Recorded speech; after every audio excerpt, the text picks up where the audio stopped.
anesthesia for a patient with a significant cardiac pathology for a non-cardiac procedure demands more than just a technical skill. It requires anticipation, nuanced understanding, and evidence based decision making. So, whether it is a patient with a pacemaker undergoing abdominal surgery, or someone with an anticoagulants scheduled for neurosurgery, or a patient with a post CABG patients presenting for a uh, any elective pancreatic surgery, all are the situations that test both of our knowledge and our preparedness. So today's CME is a step towards the bridging the gap between the theoretical learning and the practical decision making. Our goal is to highlight the real world strategies, discuss the current evidences, and to provide a platform for the interactive learning for all of us. So, we are privileged to have with us an esteemed panel of speakers, each an expert in their fields, each deeply committed to teaching and learning, and they will guide us through a key topics like anesthesia for the patients with devices like pacemakers and ICDs, managing anticoagulation, challenges in obstetric anesthesia with a cardiac disease, and even the relatively newer domain that is a post-COVID cardiomyopathy in surgical patients. So I would like to extend my heartfelt thanks to all of our faculties, attendees, and for making us this possible. And your presence here is today is a reflection of your commitment to a safe, patient-centered anesthesia. Let's learn, share, and grow together. And thank you. And let's begin our scientific session. The first session of this CME is anesthesia for the patients with the permanent pacemakers and ICD. The speakers is none other than Dr. Anushwa Banerjee. Very good afternoon to all the participants. It gives me immense pleasure to be a part of this academic discussion. So let us take this forward from here without much delay. So today my topic of presentation will be anesthesia for patients with permanent pacemakers in ICD. So as we go on to the next slide, we will see that now in the past decade, more and more patients are coming with cardiac rhythm management devices in situ. So pacemaker and ICD are the commonest. Apart from that, we are getting CRT also. So these patients are coming more and more to us for cardiac surgery as well as for non-cardiac surgery. So let us just see what a pacemaker really does. A pacemaker is an also known as an artificial cardiac pacemaker, is an implanted medical device that generates electrical impulse, which is delivered by electrodes to one or more chambers of the heart.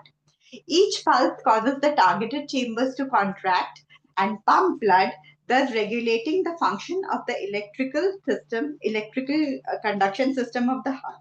So we basically know that pacemaker is implanted in patients who have symptomatic bradycardia, that is second degree heart block Mobius type 2 or CHP. Apart from that, symptomatic bifascicular blocks, even post MI patients with symptomatic bradycardia. So these are the patients that we commonly get with pacemaker implantation, and they usually come in for numerous kinds of non-cardiac surgery, which can be abdominal surgery, it can be prostate surgery. Okay, it can be pancreatic surgery, it can be neurosurgery. So we are getting these subset of patients. And apart from that, the another cardiac rhythm management device that I was talking about is ICD. So we have to see what is the basic difference between an ICD and a pacemaker. So I've placed a big definition over here, but the crux is that an ICD is a device which has got anti-tachycardia function, which means as it is there in the name, it is an implantable cardiac device for cardioversion and defibrillation. So if the patient is having any malignant arrhythmias in the form of ventricular tachycardia, ventricular fibrillation, so this device is responsible for giving a shock and converting the rhythm back to sinus. It has also properties of anti-tachycardia pacing and also provision for backup pacing in case there is any severe bradycardia. So an ICD has got multiple functions as we can see from the definition. So let us go into the hardware of pacemaker a bit, so that it makes us easier for going on to further discussion. Because without knowing the basic physics of the pacemaker, the understanding what we really need to do in case of an emergency situation becomes difficult. So if we see the basic parts of the pacemaker, there's a pulse generator which has got a lithium iodide battery. So why, when we're speaking of the battery, it's very important we just kind of have a general idea about the battery life of the patient, of a pacemaker. It can be about 7 to 10 years. Okay, so when the patient comes in, we just ask, when was the pacemaker implanted? And also another thing that needs to be taken into consideration is for how long the pacemaker has been there in place. So if we are seeing that the longevity of the pacemaker is towards its end, so that rings an alarm to us at the beginning only that there might be a chance of a battery depletion in this patient. Apart from that, there is a huge circuitry involved. There is an output circuit which delivers the current and causes the pacing spike and the further contraction of the heart. There is a sensing circuit which is set so as to encourage the intrinsic rhythm of the patient. There is a timing circuit which is which will come into function when there is, because of the coordination between the atrium and the ventricle. So the timing circuit is very important, because if there might be an atrial impulse and then there is a particular waiting time after which the ventricular impulse is generated by the pacemaker. So this timing circuit is very important. There is a telemetry circuit which is for interrogation of the pacemaker from a distant site, and microprocessor. That is because this pacemaker stores a lot of information. Pacemaker and ICDs, they generally store a lot of information. So what is this information used for?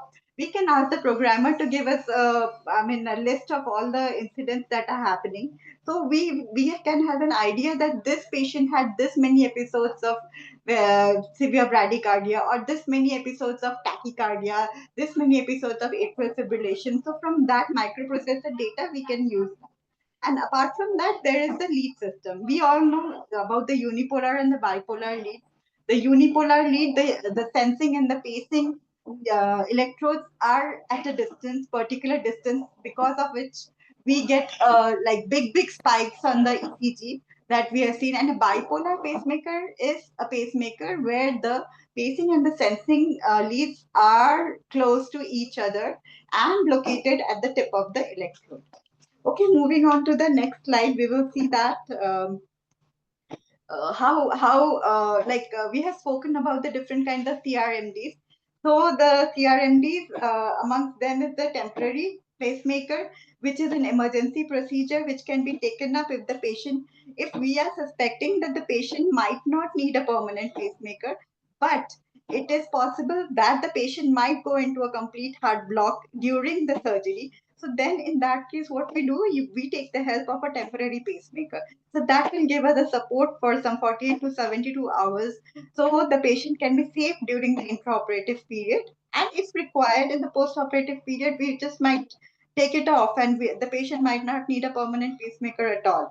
And another is the permanent pacemaker that we've spoken of, ICD that we have already discussed, and CRT. CRT is also known as a biventricular pacemaker. In the subsequent slides, I have discussed about the biventricular pacemaker, so I'll just skip it for now. So coming to the pacemakers can be divided into different categories depending upon the implantation, the site of implantation. So the commonest that we encounter is transvenous. Transvenous, it can be through the femoral vein, it can be through the IJV, it can be through the subclavian. And depending upon the duration for which it is there, it can be temporary pacemaker or permanent pacemaker. Coming to transcutaneous, this is an emergency mode of pacing. So we can see that there are two pads which are placed along the axis of the heart, where the major axis of the electrical system goes, and these pace the heart in case of an emergency. It is like a defibrillator pad that is available, and the normal defibs that we have, they have a pacer function if you have seen.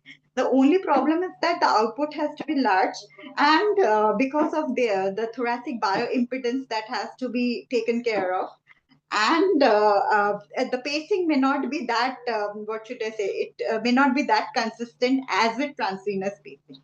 Another pacing that we commonly encounter, the cardiac anesthesiologists over there must be knowing, the epicardial pacing. That is the pacing that we give to the patient when we are coming, or like closing before the sternotomy is closed. We give a RV pacing wire, in some cases an RA pacing wire also. So this is known as epicardial pacing. So there is a suture that is given just on the surface of the heart. So that surface of the heart, and we are doing pacing through that. So this is a mode of pacing that is used post cardiac surgery, and also in some cases pediatric patients where a transvenous pacing we cannot really do. So in those cases, an epicardial pacing is done, and the pacemaker is kept in a pocket just in the abdomen, just below the diaphragm. So, moving on to the next slide, we will see that the pacemaker nomenclature, that is very important. All the PGTs and everybody, they should be very much aware. When we are saying about a pacemaker, the first thing that is asked is, what is the kind of pacemaker? What is the mode of the pacemaker? And then we say different kinds of things like VVI pacemaker, DTT pacemaker. But what is the meaning of each of these alphabets? So in the first position is the chamber paste. Okay, so it can be the atrium or the ventricle, or it can be dual in case of DDD pacemaker. Second is the chamber sensed. So it can be atrium, it can be ventricle, and it may be dual. The third position is the what is the response to the sensing? If the pacemaker is sensing an electrical impulse, an intrinsic electrical impulse from the heart, so will it trigger another response? I will give you a small example. Suppose that the sensing electrode is in the atrium and it is sensing one cardiac impulse. So what it will do is that it will wait for a particular period of time. So after that, it will try to sense if there is any ventricular impulse. If there is a ventricular impulse, then it is well and good. Then it will get inhibited. The ventricular impulse will get inhibited. But if the patient is unable to create that ventricular impulse, then it will go into a triggered mode and it will trigger an impulse. So this is a very complex circuitry, but the triggered means the impulse will be triggered by the pacemaker if there is an atrial impulse and no intrinsic ventricular impulse, and it will be an inhibited response if suppose we see that after the atrial impulse there is a particular ventricular response. Okay, and coming to the fourth part is the rate modulation. So we all know that by physiology, what happens is that our heart rate increases with exercise, with emotional stress, with any kind of anything sympathetic stimulation. So what will happen if the pacemaker is unable to sense that, and it functions at its own rate? So the patient will have a sort of SOB because it is not able to increase the heart rate as a function of the increased demand. But the modern pacemakers all have rate modulation, and there are different sensors by which they can go for this rate modulation and increase the heart rate as per the response. And number five, if there is any anti-tachycardia function in the pacemaker, so that is there as number five, and it can be in any of the chambers as denoted by A, B, or dual. Okay. So similar thing is there for ICD. In ICD, the number one chamber, the number one is the shock chamber, the number one chamber, the number one position. Number two position is for, the anti-tachycardia, the chamber. The third is method by which the tachycardia is detected by the ICD. So it has got a similar kind of nomenclature, but there is a slight difference. Okay, so coming on to rate responsiveness, this slide is specially prepared because we have to know about rate responsiveness, because that is something which interferes with our anesthesia practice. So normally, what is the rate responsiveness that is there? It is by the how does the pacemaker sense it? It senses by the increase in the respiratory rate and the minute ventilation and the stroke volume. Okay. So normally, what it does as the minute ventilation increases, the pacing rate increases. So, suppose if we are having a patient, we have put on mechanical ventilation and we need, if there is a hypercapnia, we need to hyperventilate the patient. So, in that case, what will happen? The pacemaker, if the rate responsive function is on, the pacemaker will deliver increased number of impulses, which is actually not required, and that might cause some hemodynamic embarrassment. So, we have to turn this function off. So this we need to know what are the sensors. Each company will have a different kind of a rate responsive mechanism, and these are the few which I've jotted down. So one is by the by detecting the respiratory rate and the minute ventilation.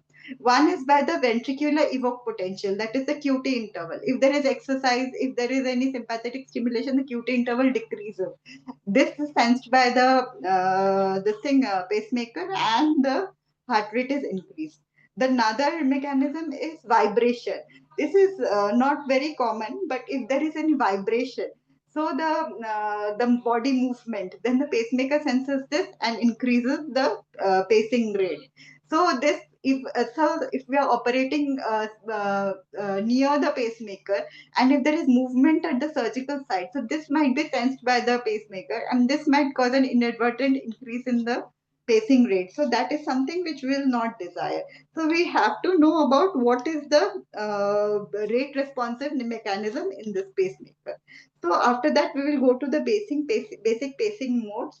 So the most commonest one is the VVI pacemaker, that is usually put in case of, that's in the next slide, Dr. Mona Lisa. So that's a VVI pacemaker. We also known as the ventricular demand pacemaker.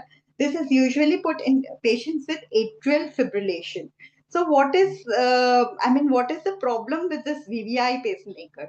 So VVI pacemaker, it's a very basic pacemaker where we know the V, we have seen the chambered pace is ventricle, the chamber sensed is the ventricle, and the response to sensing is inhibited. Suppose if there is an impulse, the patient has an intrinsic rhythm of around 70. So what will happen? Patient is creating that 70 rate. So the chamber is also, ventricle is also sensing, the lead is also sensing that there is a 70 rate, and it will inhibit the pacemaker. And when the rate is falling below, suppose 60, in that case, the pacemaker will come into function. But there is a problem with VVI pacemaker, as we all know, that the atrial kick is very necessary for a proper hemodynamic response. So that is absent with the VVI pacemaker. So that VVI pacemaker might lead to some kind of MR and TR also in the patient, which is not desirable. So these things, because of these things, newer pacing modes have come into vogue. So one of them is the DDD mode. So the DDD mode, or the AV sequential pacing. So this is the most physiological pacing mode. The pacer can be totally inhibited by a normal sinus rhythm, or it can pace the ventricle in response to a normal P wave. Or if there is no response intrinsic rhythm, it can sequentially pace both atrium and ventricle. So this is one that is common. Another, okay, so moving on to the next slide, we will see that there are some important terms which are related to the pacemaker. So we really need to have a bit of idea about that. Okay, so what is pacing? It is a regular output of the electric current for the purpose of depolarizing the cardiac muscle.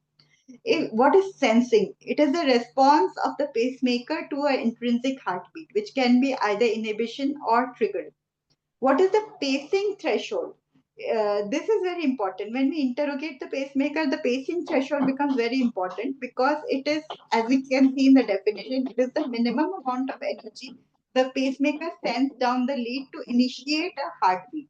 So suppose if I am requiring a threshold of say 200 to cause impulse, and after maybe say 7 years, I am requiring a threshold of 700 for causing an impulse. So this will just sound an alarm that the pacemaker is getting depleted, because the amount of energy that I'm requiring for the for I mean making the pacemaker function is more. So that means that the pacemaker might have decreased ability.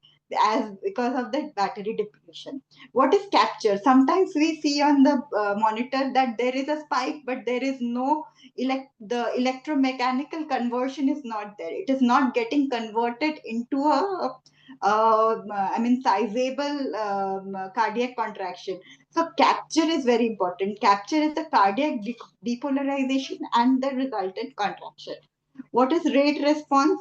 That is what I have discussed previously also, heart rate variation with patient activity. So again, then we'll move on to the next slide. A little bit about the ICDs. I have already told you about the cardioversion defibrillation and anti-tachycardia pacing and bradycardic support function of the ICD. So these are a bit more bulkier devices. And this is usually indicated in patients with, those who are having malignant ventricular tachycardia, ventricular fibrillation, in patients with low ejection fraction. So these patients need an ICD. Okay, coming to CRT. What is the CRT? So, CRT is also known as a biventricular pacemaker. So, when is there what is the problem with a very dilated LV? In a very dilated LV, we will see that the septal and the lateral wall of the LV are not contracting together. As a result of which, the pressure generated by the LV is not adequate. So what we can do in these patients, so we can put a CRT. A CRT is a device which has got, apart from the RA and the RV electrodes, it has got a separate electrode for depolarizing the septum of the LV. So that is placed in the coronary sinus. So what it will do, it will cause contraction or synchronous contraction of the lateral and the septal wall of the LV, causing a more efficient cardiac output. So that is what we desire. So what is the criteria for that? So we look at the QRS complex. We say a QRS duration more than 140 milliseconds with an ejection fraction of less than 30%, with symptoms that are refractory to medical maximal medical therapy. So in those cases, we can consider a patient to may be considered for a CRT. So that is another CRMD that we see.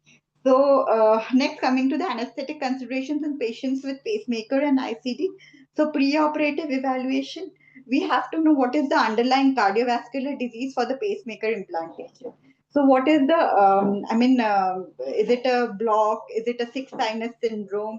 Is it a complete heart block? So all these things we need to take into consideration. Apart from that, if there is any concomitant comorbidities like diabetes, hypertension, and ischemic heart disease.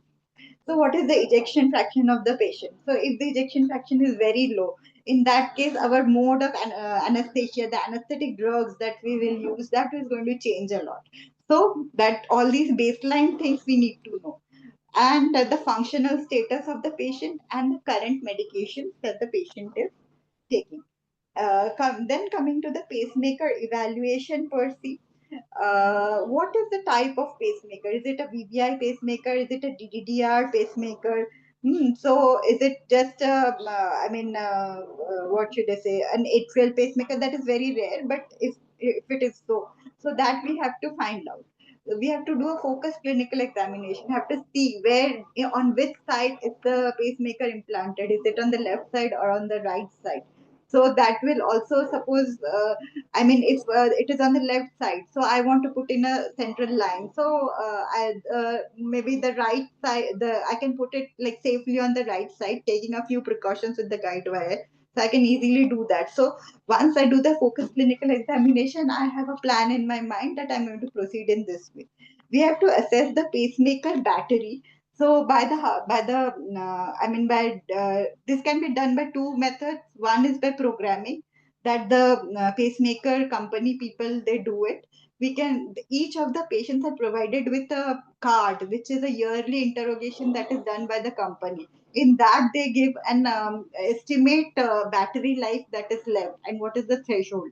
So from that, we can get an idea about the pacemaker battery, and if it is nearing depletion, then it is better to go for the pacemaker and PGR, that is the pacemaker replacement, the battery replacement before we go in for the surgery, provided the surgery is not urgent or emergent.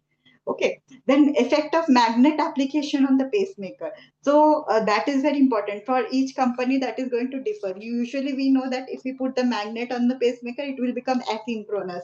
It will pace on its own, like. But different companies, the programming might completely change with magnet application, or in some cases there may be few cycles of pacing, but the rest of the cycles may not be paced. So this we have to know. Okay, the time since implantation that I've already spoken about, and the pacemaker rate at the time of implantation. When we speak about this magnet, we speak about the magnet rate also. Usually in a Medtronic, it is around 90. So the maybe the patient has an intrinsic rate, of around say 70, 80. So the patient is not pacemaker dependent. So how do we know whether the pacemaker is functioning or not? We put a magnet and we see the magnet rate. We see that, oh, it's around 90. Then we get a rough idea that yes, the pacemaker is functioning and the battery is more or less okay. So that is a rough idea that we can get at the bedside. Coming to the next slide, what are the investigations that we will, advise? This is a routine CBC, the renal function test. The serum electrolytes are very important. They should be within normal limit, because we know that potassium, magnesium, these are very common things which cause a rhythm disturbance, and these should be taken like normalized before we go in for any surgery. A chest X-ray is done to see the continuity of the leads, if there is any lead fracture or anything. The ECG, the 12 lead ECG, will give us an idea about the pacing spike and whether how much dependent the patient is on the pacemaker. Now we have to go for the preoperative preparation of the patient. So we determine what is EMI. EMI is the electromagnetic interference. So in an operation theater, there are a lot of places where there can be a source of electromagnetic interference.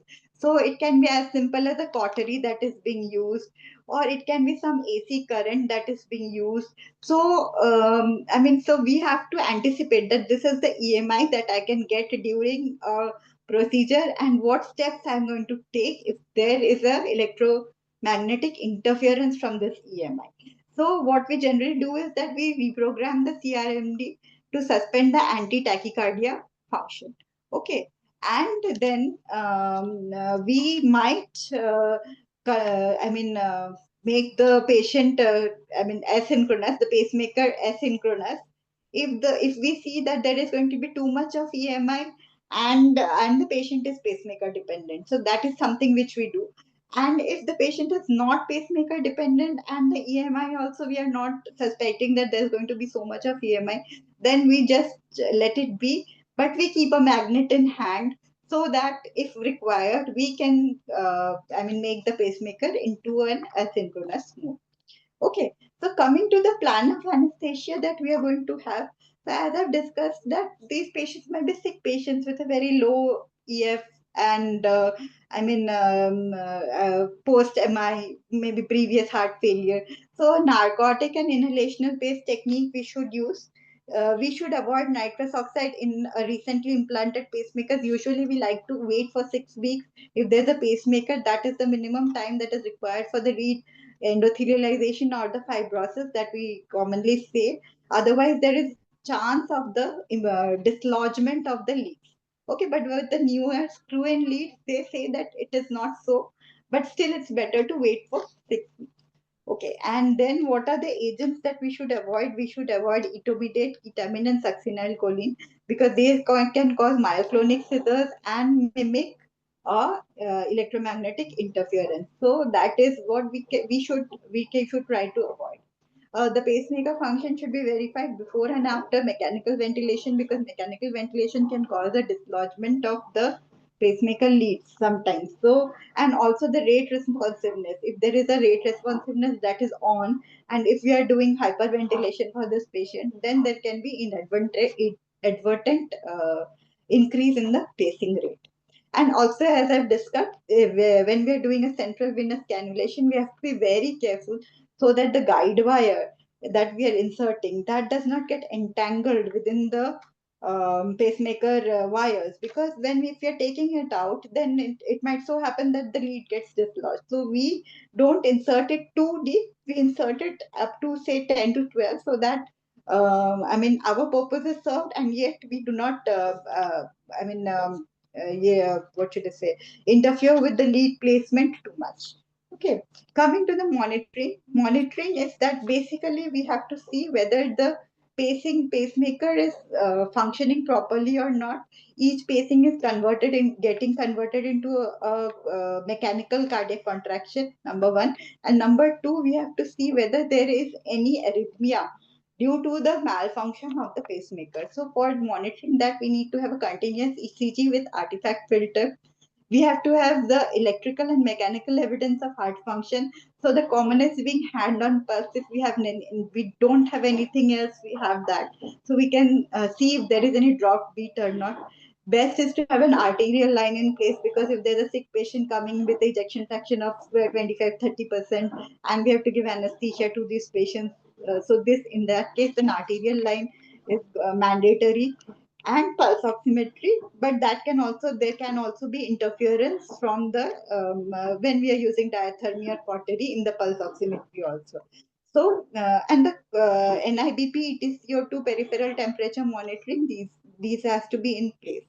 Okay, so what are the factors that affect the pacing threshold?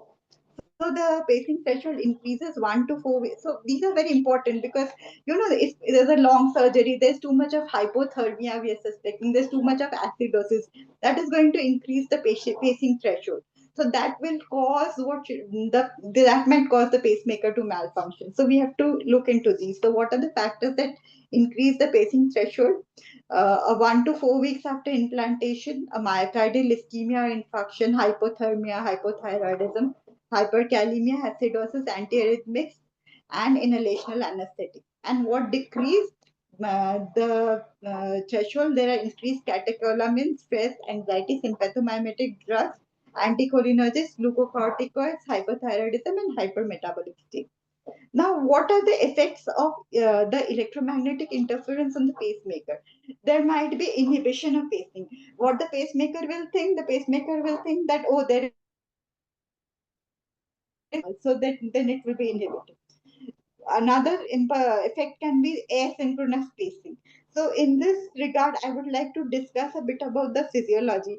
When there is a pacing impulse, there is a what we call is a ventricular blanking period, or the absolute refractory period. In that period, there cannot be any stimulation of the heart. So that is for 200 to 300 milliseconds. After that, there is a noise sampling period, which is also equivalent to the relative refractory period. So what the pacemaker does, whenever there is an EMI, there is a noise. It thinks it's a noise.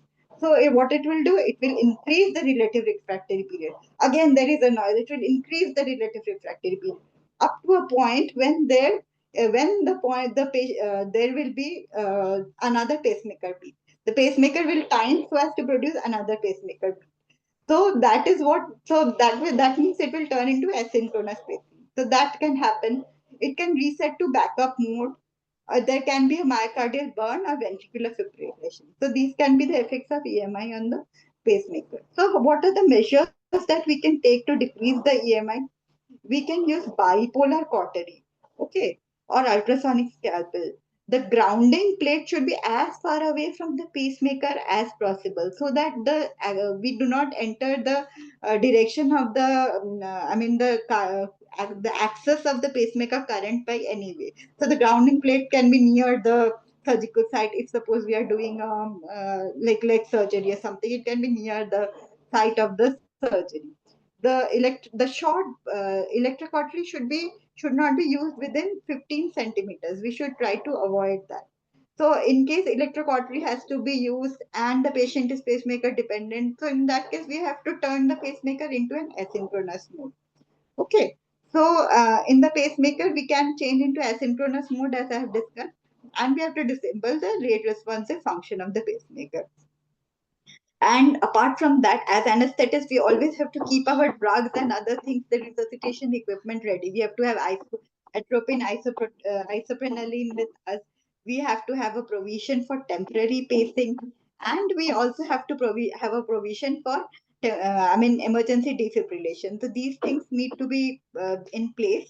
We have to monitor the pulse oximetry, the arterial pressure during electrocautery, and the device has to be rechecked after surgery.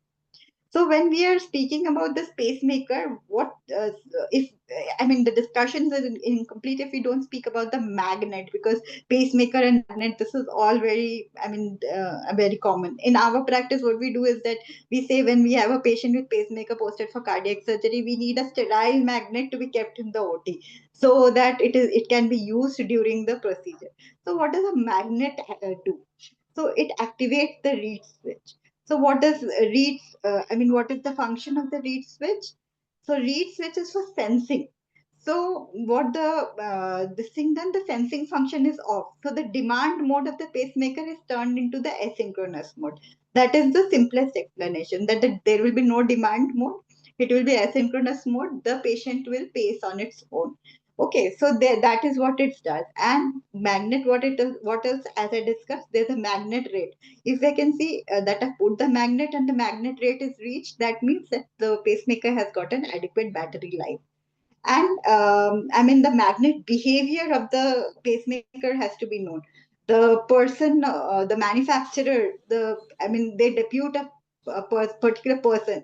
It's best if we can have that person around the OT complex when we are going in for this kind of a surgery, so that we have an idea that beforehand also we need to have an idea that what is the magnet behavior of this particular pacemaker, so that if we inadvertently put the pacemaker and there is a resetting of the mode, in that case we have to refrain from applying any magnet. Okay, so that is one thing. And another thing is that there can be, what are the disadvantages of putting a magnet? There can be a ventricular asynchrony and altered programming. So all these things can happen when we put a magnet. And what is the provision for emergency defibrillation or cardioversion? First of all, if it is an ICD, we will try to, I mean, we have generally suspend the anti-tachycardia function when we put in an ICD. But if we are seeing that there is a abnormal rhythm, that is like a VT or a VF, so first we suspend the anti-tachycardia function. So how will we do that? We remove the magnet that has been placed on the ICD. So the ICD will function on its own and it will detect the rhythm and it will give a shock on its own. But suppose if the ICD cannot do that, and any sort of EMI also, that we have to, stop. Suppose if you're using a cautery or something, then we have to stop doing that right away. And then if suppose all these measures are failing, so we have to go for emergency defibrillation. So what is the position of the pads? It should be as far away from the pulse generator as possible, and it should be anterior posterior in position, and the least amount of energy that can be used so as to produce the conversion to sinus rhythm, that has to be taken into consideration. Now, what are the places where we have to be really cautious when we are using, when we are having a pacemaker in situ? That is QRP. So, over here, what will we use? We will use the cautery, only the bipolar cautery we will use, and very short bursts of cautery that we have to use. So, these things we have to take into consideration. If we are doing, for suppose, an electroconvulsive therapy, we have to the put of the motion sensors in this case, so we have to turn it off in case of a pacemaker. Suppose if we are doing TENS, then we have to, the TENS impulse is very similar to a cardiac impulse, so we have to see to it that if the patient is pacemaker dependent, then we turn it into an asynchronous mode. And MRI nowadays, all the pacemakers are that we are getting are MRI compatible. But if in case we are getting a pacemaker which is not MRI compatible, then we have to have proper cardiac monitoring during an MRI, so that we are seeing that if there is any arrhythmia or not. And one problem with MRI is that there might be burns. The lead interface and the myocardium, where it is in contact, there might be burns. So if we can go into other ways of investigation, so we should, with the pacemaker, then we should try so that we can, if we can, that has to be discussed by the with the primary physician, of course. So that is his call. And coming to the post-operative care, so, in the post-operative care, the cardiac rate and rhythm monitoring has to be done continuously. Shivering and fasciculation has to be avoided so that they are not sensed as the kind of myopotential by the pacemaker, and pacemaker malfunctioning occurs. Backup pacing and cardioversion defibrillation has to be, equipment has to be available always. We have to interrogate the CRMT before the patient is shifted out of the cardiac monitoring. If suppose we are doing the surgery for 24 hours, we will keep the patient in the ICU. So during that time, one of the pacemaker guys will come and interrogate the device, and after the everything is, I mean, we are sure that everything is proper. Only then we will shift the patient to step down. And the anti-tachycardia function, which we have suspended, that has to be restored either via programming, and if it's a magnet, we have to remove the magnet before shifting the patient. Thank you very much for your patient hearing.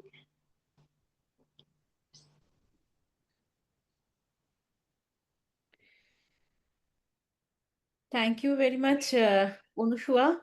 That was an excellent presentation, concise, informative, but yet highly relevant. And I think the students and the seniors who are participated in the CME will be very much had that knowledge about the pacemakers and ICTs, how to manage. Thank you very much, Anushka. Thank you very much. Thank you. Thank you. Thank you. We'll be moving on our next session. That is the perioperative management of anticoagulated patients from warfarin to dual oral anticoagulant agents. The speakers is none other than Dr. Krishnendu. Krishnendu, please, you can start. Can you hear me? Yes, you are audible to all of us. Can you see my slide? Share. I'm just trying to share my screen.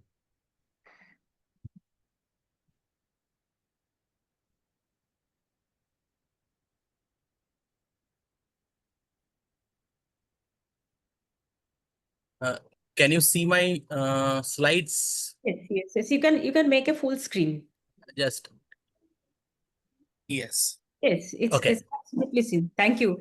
Thank you very much. Okay. Good afternoon, respected seniors, my colleagues, and my juniors. Today, I am going to discuss about the anesthetic management in a patient on warfarin or oral anticoagulant agent posted for non-cardiac surgery. So, the thing is, I will not go into details about the anesthetic management of a cardiac patient posted for the surgery, but I will be very brief on about the what we should do if we get a patient on warfarin or oral anticoagulant agent. So the idea of my lecture is preoperative preparation of a patient on warfarin or oral anticoagulant agent. And most of my lecture or most of my discussion will be according to the ACC AHA guideline published into September 2024 and according to the NYSORA guideline. So I will try to keep my lecture very brief, very to the point, and only limited to the preparation of a patient, not going into the details of the proper anesthetic management. We have already have an idea about how to manage a cardiac patient for non-cardiac surgery. So what we will try to discuss here today, we will try to discuss about the risk assessment, indication of anticoagulation, risk prediction, ACC AHA guideline. The key to this lecture is ACC AHA guideline September 2024, the bridge trial, level of evidence, what is the proper recommendation, and the NYSORA guideline for neuraxial block and regional anesthesia. So, yes. So the thing is, whenever we are discussing about preparing a patient on warfarin or oral anticoagulant agent for a non-cardiac surgery, we need to assess both the risk of bleeding and the thrombosis, because both the bleeding and thrombosis are very much important for the surgical outcome and death in patients going for non-cardiac surgery. Balancing this perioperative risk is particularly challenging, especially in patients receiving oral anticoagulant agent, which includes the vitamin K antagonist and direct oral anticoagulant agent. Development of a perioperative plan of managing this type of patient should include cardiologist, the surgeon, the anesthesiologist, the intensivist, and as a whole, the perioperative physician. And we should take into account the patient-related factor, procedure-related factors, and the properties of the drug which we are going to use. Now coming to the indications of using anticoagulation. Warfarin prophylaxis. Warfarin is mainly used for prophylaxis of systemic embolism in patient with rheumatic heart disease and with atrial fibrillation. Prophylaxis of systemic embolism after insertion of prostatic valves. Treatment and prophylaxis of venous thrombosis and pulmonary embolism, and in some cases, transient cerebral ischemic attacks. Now coming to the other novel oral anticoagulant agent, it is now very commonly used over the last 10 to 12 years, mainly used in the prevention of venous thromboembolism in adult patient after elective hip and knee replacement. So the thing is, as the number of hip and knee replacement surgeries is going up, we are now getting many patients on novel oral anticoagulant coming for other cardiac surgery. Prevention of stroke and systemic embolism in patient with non-valvular atrial fibrillation, treatment of deep venous thrombosis, pulmonary embolism, prevention of recurrent deep venous thrombosis in adult, and rivaroxaban is also licensed in acute coronary syndrome for prevention of atherothrombotic events in combination with aspirin and clopidogrel or ticlopidine, although it is not very regularly used by the cardiologist. The clinical risk prediction, we usually use a clinical risk prediction tool, that is CHADS2, and there are few risk factors which we try to identify and give points for each of the risk factors. What are these risk factors? Risk factors are congestive heart failure or left ventricular dysfunction, hypertension or blood pressure consistently above 140 by 90, age more than 75 years, patient with diabetes mellitus, and stroke or transient ischemic attack. Each of these risk factors are given points of 1 or 2. Now, this is the link from which you can get this guideline about the anesthetic management of cardiac patient posted for non-cardiac surgery. It is published in the Circulation Journal in September 2024. It is very comprehensive, and you can find each and everything from this journal. Okay, so coming to the bridge trial. Why bridge trial is very important? Because in this lecture, because the basis of this guideline, the basis of everything what we are going to discuss is the bridge trial. Bridge trial was a landmark trial, and it was published in 2015-16.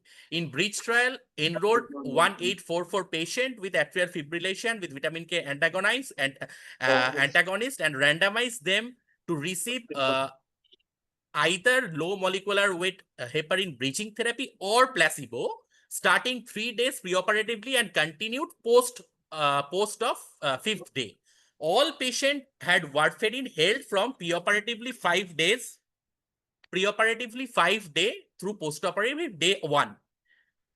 And now coming to the important part, bridging anticoagulation was non-inferior to placebo for prevention of thromboembolism, but bridging in many cases have increased the risk of major bleeding. Subsequent analysis of bridge therapy along with history of renal disease and procedures also shown the increased bleeding risk to be the baseline predictor of major bleeding. The pharmacokinetic property of oral anticoagulant therapy allow for a more rapid onset and offset of anticoagulation.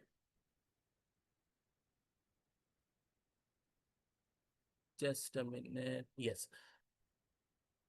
The pharmacokinetic property of oral anticoagulant therapy allow for a more rapid onset and offset of anticoagulant effect and thus shorter the perioperative interruption. A simple oral anticoagulant agent interruption strategy without heparin bridging results in minimum time of oral anticoagulant agent, low bleeding, and low thromboembolic risk in patient with atrial fibrillation. So this bridge trial is the basis of the guideline proposed by ACC-AHA. So before discussing the proper guideline, just look at 2 slides where you can see the class of recommendation. So class 1 is very strong recommendation where benefit is far more than the risk. Class 2A is the moderate where benefit is more than the risk. Class 2B where the benefit is just more than the risk.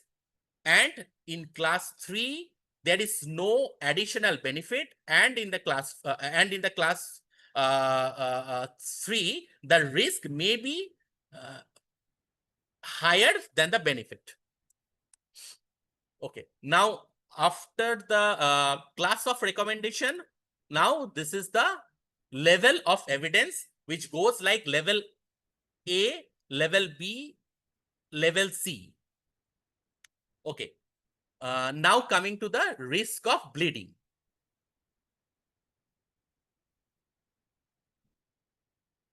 Management of this perioperative bleeding risk and oral anticoagulant agent and vitamin K antagonist, we should know about the type of surgery, whether in those surgery the risk of bleeding is higher or more. We classify the surgery into 3 different criteria. Minimum bleeding risk, where 30-day risk of major bleeding is 0%, like cataract surgery, minor dental or dermatological procedure. Low or moderate bleeding risk, where 30-day risk of major bleeding is less than 2%. This includes the complex dental surgery, GI surgery, breast surgery, and procedure using large bore needle. We regularly are doing laparoscopic surgery, and this laparoscopic surgery is in this group, that is low or moderate risk of bleeding.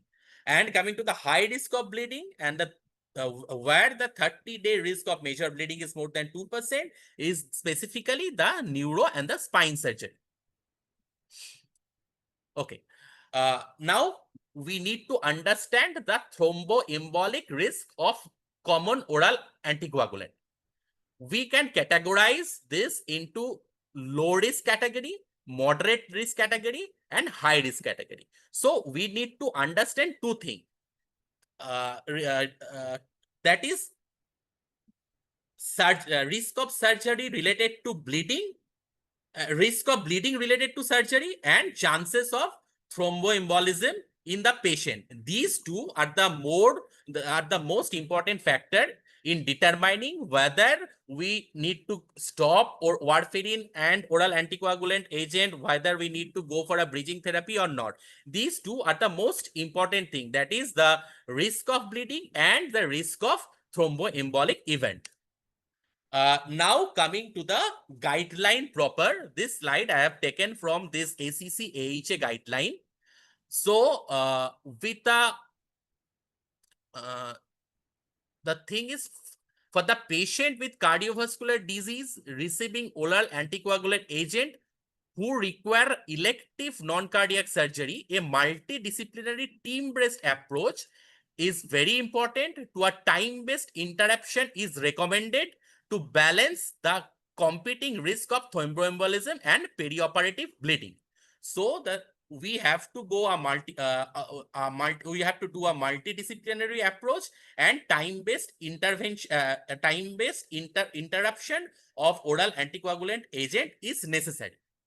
Now coming to the bridging part. This is very important.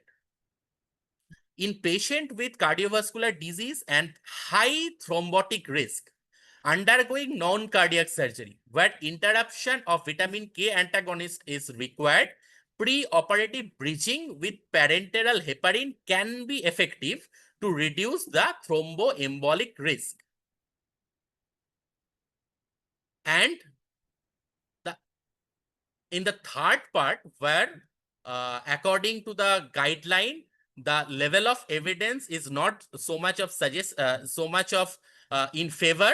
That is, in most patients with cardiovascular disease who are undergoing elective non-cardiac surgery, where oral anticoagulant interruption is warranted, routine peri-procedural bridging is not recommended due to increased bleeding risk. So the thing is, we may need to do the bridging therapy, but it is not always recommended. We need to think case to case basis.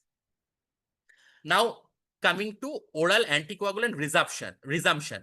In patient with preoperative oral anticoagulant interruption, resumption is reasonable after hemostasis is achieved.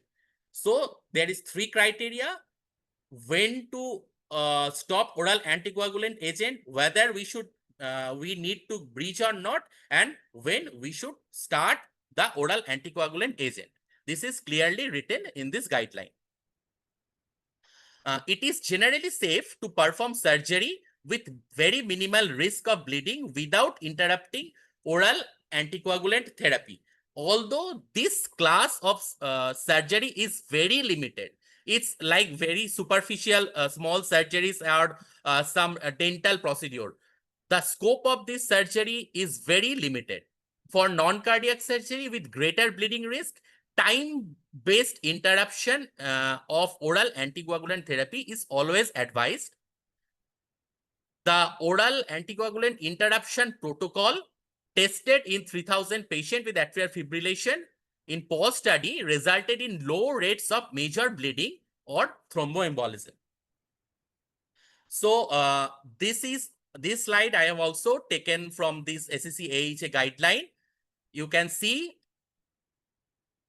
patient receiving warfarin going for surgery where risk of bleeding is high. We should stop warfarin 5 days before. In case of low or moderate, there also we need to stop warfarin 5 days before, but with minimal risk, we can continue this vitamin K antagonist. But this is in low to moderate thrombotic risk. This is very important to understand. So now we are trying to discuss about 2 scenarios. The 2 scenario is warfarin in low to moderate thrombotic risk patient and warfarin in high thrombotic risk patient. So what I have discussed is the warfarin in low to moderate thrombotic risk patient, where we need to stop warfarin, but according to the guideline, we don't need to bridge it with heparin. Now coming to the second scenario, that is warfarin in high thrombotic risk patient. In these cases, in high and in moderate, in high and moderate chances of bleeding surgery, in surgery where the bleeding chance is high or moderate, stop the warfarin 5 days before, and from day 3 onwards, bridge with heparin. It can be low molecular weight heparin. It can be also unfractioned heparin, depending upon the other thing and other blood parameters and the renal parameters.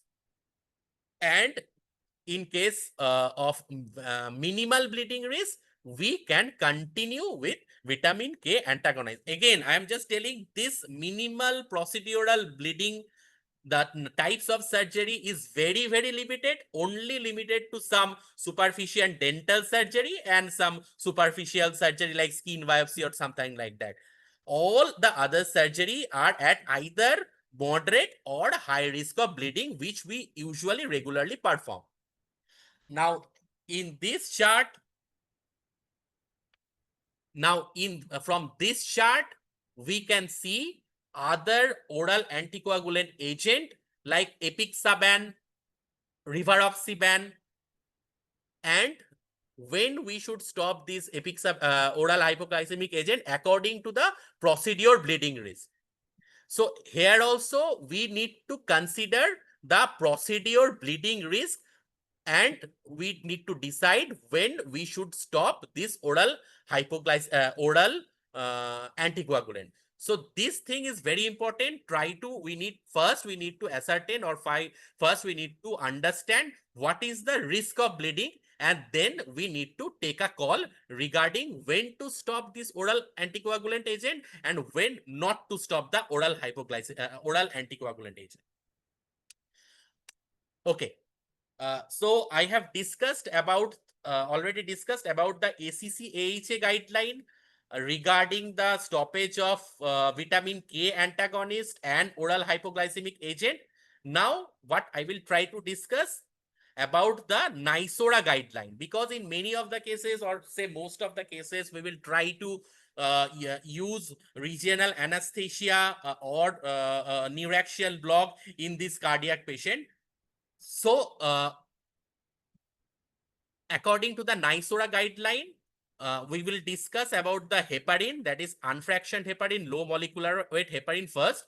In case of unfractioned heparin, low dose, that is up to 5,000 international unit, neuraxial block can be given or regional anesthesia can be given if we stop this before 6 hours of the procedure. Restart therapy while catheter in situ. This is second part is very important. Restarting therapy while catheter in situ. Suppose we have put in a epidural catheter, when we can start this heparin, because the catheter is going to stay with the patient for at least 48 hours, sometimes into the 72 hours. So when we should start this unfractioned heparin? In case of low, it is within 4 to 6 hours. And about the restarting of therapy after removal, according to the NYSORA guideline, it's after 2 hours. Now coming to the high dose, it should be, that is 7,500 international unit. It should be stopped at least 24 hours before, and no specific guideline for restarting therapy. And in case of therapeutic dose, like 10,000 to 20,000, again, we have to stop it before 24 hours. And again, there is no specific guideline. In case of low molecular weight heparin, we can classify into two doses, prophylactic dose and therapeutic dose. In case of prophylactic dose, we need to stop it before 12 hours. And in case of therapeutic dose, we need to stop it before 24 hours. And restarting therapy while catheter in situ, first dose after 24 hours of catheter placement. Okay. And coming to the restarting of the therapy, for prophylactic dose, at least 4 hours, and for therapeutic dose, at least 24 hours. Now coming to the warfarin. Warfarin should be stopped at least 5 days before doing the procedure or giving the neuraxial block, and we need to check the INR, and we can only perform whenever the INR is normal, that is less than 1.5. Now coming to the second part, restarting while catheter on C2. Check INR. If the INR is between 1.5 to 2.9, you can keep the catheter in situ, but if the INR is more than 3, stop warfarin. Now restarting after catheter removal. After catheter removal, always perform a neurological test, document and check the INR, and then take a decision. Now coming to the other oral anticoagulant agent like rivaroxaban, edoxaban, apixaban and dabigatran, most of them should be stopped at least 72 hours before, and dabigatran should be stopped at least 120 hours before. Restarting after catheter removal, it should be restarted after 6 hours. So the take-home message, we need to understand the indication and of warfarin and other oral anticoagulant agent, and we need to follow the ACC-AHA guideline which is in the circulation journal, and we can also follow, for the regional anesthesia, we can follow the NISORA by or the ESRA guideline. Thank you for your patient hearing.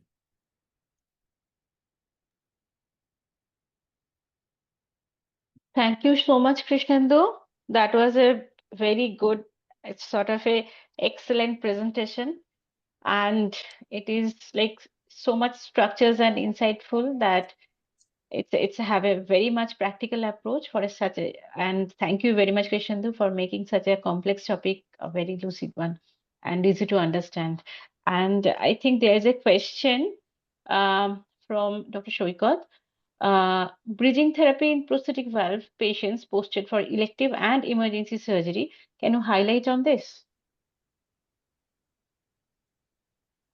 Okay, for the bridging therapy in prosthetic valve in patient with elective and emergency surgery, for the elective surgery, it is already mentioned. I have already mentioned, according to the ACCHA guideline, first what we have to do, we have to ascertain the type of surgery we are performing. In most of the surgery, what we perform, usually it lands under the category of high risk of bleeding or the moderate risk of bleeding. So in those cases, we have to stop the warfarin. Usually this patient gets warfarin. We have to stop the warfarin before 5 days, of the elective surgery, and then bridge the patient with either with low molecular weight heparin or unfractioned heparin, according to the other blood parameters and according to the creatinine status of the patient. We check the INR, and then we can proceed for the elective surgery. And for the emergency surgery, as it is emergency, we have to go for the surgery. We have to check the INR. If the INR is 2, 2.5 or 3, then we have to arrange FFP, and then we can go for the emergency surgery to reduce the chances of intraoperative bleeding. Hello. বলো, শুনতে পাচ্ছি। Krishnendu, how much amount of FFP you should get? Only FFP is sufficient, or we have to Yes. cryoprecipitate? No. The thing is cryoprecipitate. I think the cryoprecipitate is not there in the guideline.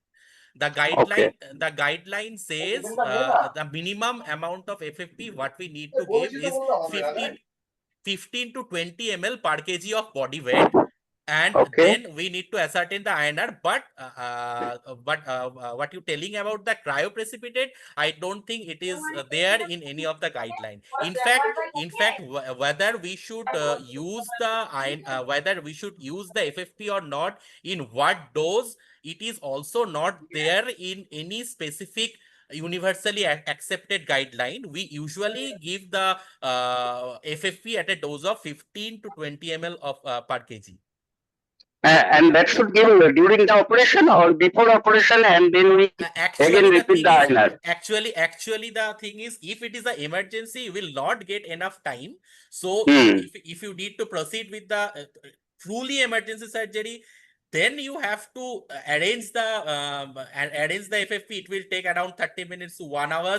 Take the patient to the OT, give a vitamin K 10 milligram, and take the patient to the OT and arrange FFP, start FFP, and go for the surgery. And I don't think within 30 minutes, half an hour, in a true emergency situation, you can have the cryoprecipitate also. And the thing is, cryoprecipitate using cryoprecipitate in these cases are also not clearly mentioned in the in any of the guideline.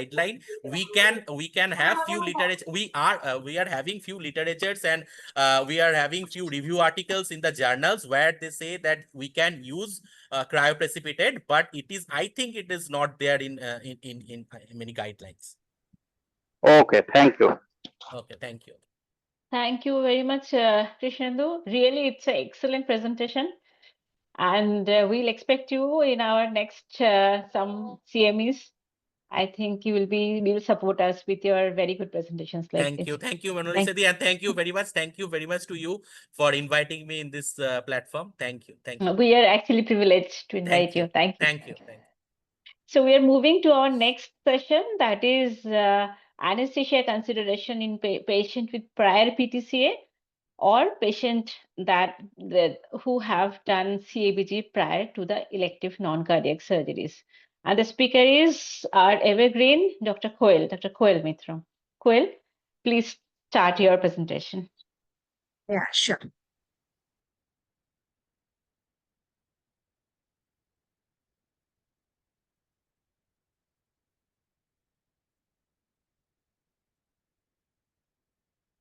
Am I audible?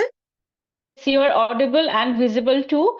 And can you make this a full Okay. screen? There is an option. Yeah, sure. Yes. I will. Yeah, I think I Yes, am. very good. Yes. Yeah. We can Oh, all yeah. see. Okay. Yeah. Thank you. Yeah. Okay. Good afternoon, all of you, all of you, and thank you, Dr. Mona Lisa, for having me here. And I'll try to make it lucid. But as Krishnendu previously said, that we'll take it that we know the procedure of anesthesia. Here I'll take it that we don't know the procedure of anesthesia, and we'll go on. And we'll just take the most that is commonly done surgery, that is a laparoscopic surgery or maybe a lap chole, and we'll proceed accordingly. So anesthesia concerns in those patients with prior PTCA or CABG. Somehow my thing is not moving. Yes. So we often have a patient, say a 55-year-old male patient, to have a lap chole who has had a CABG, or maybe a female patient of 60 years for lap chole who has had a prior PCI. Now, why do we need to know? Now, we need to know the magnitude of non-cardiac surgeries, post-revascularization, the laparoscopic surgeries, what are its concerns and complications, and when can we proceed, and the complication rate. And then we'll go on to the peri-op concerns in post-revascularization in a laparoscopic surgery. Now, this is the magnitude of cardiac revascularizations, which we see have been increasing over the years. Now, the increase in the lifespan increases in the number of patients of these cardiac revascularized patients posted for non-cardiac surgeries. Now, let's come to the laparoscopic challenges. We already know due to pneumoperitoneum, the physiological changes due to insufflation of carbon dioxide, and mechanical changes, that is increased intra-abdominal pressure and position. Now, hypercarbia has its effects, that is prolonged insufflation leads to cardiovascular and hemodynamic effects, while the direct effect depresses the myocardium and dilates the arterioles. Indirectly, it enhances the sympathetic activity. Hypercarbia and metabolic acidosis together depresses myocardial contractility. And the transport of carbon dioxide to the alveoli tends to be slower in cardiac patients, leading to increasing PSU. Now, pneumoperitoneum decreases preload, increases afterload, thus decreasing LV stroke work and cardiac output. The heart rate may rise, leading to increase in SVR and arterial blood pressure to maintain the cardiac output.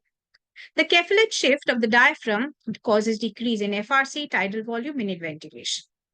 In ASA 3 and 4 patients, the increase in alveolar dead space and the VQ mismatch leads to that the PET CO2 that we are monitoring does not reflect the PaCO2. Now, in cardiac patients, the beta-adrenergic effects prevail, leading to tachycardia, hypertension, and increased cardiac output and stroke volume. Healthy patients tend to increase the stroke volume to increase the cardiac output. However, in cardiac patients, they need to increase the heart rate to increase the cardiac output. The frequent changes in preload and afterload due to raised intra-abdominal pressure are deleterious. The acute fall of coronary perfusion pressure in the face of increased left ventricular work and myocardial ischemia and left ventricular leads to left ventricular dysfunction.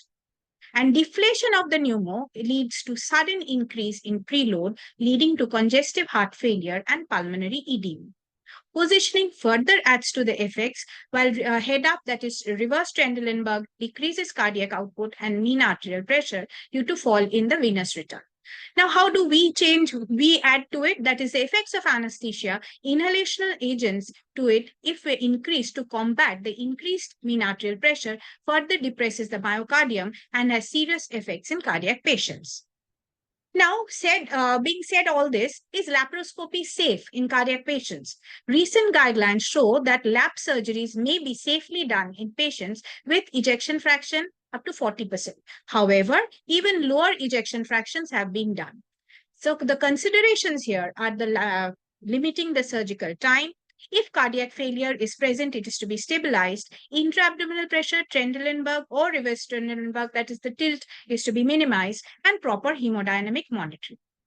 So we'll come to the pre-op preparation. Now, meticulous history taking and proper evaluation with proper examination and followed by a set of proper lab adequate, that is lab parameters, is of essence. History taking, that is what was the prior procedure related to, when was the revascularization done, what was it, that is, was it a PCI or a CABG? If PCI, was it an emergency procedure? What was the type of stent used? What is a drug-eluting one or a bare metal? CABG, if in case, that is the number of grafts. Ongoing medications post-procedure, that is antiplatelets, anticoagulants, and what are the comorbidities. In patient-related factors, what is the functional status of the patient, that is METS or DASI score that we do. The comorbidities, that is the diabetes, which is often present, CKD, hypertension, whether optimized or not, because with the comorbidities ongoing, the condition of the coronary heart disease continues. Whether the patient is a smoker or not, and if the smoking, whether the patient have definitely been asked to stop post PCI or prior to PCI or CABG, but is he still ongoing? Arrhythmia, if any new onset or ongoing, if there is any history of syncope, stroke, any new onset angina. Now, present surgery related, we need to know the position of surgery, pneumoperitoneum. Now, coming to the patient management following PCI. Usually, the patients are for lifestyle modification, medical management for the secondary prevention, and there is restenosis monitored. Now, guidelines for coronary artery revascularization recommends beta blockers in patients with comorbid conditions, that is hypertension, atrial fibrillation. And restenosis rates have decreased steadily with the advent of the second generation drug-eluting stents. Among the patients with stable coronary artery disease, recent evidence supports prescription of short-acting dual antiplatelet therapy followed by single antiplatelet therapy. But prolonged dual antiplatelet beyond 12 months is recommended for patients with high thrombotic risk, like left main stents, extensive use of stents, bifurcation stents, and repeat stenting after stent blocking. Now, post-CABG, they are at risk for subsequent ischemic events, that is CAD progression and vein graft atherosclerosis. Postoperative antiplatelet agents and lipid-lowering therapies are the mainstay of treatment. For hypertension, usually beta blockers and ACE inhibitors are the medications. Now, some salient points that we need to know are post-CABG patients show fewer deaths and MI than medically managed CAD patients. And complications following NCS in a post-CABG was highest in the first month, or rather within the first 100 days. Emergency surgeries are at higher risk than elective surgeries. So deferral of surgery may decrease the adverse events. However, we have to keep in mind that there are emergency or critical surgeries, especially cancer surgeries, that cannot be deferred. So patients undergoing CABGs are also with multiple comorbidities. And these comorbidities affect the CABG recovery and also may complicate the NCS following the CABG. Atrial fibrillation and increased pulmonary arterial systolic pressure are high risk factors for those undergoing non-cardiac surgery. And studies have suggested that patients undergoing non-cardiac surgery after CABG may usually not infer any major complications. For this, the elevated calculated risk is to be calculated. And if the RCRI is more than 1 or a calculated risk of MACE with any perioperative risk is more than 1%, it is used as a threshold to identify the patients at elevated risk. However, what is to be kept in mind is RCRI is again not an adequate tool to predict risk after NCS with prior CABG. The site of surgery for that is non-cardiac surgery is important for calculating the risk index. And studies have suggested that CABGs posted for NCS are at low risk compared to even those with PCI or on medical management of CAD. However, they are at increased risk, obviously, than those without CAD. So how long after can we do the surgery? Now, the incidence of complications, we see that decrease actually 100 days after CABG. So what we need to know, was the patient revascularized? If yes, CABG or PCI. If CABG, wait for at least 60 days. If PCI, it is bare metal stent or drug-eluting stent. Drug-eluting stent, wait for at least 90 days. And for bare metal stent, wait for 30 days. Now, surgical timing is also to be discussed under the headings of whether the surgical risk is emergency, urgent, or elective. And then we define the risk category according to low risk and elevated risk. Low risk are those patients where the combined surgical and patient characteristics predict a risk of less than 1% and elevated risk of more than 1%. Now, this is the Duke Activity Status Index, where the patient can take care of himself, that is eating, dressing, or bathing, is 2.75. And while participating in strenuous sports, everything is carries a score of 7.5. This is the risk carrying. That is, the above figure shows that when elective versus non-elective non-cardiac surgeries were compared to assess the major adverse events after cardiac surgery, both showed reduced incidence after 100 days. Now, NCS, within 1 month of a myocardial infarction, the overall 1-year mortality was improved both in CABG and PTCA as compared to non-revascularized. So the recommendations are to avoid elective non-cardiac surgeries within 6 to 12 months post PCI with drug-eluting stents, till the first 4 to 6 weeks with PCI with bare metal stents, unless the benefits of surgery outweigh the associated peri-op cardiovascular risks. Now, what are the complications of post-PCI and non-cardiac surgery? Is bleeding, stent thrombosis, myocardial infarction, stroke, death, and post-NCS death or MI is highest when it is done early. Now, these are the investigations where ECG definitely carries a role. And for stress testing, it has been seen that stress testing is of benefit when there is perioperative cardiovascular events based on that is unknown functional capacity or with elevated risk factor, then it is definitely recommended. In a poor functional capacity where METS is less than 4 or DASI score less than 34. Now, coming to these SGLT2 inhibitors, which are usually on, these patients are mostly on these diabetic patients, and they have to be post-cardiac or the post-PCI patients. Usually they're on. We need to discontinue them at least for more than 3 to 4 days. Now, atrial fibrillation is to be identified, and the new onset atrial fibrillation is to be identified, and outpatient follow-up is to be done. And also in those with new onset atrial fibrillation, it is to be taken that post-operative antithrombotic therapy may be beneficial. So now what do? We do a risk assessment preoperatively and use a systematic approach to peri-op risk assessment, highly selective use of stress testing that we have seen according to the guidelines. Medications, discontinue SGLT2 inhibitors 3 to 4 days before surgery and stop anticoagulants. For intra-op and post-operative, consider intra-op cardiac imaging T or focus in hemodynamically unstable patients, prolonged surgery, major surgeries, we may use them, and manage newly diagnosed atrial fibrillation and ensure a close follow-up, and resume oral anticoagulants post-op. Now, all medical conditions are to be optimized prior to the surgery.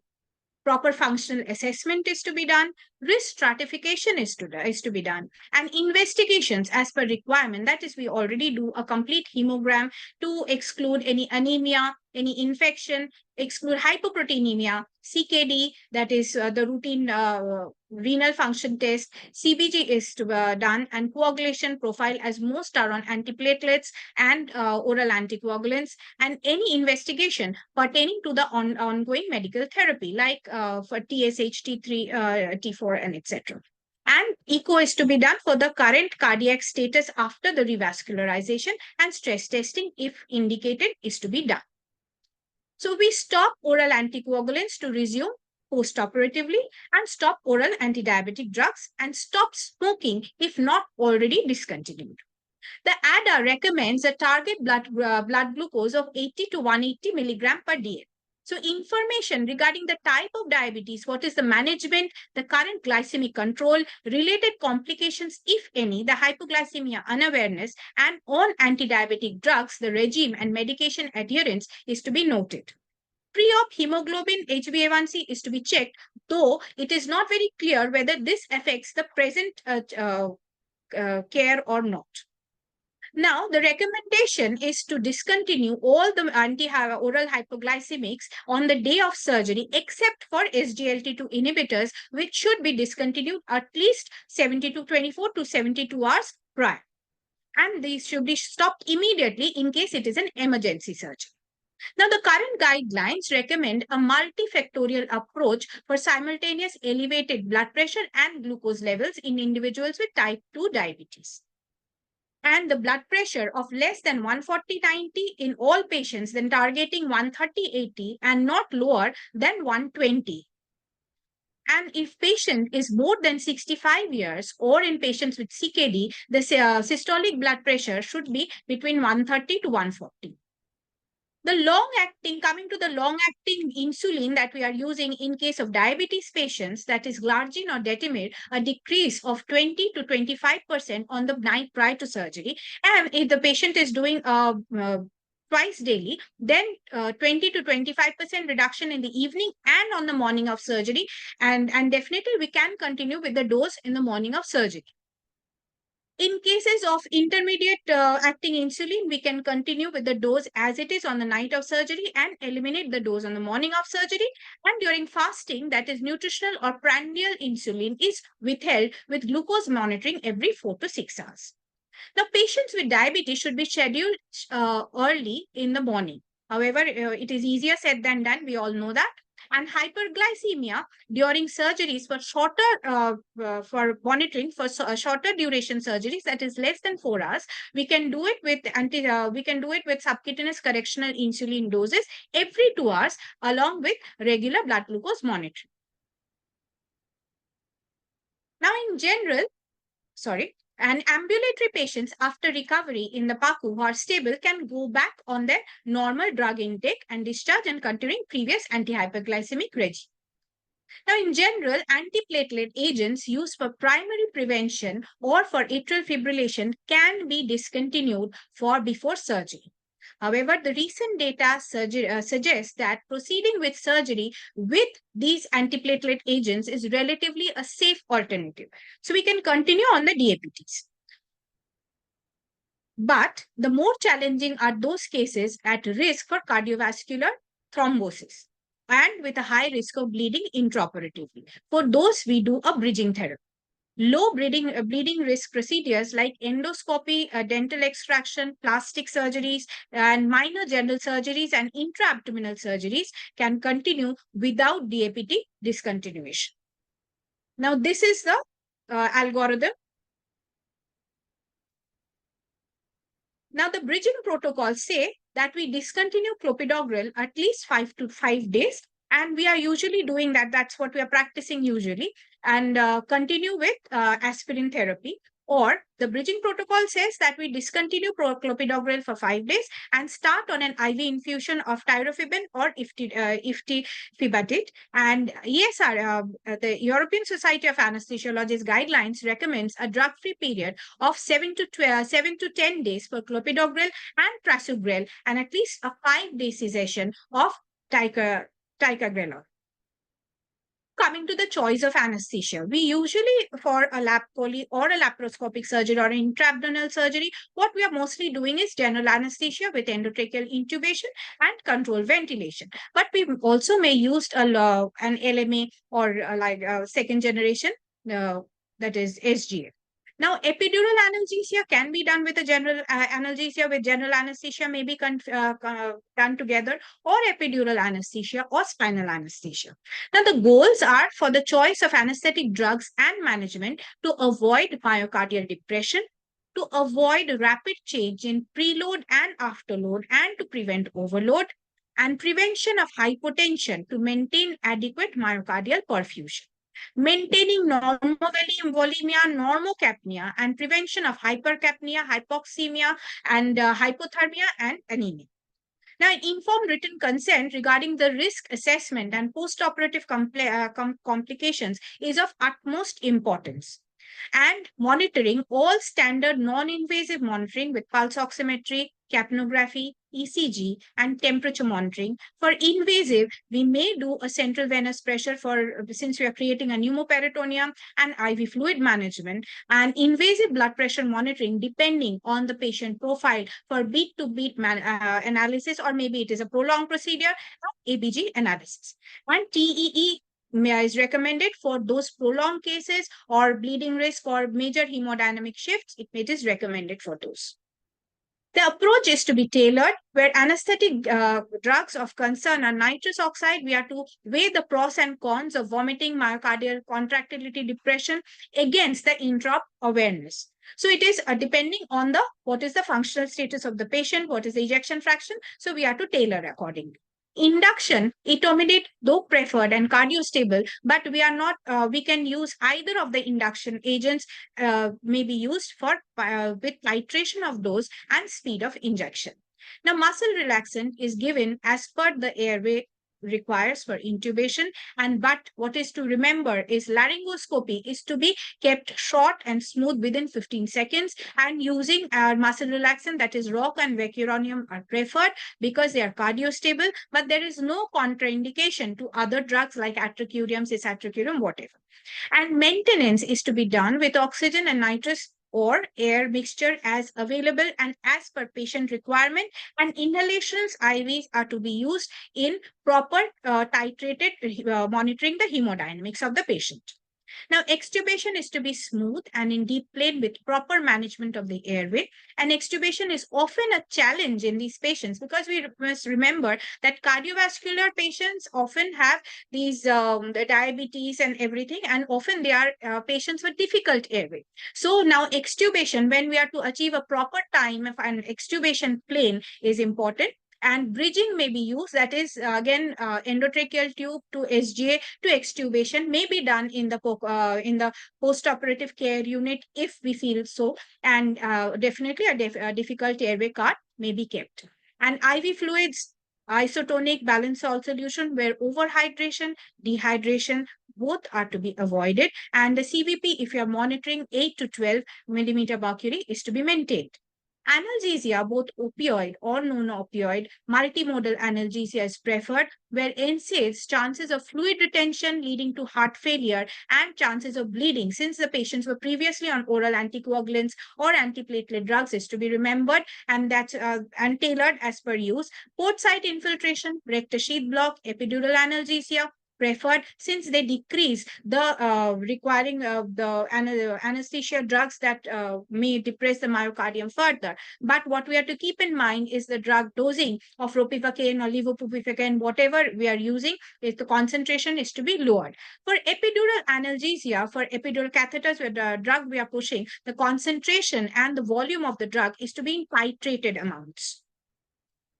Now, regional anesthesia is when used, a patient has to be cooperative, the skilled surgeon, lower intra-abdominal pressure, less degree of table tilts, which is to be kept in mind, and minimizing the changes of that is MAP and preload and afterload, and thus less effect on the myocardial contractility. Intra-abdominal pressure is to be kept low in normal patients, that is 10 to 12 millimeter mercury, where hemodynamic is safe. Less than 10 is beneficial in cardiac patients, less hemodynamic alterations. And cardiac insufflation should be slow and leads to less shoulder pain. And gasless laparoscopy is preferred with abdominal lifting of 10 to 15 centimeter. However, it is not very easy to do the surgery in gasless laparoscopy. So usually there is a combination of pneumo to intra-abdominal pressure of 4 millimeter mercury, and abdominal lifting of is done. And helium is an alternative. Now, post-operative management in the post-operative care unit to be monitored, and for proper post-operative hemodynamic monitoring, pain score is to be seen, and adequate analgesia, which is to be multimeter. So the take home is non-cardiac surgeries are much more common after cardiac revascularization.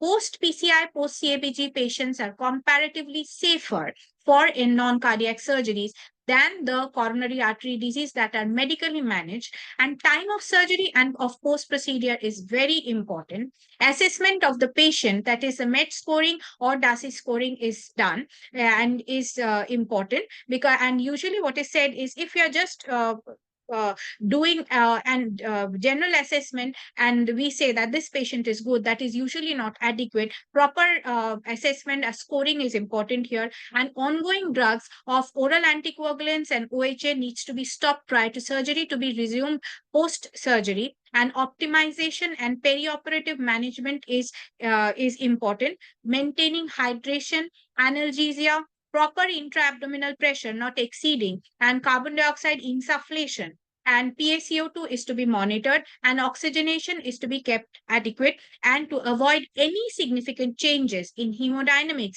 with proper monitoring in the perioperative period. These are the references. Thank you.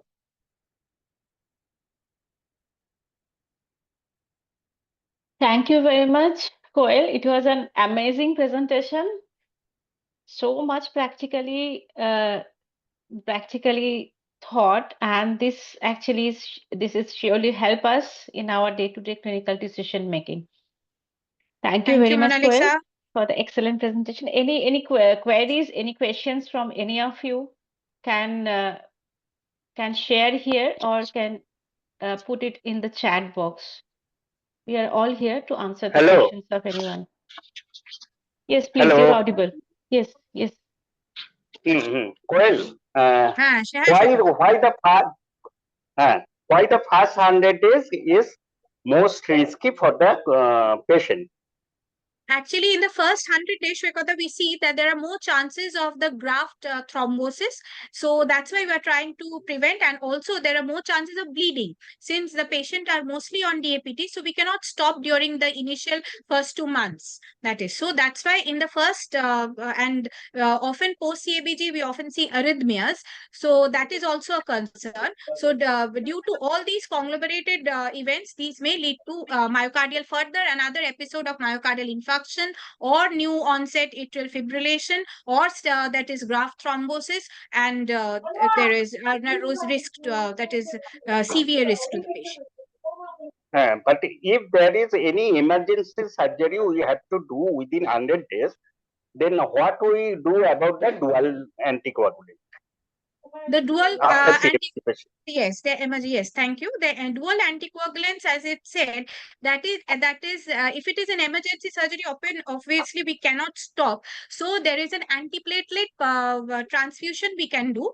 That is platelet transfusion. Sorry, platelet transfusion we can continue if it is a high bleeding risk surgery, and if it is not a bleeding risk surgery but a minor case, but it is an emergency short case, so that we can proceed with the DAPTs continuing. Okay.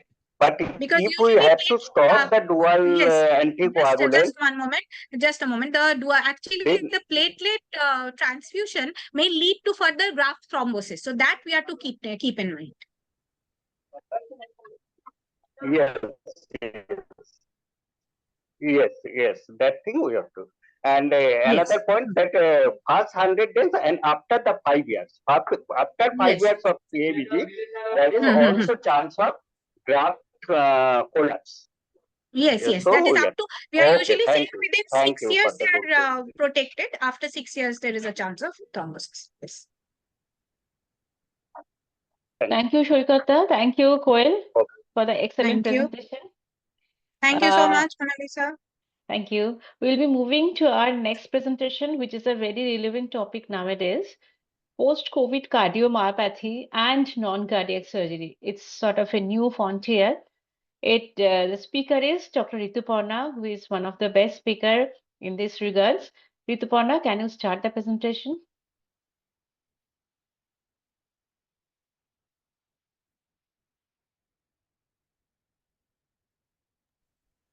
Am I audible? Yes, you are audible. You are Good visible afternoon. too. Good evening, everyone. After 3 intensive sessions, I think mine will be a kind of mop-up where we'll have repetitions of certain things. So I've thought of keeping it simple. So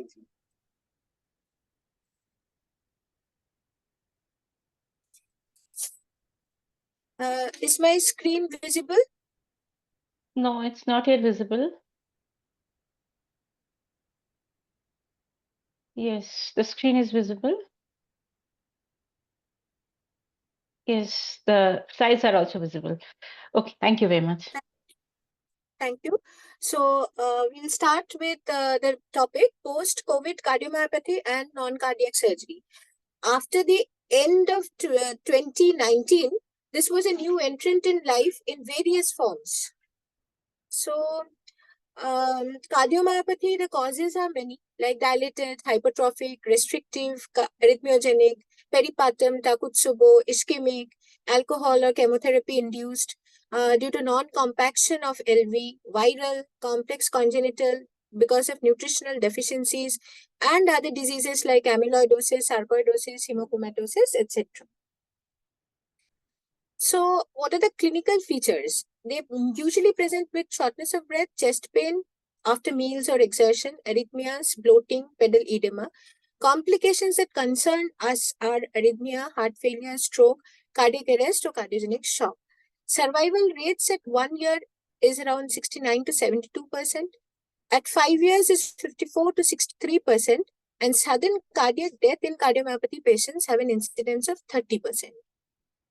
So virus and cardiomyopathy, various viruses like Coxsackie, adeno, eco, the influenza virus, Epstein-Barr virus, rubella, mumps, measles, varicella, and last but not the least, COVID-19 do cause myopathy. The incidence is around 1 in 500. Congenital cardiomyopathy is, however, rarer, 1 in 2,000 to 2,500. So COVID-19 cardiomyopathy and its concerns. Myocarditis is a very common occurrence after COVID-19. It has got an overall mortality risk of around 14%. Endomyocardial biopsy is said to be definitive in identifying the disease because of COVID-19, but it is challenging because of the contagious nature of the disease itself. Troponin leak with a background of cardiomyopathy suggests that it may be because of COVID-19. Treatment is, however, supportive, antiviral, and nowadays colchicine and immunotherapy has said to be having a role. So the other forms of cardiomyopathy are treated with the usual drugs, anticoagulants, beta blockers, ARNI, ACE inhibitors, diuretics, statins, antihypertensives, antiarrhythmics, SGLT2 inhibitors. There is a role of cardiac cath and revascularization surgeries, PTCA, CABG. Cardiac transplant is seen to be very common in dilated cardiomyopathy patients. Pacemakers, implantable cardiac defibrillators have a role.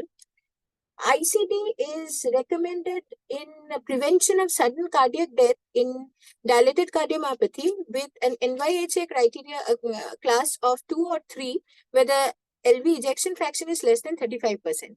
But it does not reduce all-cause mortality in these patients.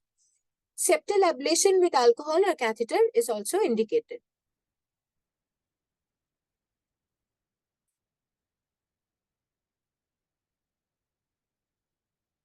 Are the slides visible?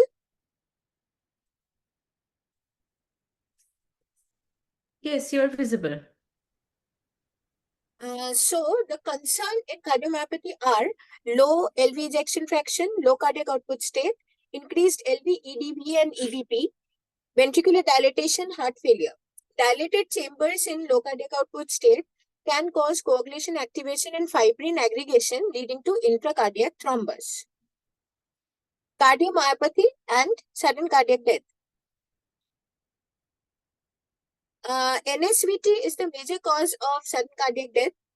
Again, major ventricular arrhythmias can also cause sudden cardiac death in the background of cardiomyopathy. The predictors of which are new onset LV dysfunction, higher NYHA functional class, reduced daily activity tolerance.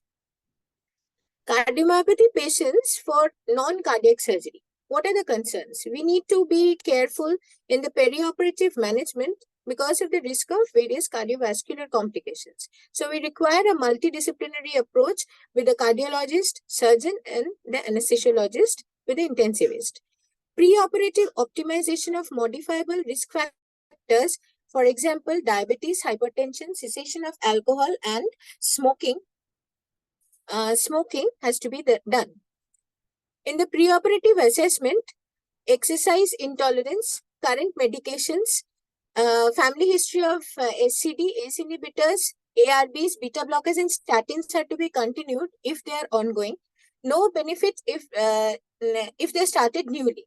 Beta blockers, if stopped, had increased incidence of mortality, and if stopped for more than 2 days, they show increased chances of atrial fibrillation.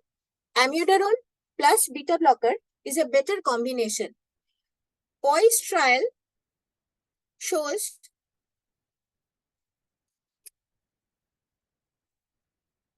just a minute.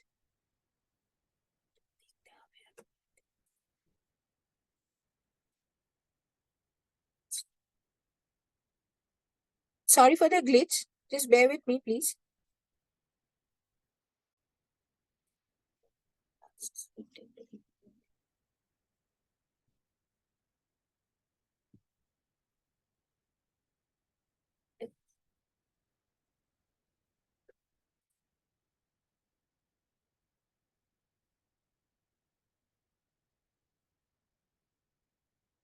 Sorry, am I audible? Yes, you're audible. You're audible. Please continue. So, what are the echocardiographic features in cardiomyopathy that concern us? Either LV or both LV and RV dysfunction, intracardiac thrombus. Pulsed wave tissue Doppler imaging can be used to assess the thrombotic mass mobility. We get a peak antigrade velocity in this. If it is more than 10 centimeters per second, it is said to be a novel marker for intracranial thromboembolic events that can happen and therefore can stratify patients at risk. Restrictive LV filling, RV dysfunction are also predictors of poor prognosis. Short IVRT, incoordinate wall motion, reduced RV long axis, where ataxia of less than 14, increased E wave, short deceleration time, severe diastolic dysfunction are all poor prognosticators.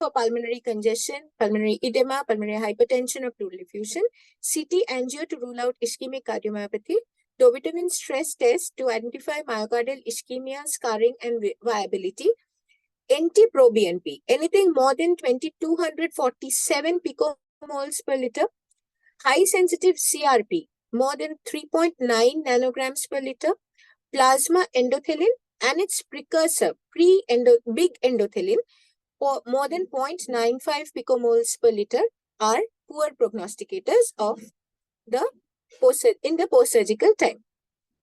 So relating to the time of surgery, it can be emergent where assessment can be done, but optimization is less possible.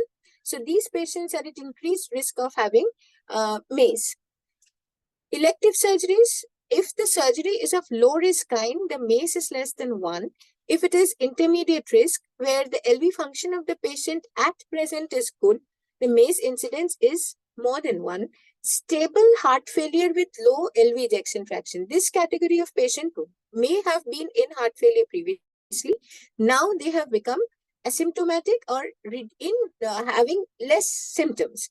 They do, here we can do the risk-benefit analysis, but the MACE is more than 1%.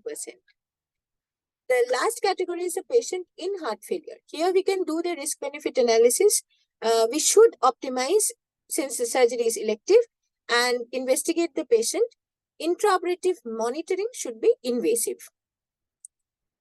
Now, the risk of surgery can be categorized as per the stage of heart failure also. If it is an asymptomatic LV dysfunction that is going on, all have reduced LV diastolic dysfunction or a systolic dysfunction. The MACE are of the following types: myocardial infarction, heart failure, angina, or arrhythmia. It has been seen that if the LV function is normal, MACE is 14%. In LVDD, it is 23%. LV systolic dysfunction, it is 31%. For a symptomatic heart failure patient, it is 54%. In the category of patients who were priorly diagnosed to have symptomatic heart failure, but now before the surgery have become asymptomatic with the conservative medical management, they are at risk of increased postoperative mortality. The odds ratio of postoperative mortality is found to be 1.53 with a confidence limit interval of 1.4 to 1.6. In symptomatic heart failure, which is the acute or the terminal stage, with an ejection fraction of less than 30%, there is an increased MACE. The odds ratio of mortality is 2.37. This is the category where we should postpone the surgery until the symptoms improve. Surgery is not indicated unless it is life-saving in nature. So the basic anesthetic management lies on the three tripod. We have to avoid fluid overload, we have to avoid sudden increase in afterload, and maintain adequate myocardial contractility and ejection fraction to maintain the vital organ perfusion.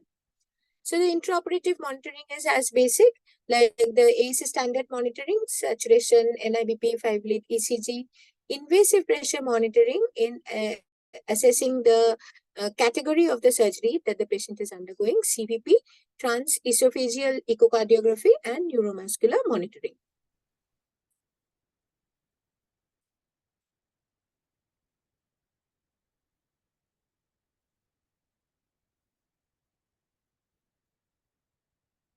Coming to patients who have ICD in situ, we have to clarify, this has been dealt very well before by Dr. Onishua, sort of repetition. We have to clarify the working mode of the ICD or the status of the ICD.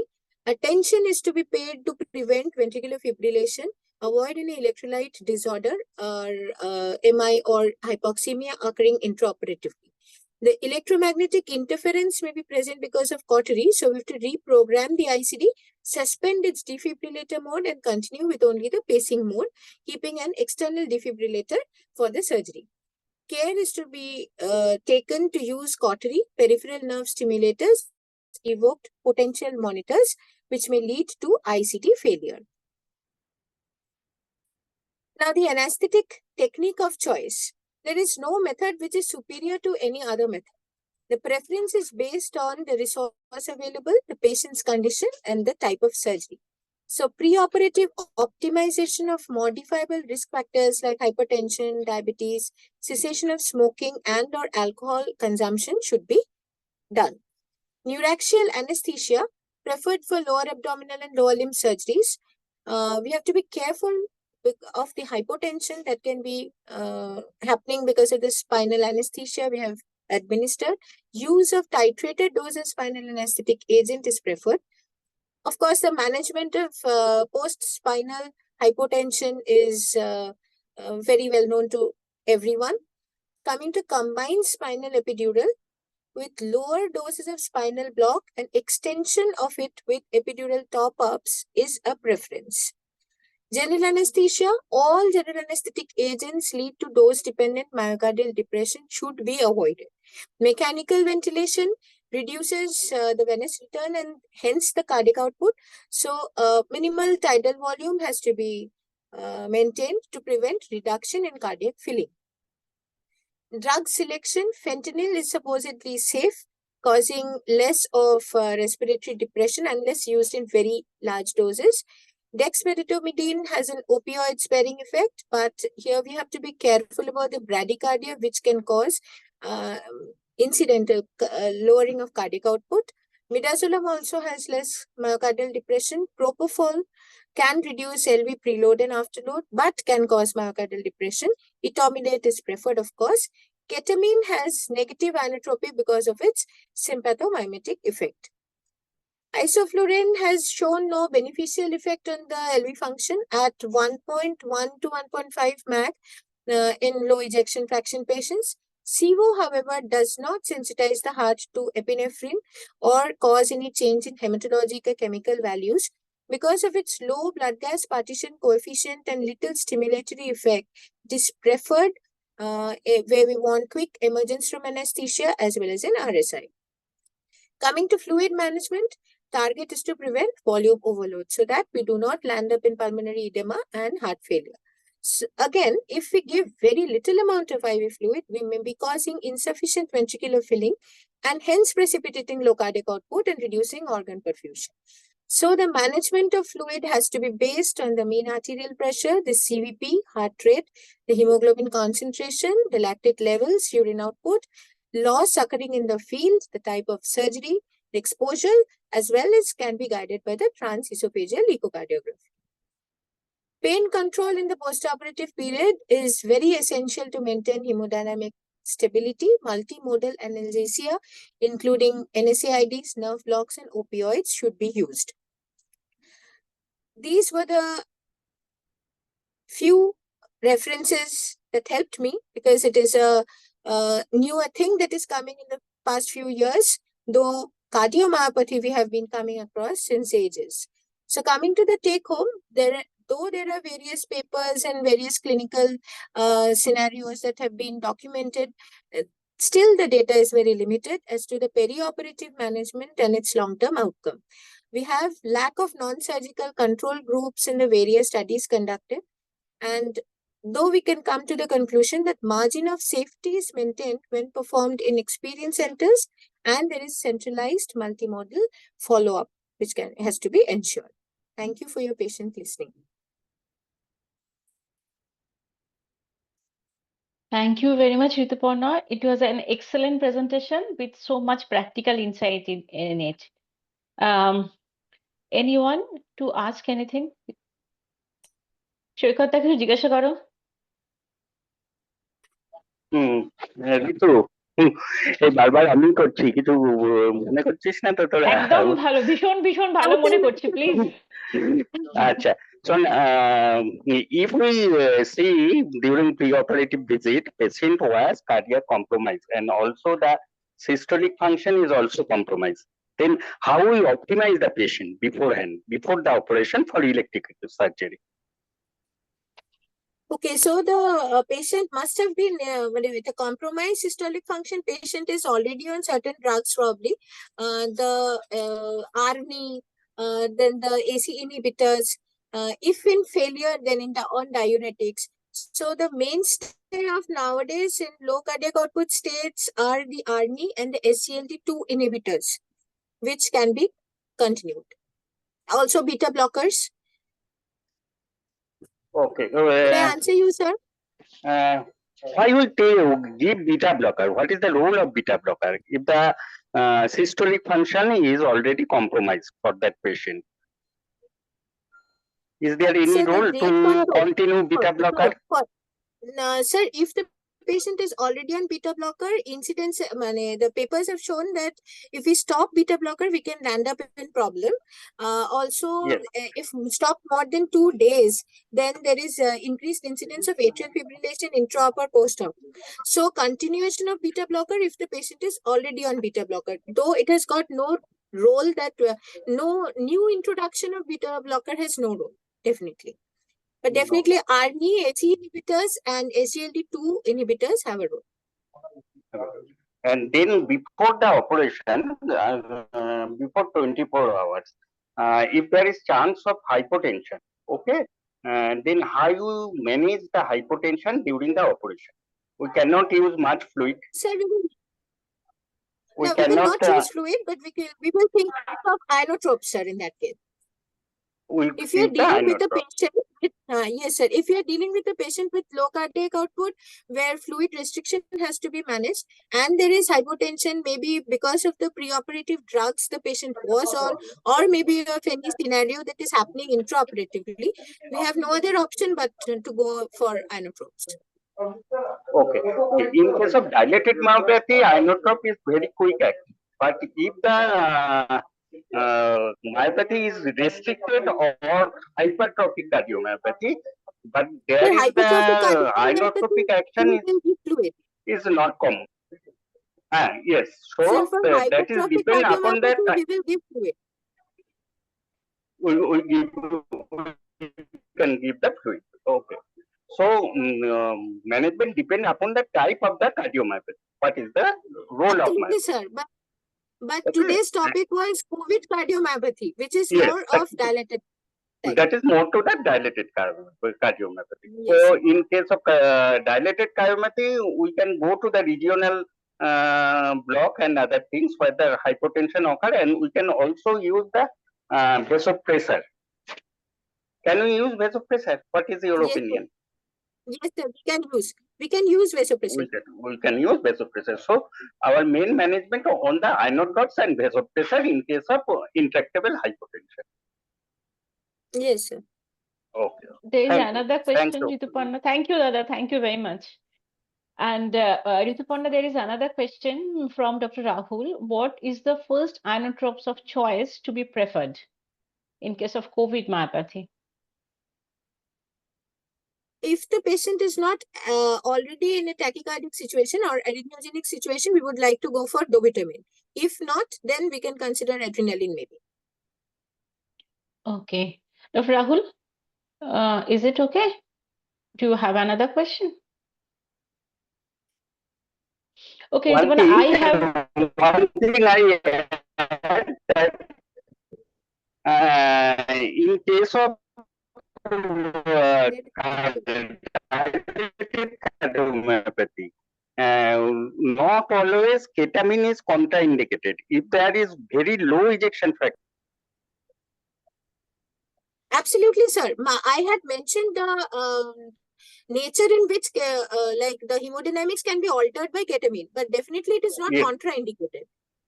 Contraindicated. Okay. There were In other cardiac case, where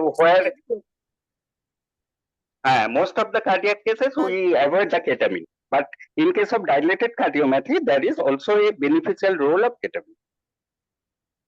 Ketamine, Okay. yes, sir. There is Yes. another question, I think, Monal Sadi. Yes. Ma'am, what is some recommended minimum lower limit and maximum upper limit mean arterial pressure to be maintained for normal, healthy, and cardiac compromised patient? That is COVID patients, I think. Right. I am very sorry. I will not be able to tell you the recommended value, but because I did not go through this in any of the literatures that I went through, maybe in a later date, but I can come up with the answer. But for now, for all practical purposes, we maintain a mean arterial pressure of at least 70 to 75 millimeters of mercury. Anything below that has shown not to maintain the organ perfusion, especially that of the kidneys and the brain. Okay, Ritu, I have a question.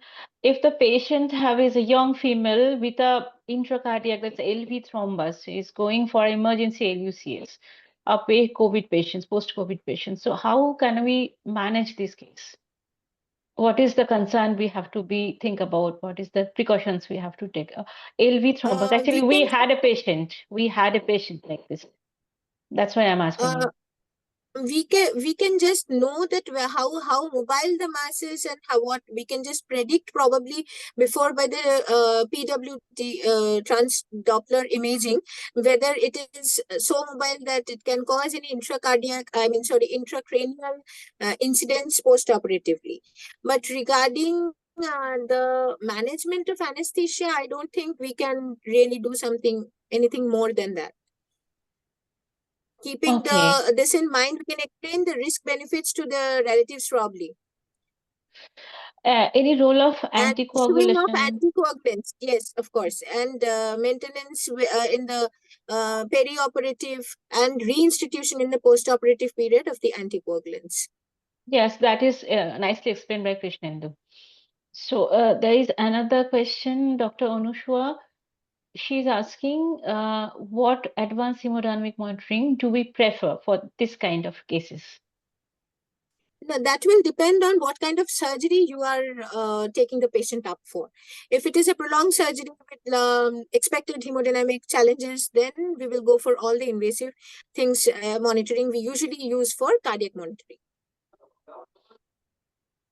Yes, right, Anushwa?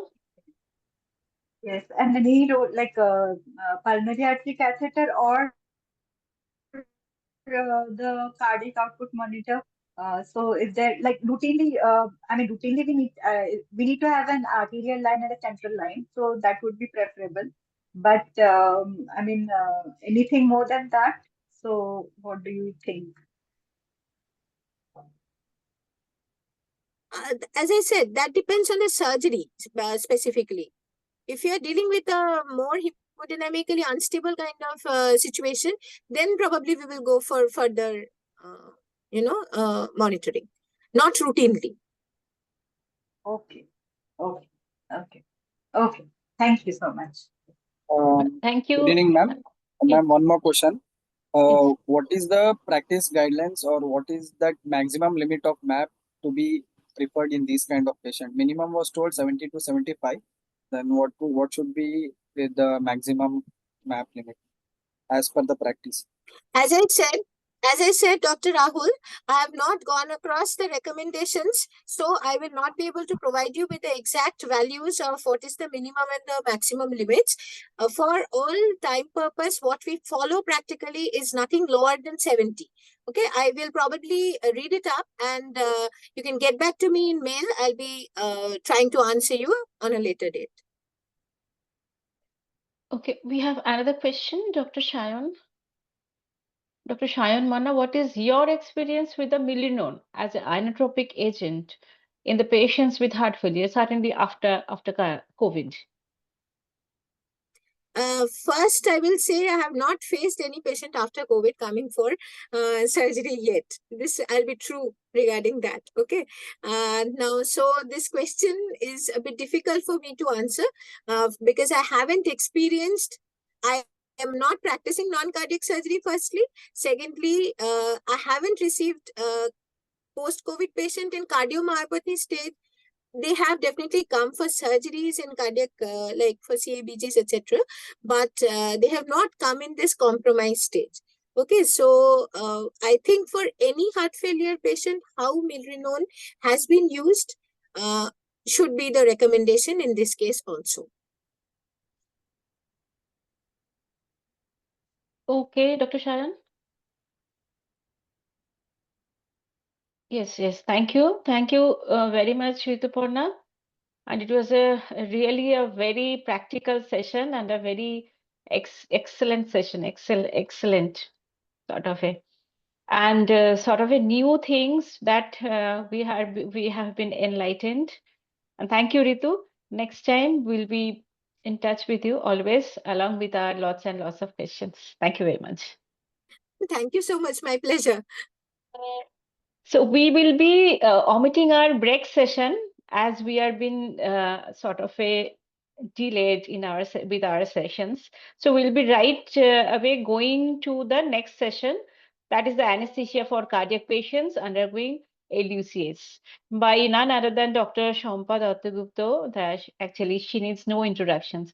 Ma'am, can you start with your session?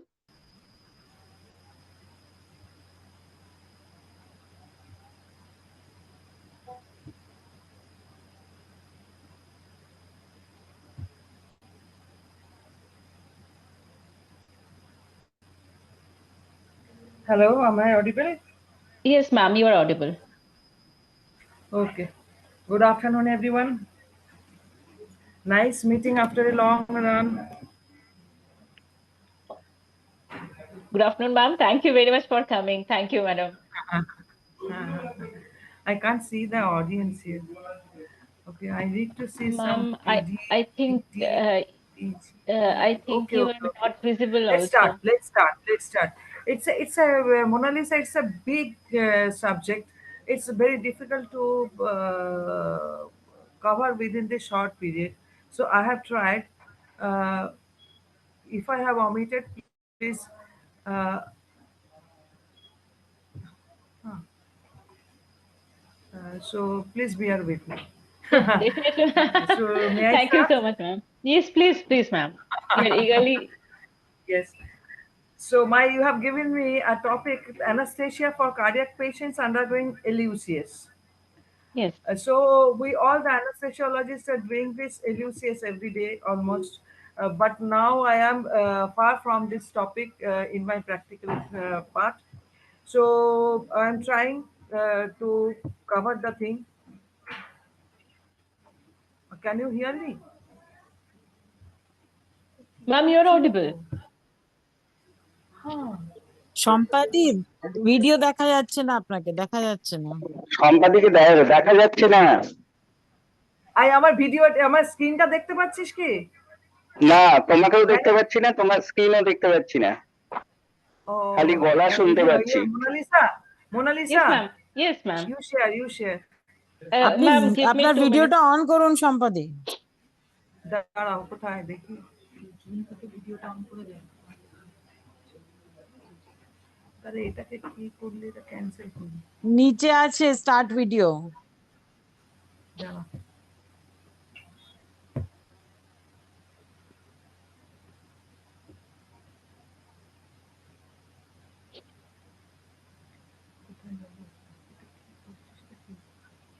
এটা তো অঞ্জনা পারে।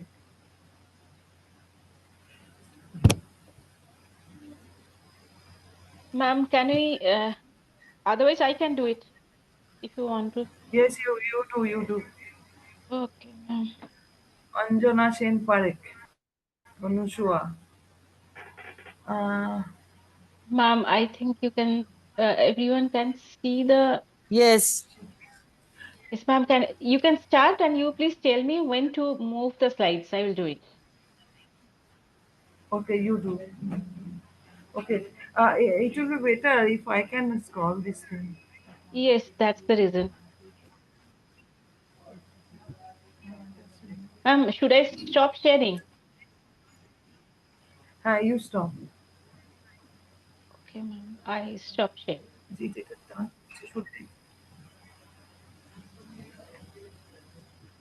You have stopped? Yes, ma'am. I have stopped sharing. Can you see? Is it there? My screen?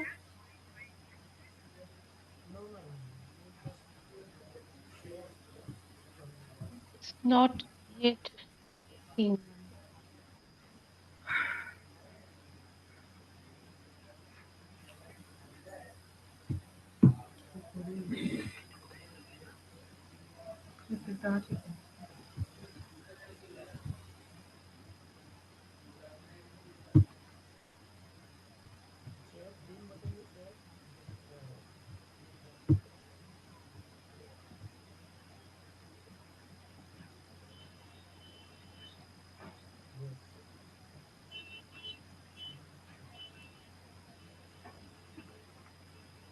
Can you see, Mona Lisa?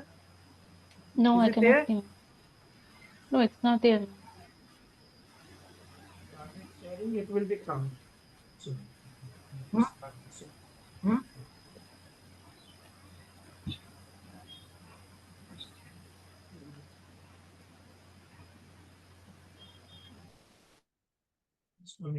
এসছে।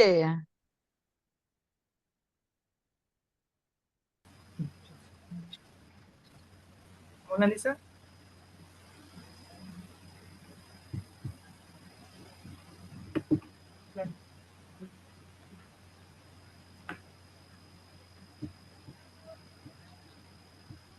Hello? Hello? Yes, ma'am. We can see you with the slide. Achha, you can see my slides? Yes, ma'am. It is. Okay.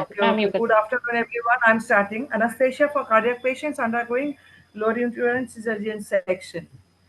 So actually, the management of pregnant women with heart disease is really challenging. The patients with heart disease due to advancement of innovation in cardiac surgeries and the correction of complex congenital anomalies, and more recently with the successful performance of heart transplants, cardiac diseases are not only likely to coexist with the pregnancy, but will also increase in frequency over the years to come.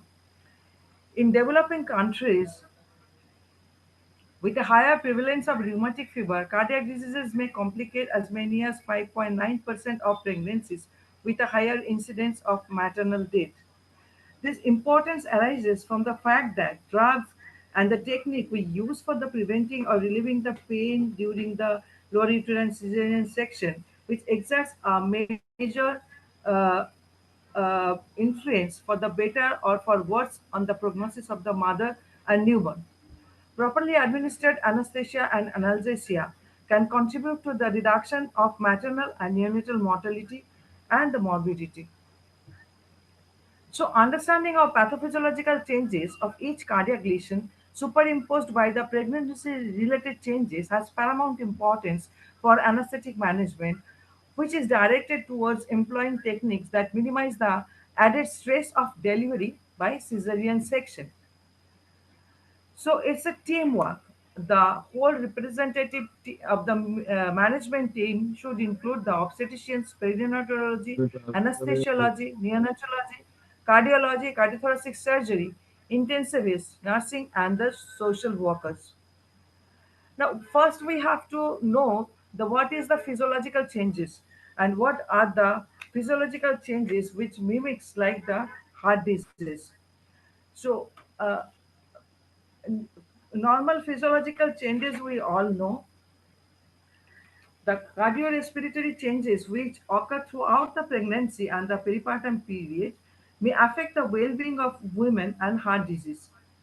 A comparison of the maternal cardiorespiratory parameters between the pregnant and the non-pregnant is important to know.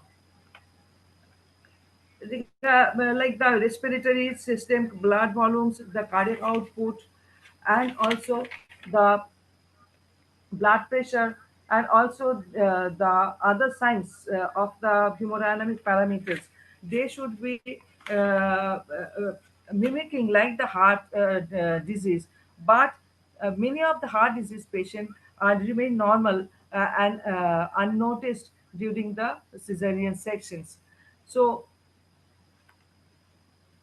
this is the chart where I have shown that unchanged parameters during the uh, lower uterine cesarean section anesthetic management are mainly the central venous pressure, pulmonary artery pressure, pulmonary artery wedge pressure. But the increase in the cardiac output, as we all know, and the decrease in the systemic and the pulmonary vascular resistance, these are the important changes which we see during the normal physiological pregnancy. The major concern for the pregnant woman with the cardiac disease is basically the cardiac decompensation because of the inability to meet the additional demand or imposed by the physiological changes of pregnancy and parturition. Above all, the infection, hemorrhage, and the thromboembolic compounds are also increase the risk.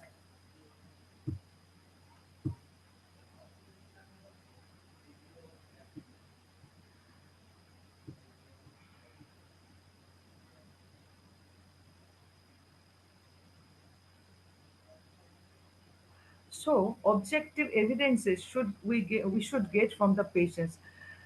If we get no objective evidences of the cardiovascular disease, patients with the cardiac disease, but they are without any limitation of the physical activity. Ordinary physical activity does not cause any undue fatigue, palpitation, dyspnea, or angina. But having the cardiac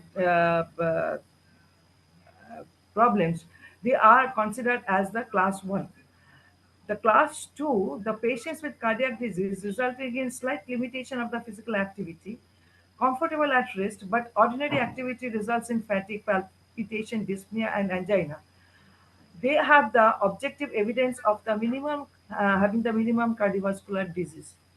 The patients who are the moderately severe cardiovascular disease They result in marked limitation of the physical activity, comfortable at rest, but less than ordinary activity results in fatigue, palpitation, dyspnea, and angina.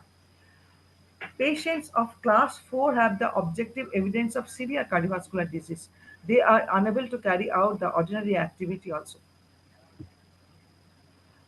So we have to join this New York Heart Association classification and the Clark classification to justify the condition of the patient for our anesthetic management. We have less than 1% mortality in group 1 Clark classification, who are the patients of atrial septal defect, ventricular septal defect, patent ductus arteriosus, pulmonary tricuspid valvular disease, corrected tetralogy of Fallot, patients with biphasic valve, and the mitral stenosis of NYHA class 1 and 2. Patients had the increased mortality of 5 to 15%, where the NYHA class of 3 and 4 microstenosis patient, aortic stenosis patient, patients with coarctation of aorta without valvular involvement, uncorrected tetralogy of Fallot, previous myocardial infarction, Marfan syndrome with normal aorta. And patients of the mitral stenosis with atrial fibrillation and the artificial valves are also having the mortality of 5 to 15%. But the patients with primary pulmonary hypertension, Eisenmenger syndrome, coarctation of aorta with valvular involvement, Marfan syndrome, they have the severe mortality with 15 to 25% during the LOCS. So, symptoms and signs of the heart disease of the pregnancy should be elicited from the patient during their visit. Severe progressive dyspnea, progressive orthopnea, these are the very important issue. Paroxysmal nocturnal dyspnea, hemoptysis, exertional syncope, chest pain related to effort or emotions, and progressive or generalized edema, which indicate the presence and the progression of the heart disease during pregnancy. So physical findings strongly suggestive of the heart disease are the cyanosis we all know, clubbing, persistent neck vein distension, positive hepatojugular reflux, palpable thrill, diastolic murmur, paradoxical splitting of the cardiac sounds, true cardiomegaly, documented sustained dysrhythmias, and the pulmonary hypertension. More above and all, the factors which are poorly tolerated if associated with these symptoms and signs by the parturian or during the lower uterine cesarean section for the patients with the congenital heart disease, like the anxiety, salt and water retention, sudden stress or exercise, heat and humidity, anemia, infection, dysrhythmias, and the thromboembolic events.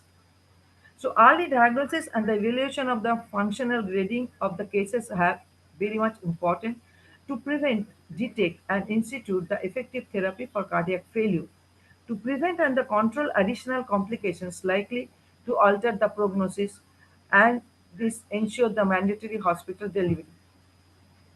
So opinion of the cardiologist is essential, and with every visit, we should inquire about the dyspnea and the cough, auscultation at the lung base for capitation, increase or decrease in the pulse rate, and the re-evaluation of functional grading. In YH grade 1, at least admit at least 2 weeks prior to the delivery. Grade 2 at 28 weeks of gestation, especially in case with the abnormal social surroundings. Grade 3 and the 4, they are admitted as soon as the diagnosis is made.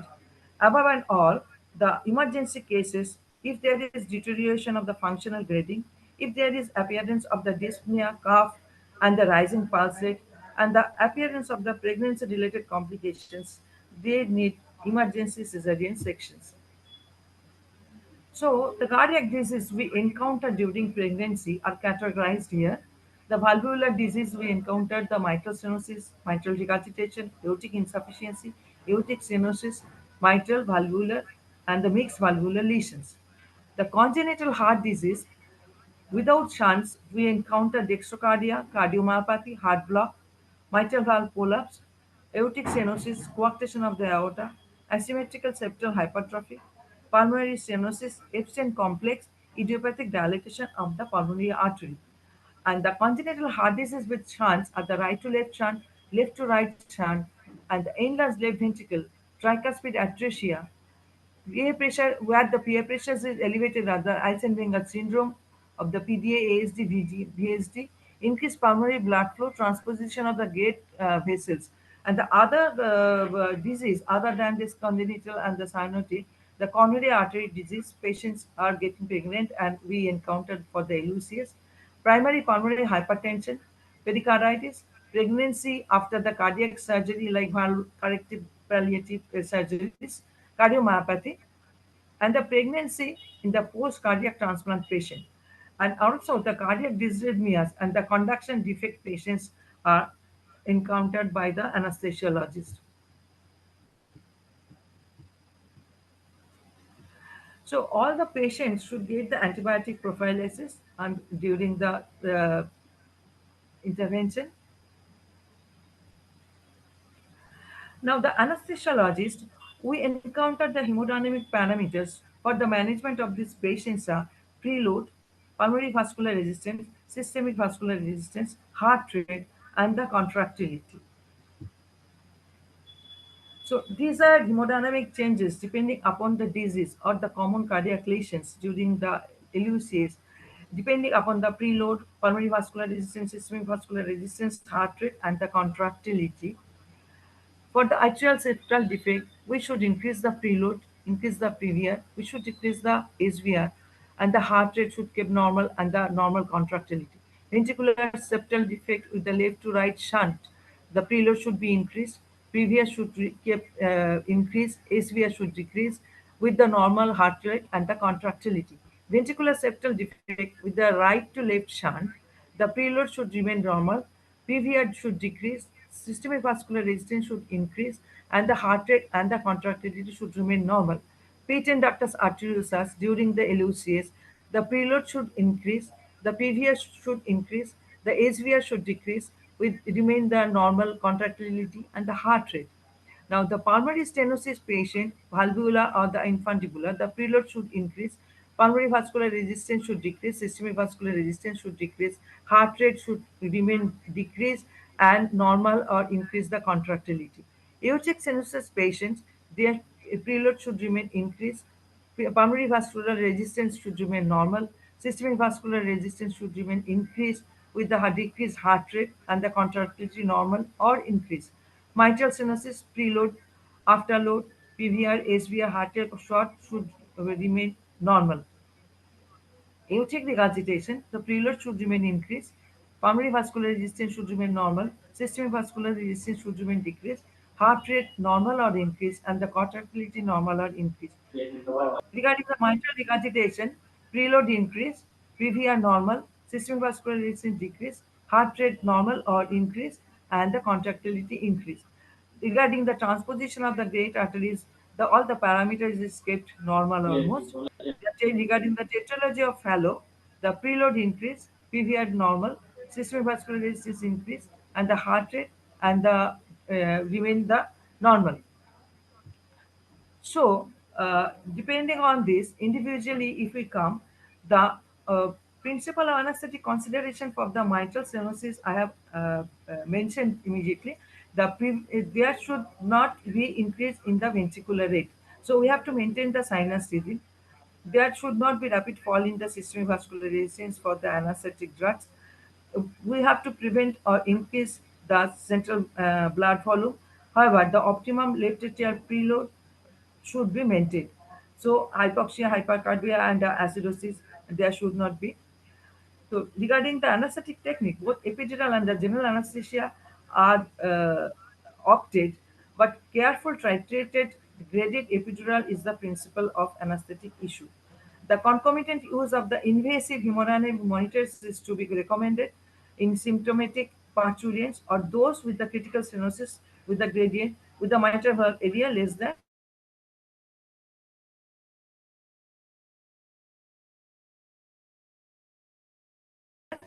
0.6 centimeter square. But that should be slow induction, maybe with graded epidural anesthesia. There should be prevent in increasing the systemic vascular resistance, which promote the forward flow of the blood and to prevent pulmonary congestion. So invasive blood pressure monitoring and the pulmonary artery catheter are opted for. monitoring. Now coming to the aortic stenosis. Here also the general anesthesia may be used. Regional anesthesia, if it is in expert hand, epidural can be given. As it is a fixed cardiac output state, hypotension is poorly tolerated. So neuraxial block, though accepted technique, but it's remain controversial and it should be better avoided. Patient with transvalvular gradient greater than 50 millimeter of mercury should have the invasive monitoring of the arterial line and the central venous monitoring. Here, the PA catheter, it is also controversial because of the high risk of the ventricular arrhythmias.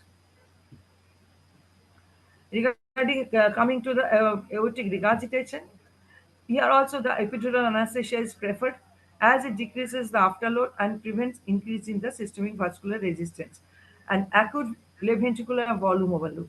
If patient is on anticoagulation, risk of regional anesthesia is there. For epidural or spinal, be careful about that. Induction of general anesthesia is preferred by using the etomidate. Now, lower uterine cesarean section in congenital mitral valve collapse. Here, both general anesthesia and regional anesthesia may be used. Epidural also, it is a technique of choice. Hypertension should be treated with the small boluses of phenylephrine. Overall goal is to avoid the decrease in cardiac output, heart rate, left ventricular end-diastolic pressure, as they may exacerbate the collapse. So pregnancy with prosthetic valve, there is high risk of maternal and fetal complications. Maternal complications like thromboembolic phenomenon, valve failure, bacterial endocarditis, fetal complication like fetal hemorrhage, complication from the maternal anticoagulation. So anesthetic consideration both regional and general can be used, but regional anesthesia is preferred. For congenital heart disease, two types of the patients are encountered, cyanotic and the acyanotic. Cyanotic lesions are more likely to be associated with the following findings like the congestive heart failure, worsening of the functional status, rapidly worsen, preterm labor, fewer live birth, and the small for death neonates. So cardiovascular parameters for the parturient having the intercardiac shunts, the right to left shunt and the left to right shunt. The heart rate for the right to left and the left to right should keep normal. Rhythm, the sinus, preload should be maintained. Contractility should be normal or increased. Systemic vascular resistance in case of the right to left shunt should increase and for the left to right shunt should decrease.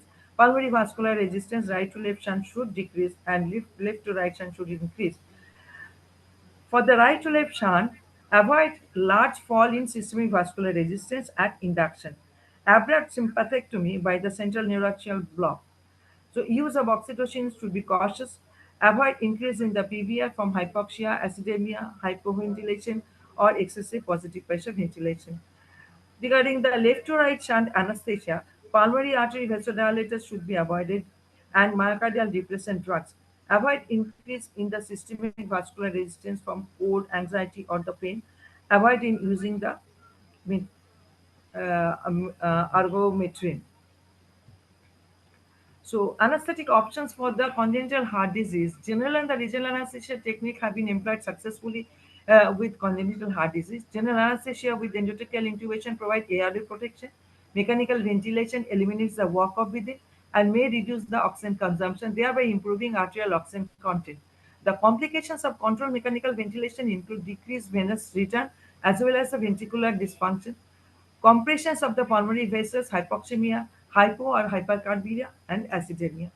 Critical issues are that the mode and the frequency of the ventilation, peak inspiratory pressure, fraction of the inspired oxygen, EtCO2, blood gas analysis are seldom reported in published cases describe the anesthetic management of the parturient women with congenital heart disease. These are all in the trial and error by the expertise. The choice of anesthetic drugs may not be primary importance if the hemodynamic effect of the lesions is worsened by the tachycardia. Anesthetic drugs that are known to cause an increase in the heart rate through vagolysis should not be administered those things. The IV drugs administered to the patient with the right to left shunt have a more immediate and the pronounced effect because they reach to the circulation sooner. However, inhaled anesthesia is preferred in case of the right to left shunt. Regional anesthesia allows spontaneous respiration with little disruption on the DQ relationship, which may critical in the parturient with the complex heart lesions.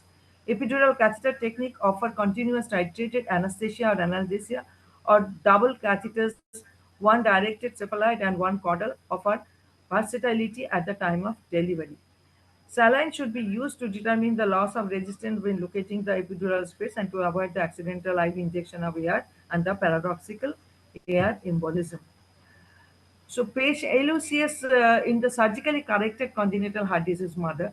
Here, successful surgical repair of the heart lesion before pregnancy results in significant improvement in the maternal and the neonatal outcome because it can overcome the severe obstructions to the pulmonary blood flow. So, goal is to maintain the adequate arterial oxygen content when oxygenated pulmonary venous blood returns to the heart and mixes with systemic venous blood. The problem is in creating a shunt that does not produce excessive pulmonary blood flow. Now, coming to the cardiomyopathies, we encounter the patients with the hypertrophic cardiomyopathy, restrictive cardiomyopathy, and the dilated cardiomyopathy. Hypertrophic obstructive cardiomyopathy, where we have to maintain the intravascular volume and the venous return, avoid aortic valve compression, maintain systemic vascular resistance, maintain slow heart rate and the sinus rhythm, aggressively treat the atrial fibrillation, prevent increase in myocardial contractility. So graded epidural is the choice here. Single shot subarachnoid blot is contraindicated. General anesthesia, volatile agents are advantageous. Most common adverse consequences is the reversible congestive heart failure.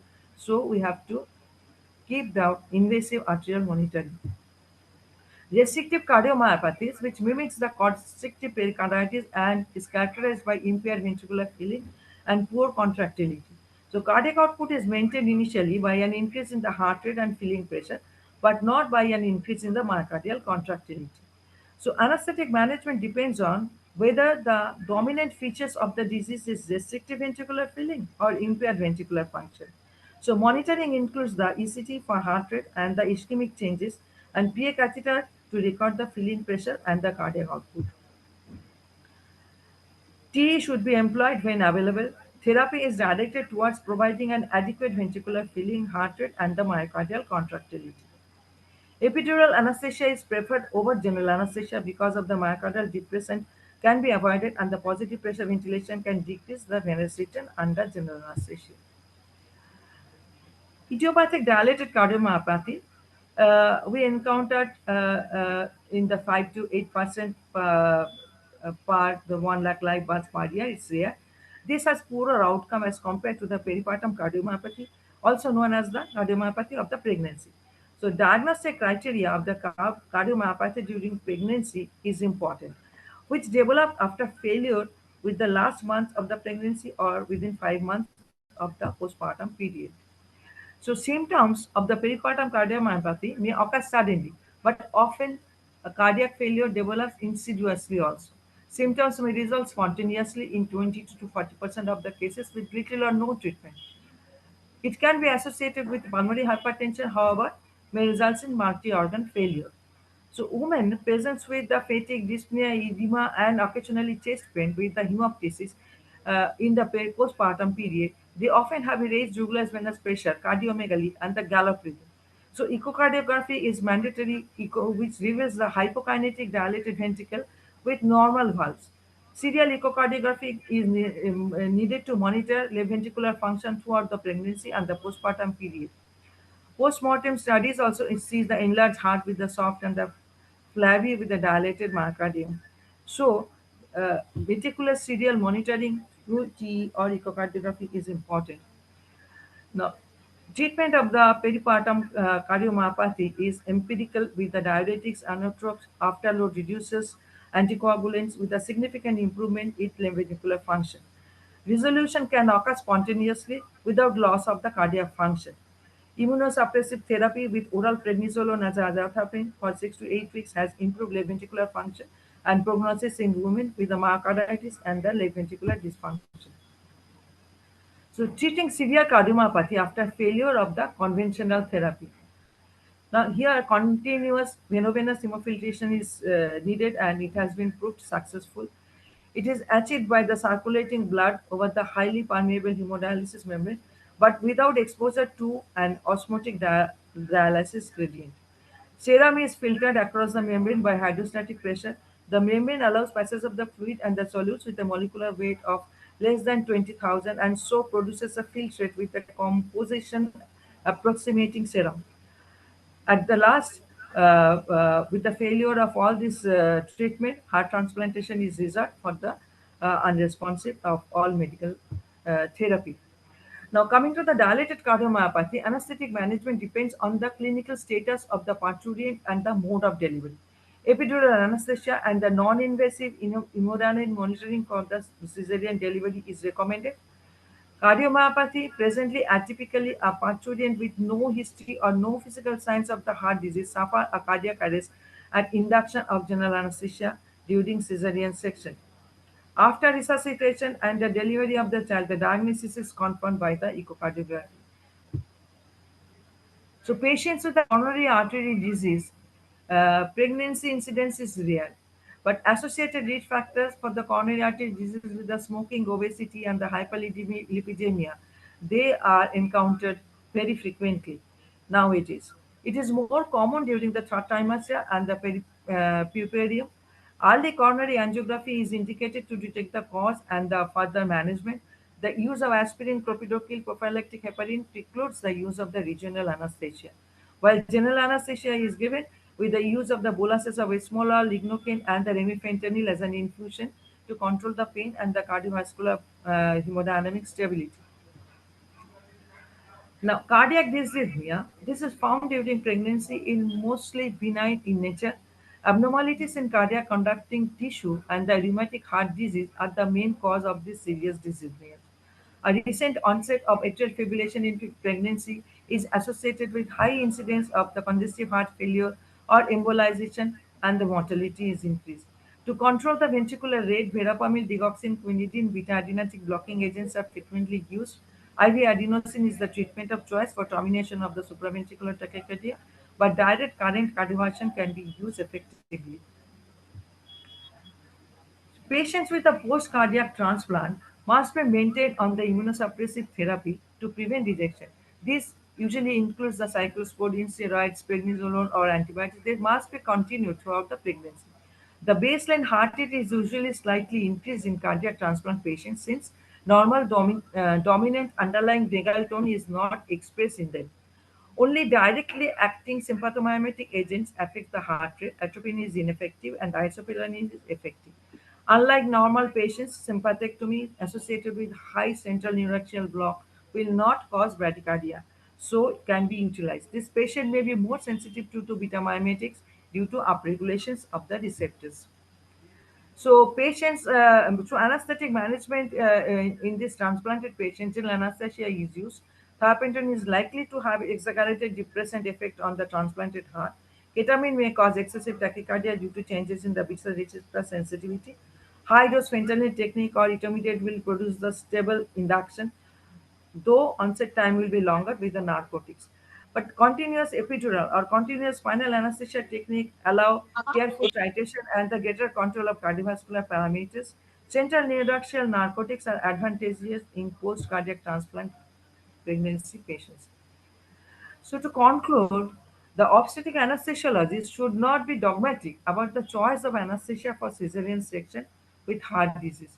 Each case should be assessed individually with special attention paid to the functional impairment. An understanding of the hemodynamics associated with the structural lesion and appropriate use of the invasive monitors are most important in providing optimal conditions for the labor and the delivery during the cesarean section. Thank you for patient hearing. These are my references.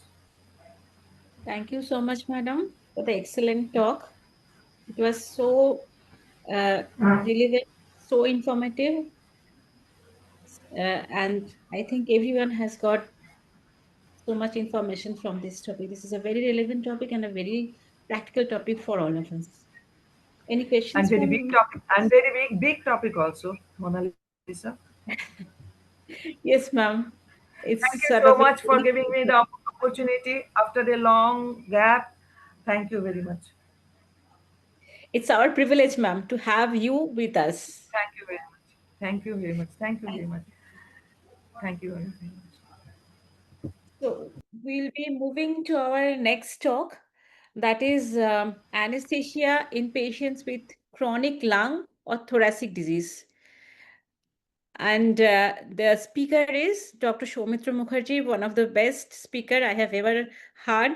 And over to you, Soumitra. I think there's a question Thank you, for Monalisa Madam. ji. Am I visible? Yes, you are visible, Soumitra. Just a minute. There's a question for Madam. If Okay. a patient for LUCU is taken up under general anesthesia with a standard ASA monitoring, are there any suggestive feature or parametric values diagnostic of intraoperative pulmonary or cardiothrombotic events? Or if there is any need for advanced monitoring for us to get any evidence? Madam, are you there?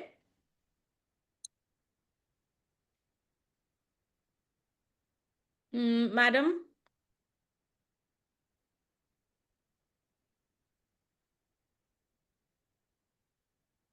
Dr. Rahul, we can discuss this question after this session, I think, because Madam is not responding at present.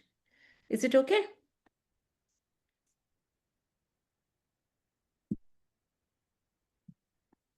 Yes, we have another session of patient with a sort of a case that we will be going to discuss. That at that time we can discuss this question. Okay. Thank you. Thank you for the participation. Soumitra, over to you. Okay. I Yes, do you are not know how visible. to share my screen. Yes. Manisha দি, তুমি কি আমাকে help করবে যে এটাতে আমাকে share করার জন্য কি করতে হবে? আচ্ছা, দেখ মাঝখানে একটা অপশন আছে শেয়ার বলে, সবুজ রঙের। হ্যাঁ, শেয়ার আমি গেলাম, তারপরে? আচ্ছা, তোর কিন্তু প্রেজেন্টেশনটা খোলা থাকতে হবে। প্রেজেন্টেশনটা কম্পিউটার আগে খুলে নে পুরোটা। Just moment. হুম।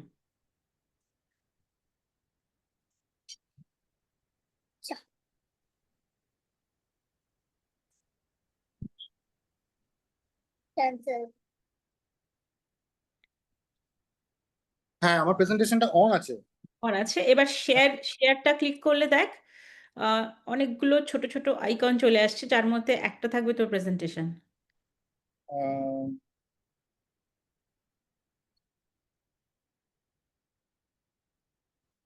শেয়ার স্ক্রিন আসছে। স্ক্রিন দেখ যে স্ক্রিনটাতে প্রেজেন্টেশনটা আছে ওটাতে ক্লিক কর। স্ক্রিনটা ক্লিক করলে জুম আর স্টার্ট ব্রডকাস্ট এই দুটো আসছে। না সৌমিত্র, হ্যাঁ, ওটাকে instead of share screen choose share window, okay. then choose your presentation. Share উইন্ডোর অপশনটা না পলাশ স্যার আসছে না। আর কি আছে বলো? শেয়ার স্ক্রিন ছাড়া আরেকটা অপশন থাকবে। আর অপশন আছে ফটো শেয়ার ক্যামেরা না, আইক্লাউড ড্রাইভ, ড্রপ ও বক্স। আচ্ছা, এটা আইপ্যাড? আমার আইপ্যাড এটা। হ্যাঁ, আচ্ছা, তাহলে স্ক্রিন সিলেক্ট করে তারপরে অন্যটাই যেতে হবে, অন্যটা মানে switch to the presentation.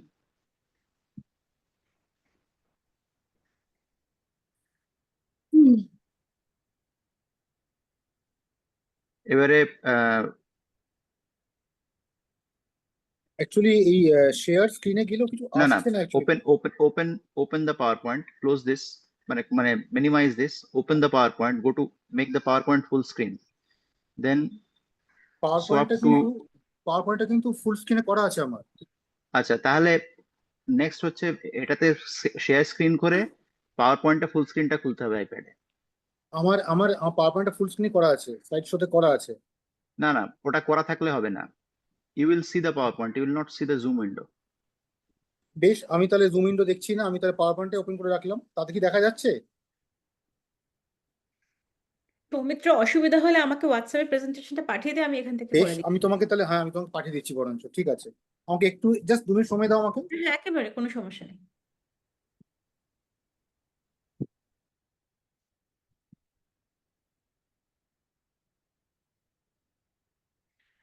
And to all of you, how the CME is going on? সবার কেমন লাগছে? And we need suggestions for making this kind of CMEs in future. এটা কি ভালো হবে?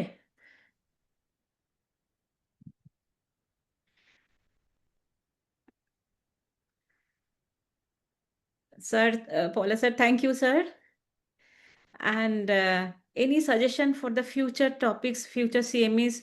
Because I think the cardiac part is one of the most important thing in our general anesthesia people also. So it is a common topic for all of us. So I think the discussion for this kind of common things, the protocols, the recommendations, some debates. I just have some ideas of giving some debates along with how to do the presentations, what to do, what not to do. So these are the things I think will be helpful for all of us, because we also need, everyone is needing some knowledge and some discussion about this kind of controversies. Yeah, Dr. Shayan, this is very true. The topics are too vast to cover in a very short period of times. Yes, and ma'am, yes, we are planning to do some 2 or 3 debates. There is some minimum time for getting the credit points from the West Bengal Medical Council. So I have to make a long CME programs. We'll make short CMEs, short timings, I think, from the next time. And any suggestion for the future, what we can have along with us? The debates we'll be sharing how any suggestion about the future, making the future CMEs interesting. Any suggestions? What topics should we select? It will be much helpful for all of us.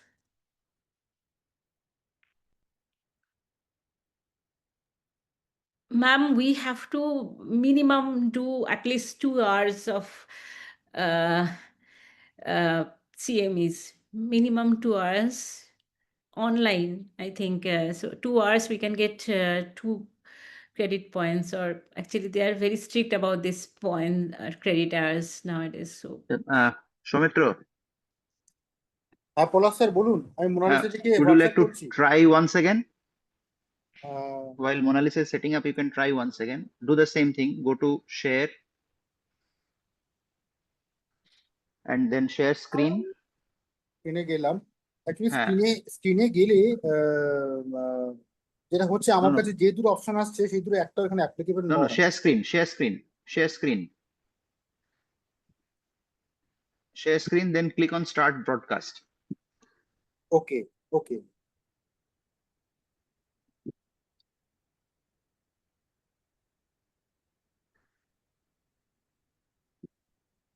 Start ব্রডকাস্টে বলো না, একটা timing শুরু হয়ে যাচ্ছে। Okay, wait, hold. Yeah. Monalisa, আমি তোমাকে WhatsApp করে দিয়েছি। হ্যাঁ, আমি পাঠাচ্ছি। No, we are on start broadcast. Now switch to your screen. Switch to your PowerPoint. মানে আমি এবারে কি আবার পাওয়ার পয়েন্টে চলে যাব? হ্যাঁ, switch to your PowerPoint. Okay, now the PowerPoint is on. Is it visible? Yeah, it's visible. Okay, thank you, sir. Thank you. Thank you, sir. Thank you. Is it visible to everybody? Yes, it's visible. Yeah. Okay. Thank you. First of all, I'm really sorry. I'm sorry for the inconvenience which I made regarding the hardware issue. So, Mitro, you can start, and every one of us are not very good in. Okay, thank you. Thank you, Paula. Thank you. Good afternoon, all. So today I'm going to discuss the anesthesia in patients with chronic lung or thoracic disease. Although it's a very large topic and it is very difficult to accumulate or gather all the information, the theoretical aspect, the practical aspect, as well as the guidelines in a very short duration of 30 minutes.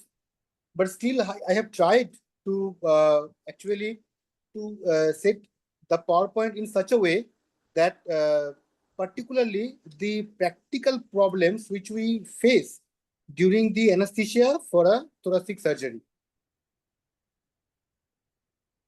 For the thoracic surgery, for any other surgery, I have prepared my whole presentation into 3 stages. First of all, preoperative assessment and optimization.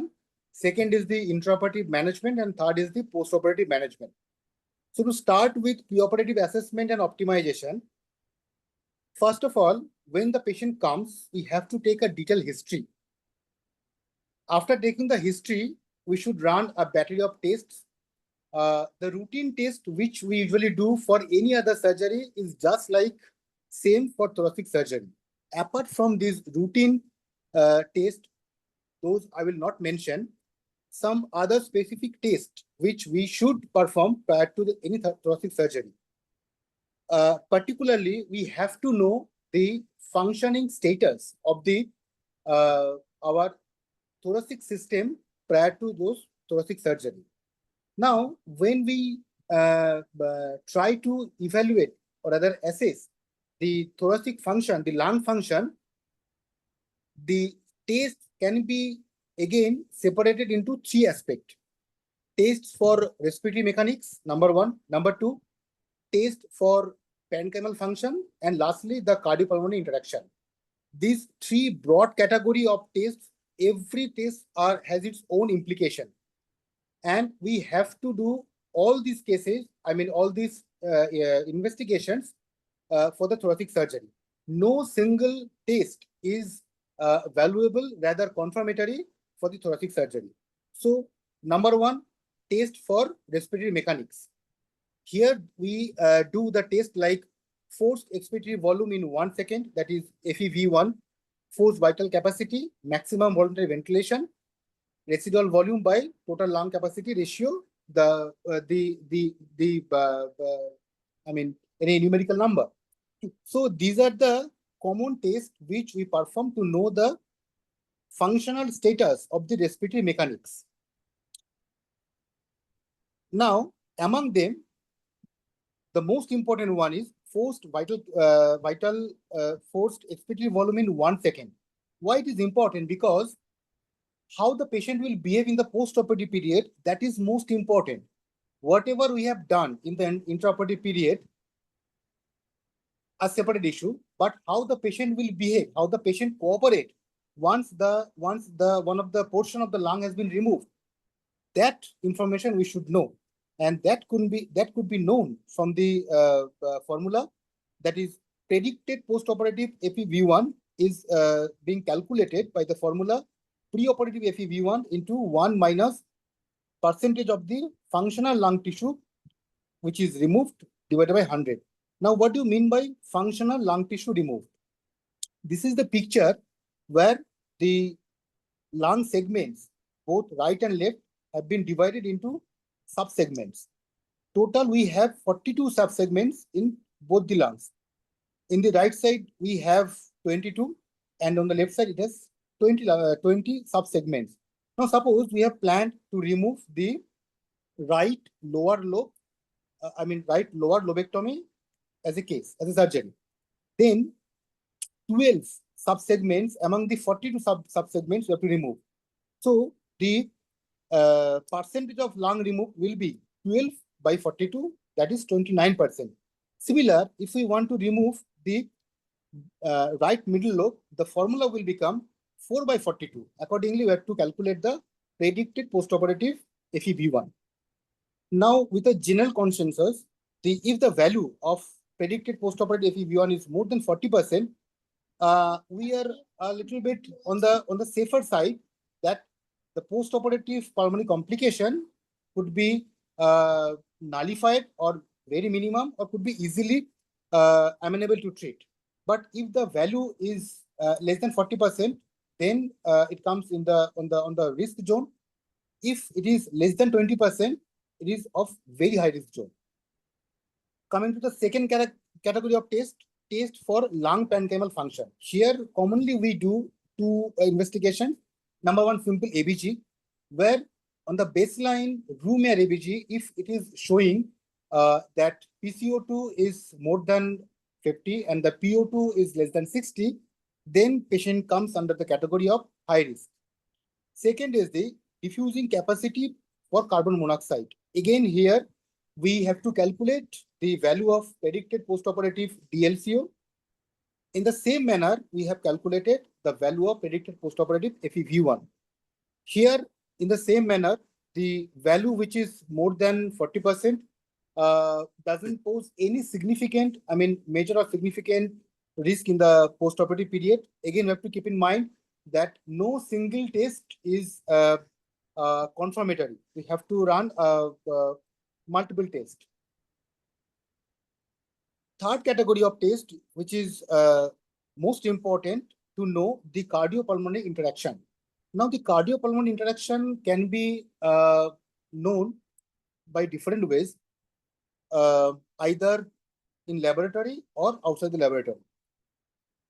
By the cardiopulmonary interaction test, we actually want to know the value of maximum oxygen consumption, because maximum oxygen consumption is related to METs. METs is the metabolic equivalent task.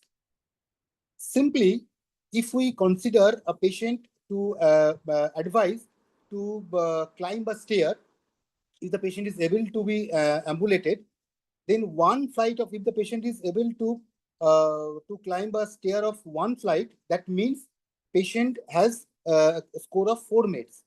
Generally, before any thoracic surgery, we expect to keep the patient on the safer side, on the safer zone of having the this climbing of stairs of 2 flights, that is 8 METs. 8 METs means the VO2 max is more than 35 ml per kg per minute, which is actually a required acceptable value.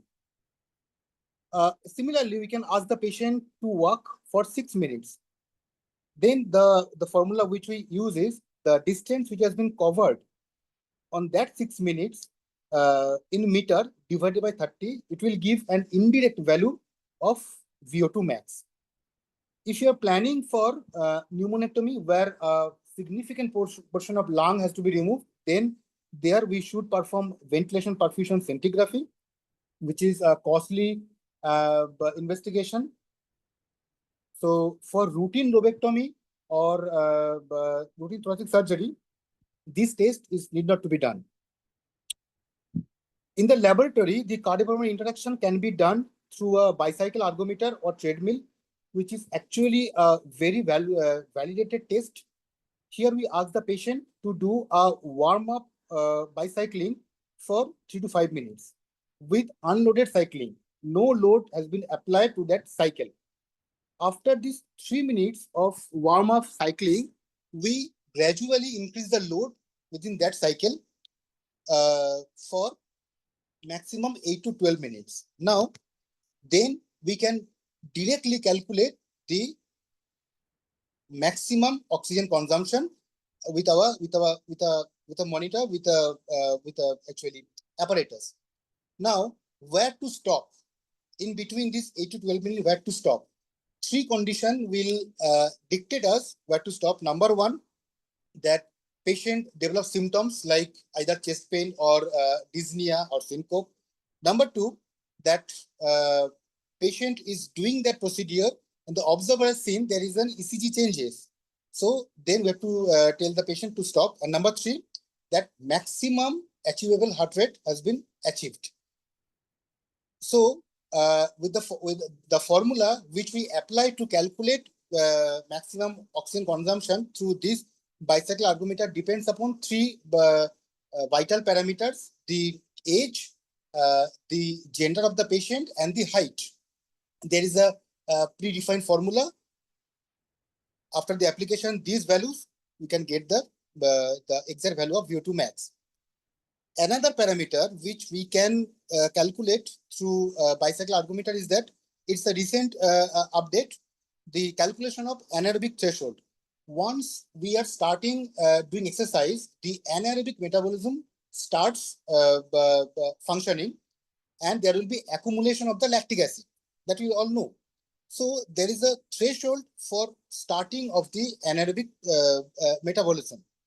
That threshold value is actually important, and that can be calculated. The threshold value of less than 11 ml per kg per minute is actually suggested that patient will come into the high risk zone. This test, that is the anaerobic threshold, has not been well validated. So the textbook the common textbook yet to come this value. This is a flow chart. If time permits, I will definitely explain this flow chart. This flow chart is present in Miller I will ask all of you to go through this. It's a beautiful chart. If again I'm telling that the time permits, I will explain. For the time being, I'm skipping it. Next is that optimization part. Many a patient which come for the thoracic surgery, they have concomitant other systemic illness in the form of myocardial ischemia. Why? If the patient comes with a thoracic surgery for suppose lung cancer, patient will almost all patient or the most common cofactor is the history of smoking. Now, with a history of smoking, patient will definitely have the history of myocardial ischemia. So, accordingly, we have to calculate the cardiac risk for the non-cardiac surgery, and we have to categorize the patient. If the patient is very much symptomatic for the myocardial ischemia, we have to treat the ischemic symptoms either by medical therapy or by stenting. Again, if we do the stenting, we have to wait for thoracic surgery for 4 to 6 weeks. Next is the arrhythmia. Arrhythmia can be present in the preoperative period or in the postoperative period. We all know who are actually very much related with the thoracic surgery frequently. They know that in the postoperative period, almost very common complication is the atrial fibrillation. Now, for the atrial fibrillation, the drugs we use for the cardiac surgery, in the post-cardiac surgery patient, like beta blocker and amiodarone, preferably these drugs to be avoided after thoracic surgery because they all have their own complication as far as lung function is being concerned. They may cause lung fibrosis, or if we do not use cardio-specific beta blocker, then there will be spasm. So the drug of choice is diltiazem. If diltiazem is not helpful, then we can think about the beta blocker or amiodarone. Here, another aspect is that if the patient is dependent or patient is taking beta blocker since preoperative period, we have to continue in the postoperative period also. Next is the COPD. COPD is a very common cofactor for the patients coming for thoracic surgery. We have to treat the COPD component with the nebulizer, we got physiotherapy, the exercise. If there is any chest infection, then we have to correct it. If there is any ongoing bronchospasm, we have to correct it. Now, the other two common concomitant disease which I want to discuss is number one, pulmonary hypertension, and number two, malignancy. The pulmonary hypertension, this type of pulmonary hypertension, which is present in patient coming for thoracic surgery, is because of lung disorder. This is not related to left heart disease. So the management strategy will be different from the strategy which we follow for the management of PH due to left-sided heart disease or congenital heart disease. According to Miller textbook, 40 to 50% patient coming for thoracic surgery is having pulmonary hypertension. A simple echo is quite adequate enough to diagnose PH. So whenever a patient comes for the thoracic surgery, we have to do a 2D echo to rule out PH. Now, when the patient comes for thoracic surgery having pulmonary hypertension, following strategy to be undertaken. Number one, we have to avoid any hypotensive or vasodilating anesthetic agents whenever possible. Means we have to avoid the drugs like nitroglycerin or nitroprusside or excessive dose of propofol. Balance dose of inhalation agent in the form of sevoflurane will be helpful. Next is ketamine does not exacerbate pulmonary hypertension. So ketamine and etomidate are a very good choice for induction. We have to support the mean systemic pressure or with the vasopressors like norepinephrine, phenylephrine, and vasopressin. Here we have to keep in mind that we are dealing pulmonary hypertension not due to left heart disease. So unnecessary use of vasodilators or the ironodilators to be avoided. Rather, we have to choose the vasopressor agent to maintain the systemic blood pressure. Why this strategy? Somehow we have to maintain the RV blood flow. Okay, if the systemic blood pressure falls to a dramatic range, to a certain level, our RV perfusion will be hampered. So there are two ways to maintain the RV perfusion. Number one, either use of inodilator or the use of vasopressor. So here in thoracic surgery, vasopressor is choice of treatment rather than unnecessary use of inodilators. Use of thoracic epidural anesthesia is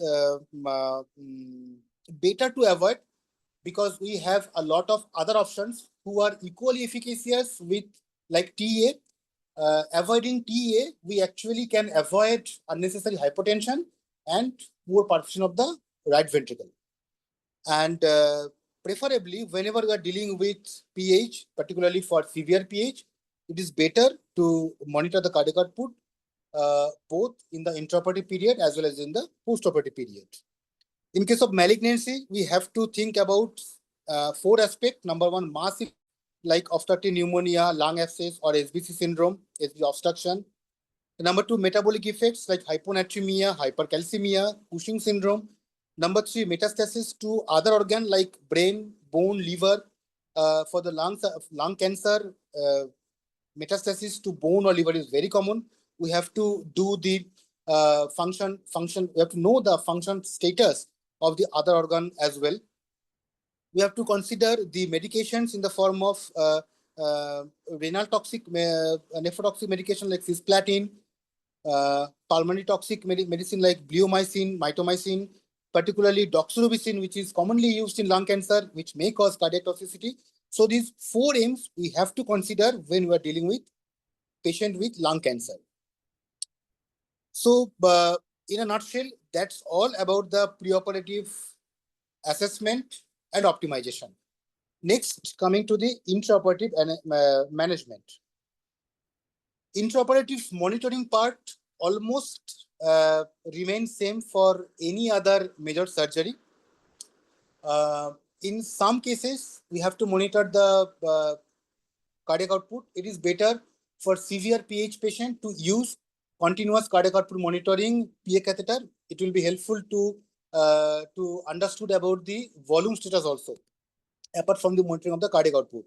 So once the patient has been induced, while we are doing the lateral positioning, certain points on the practical point of view, we have to consider. Number one, we have to check the pressure point like dependent eye, dependent ear pinna. We have to cover with cotton or the gauze pieces to this area.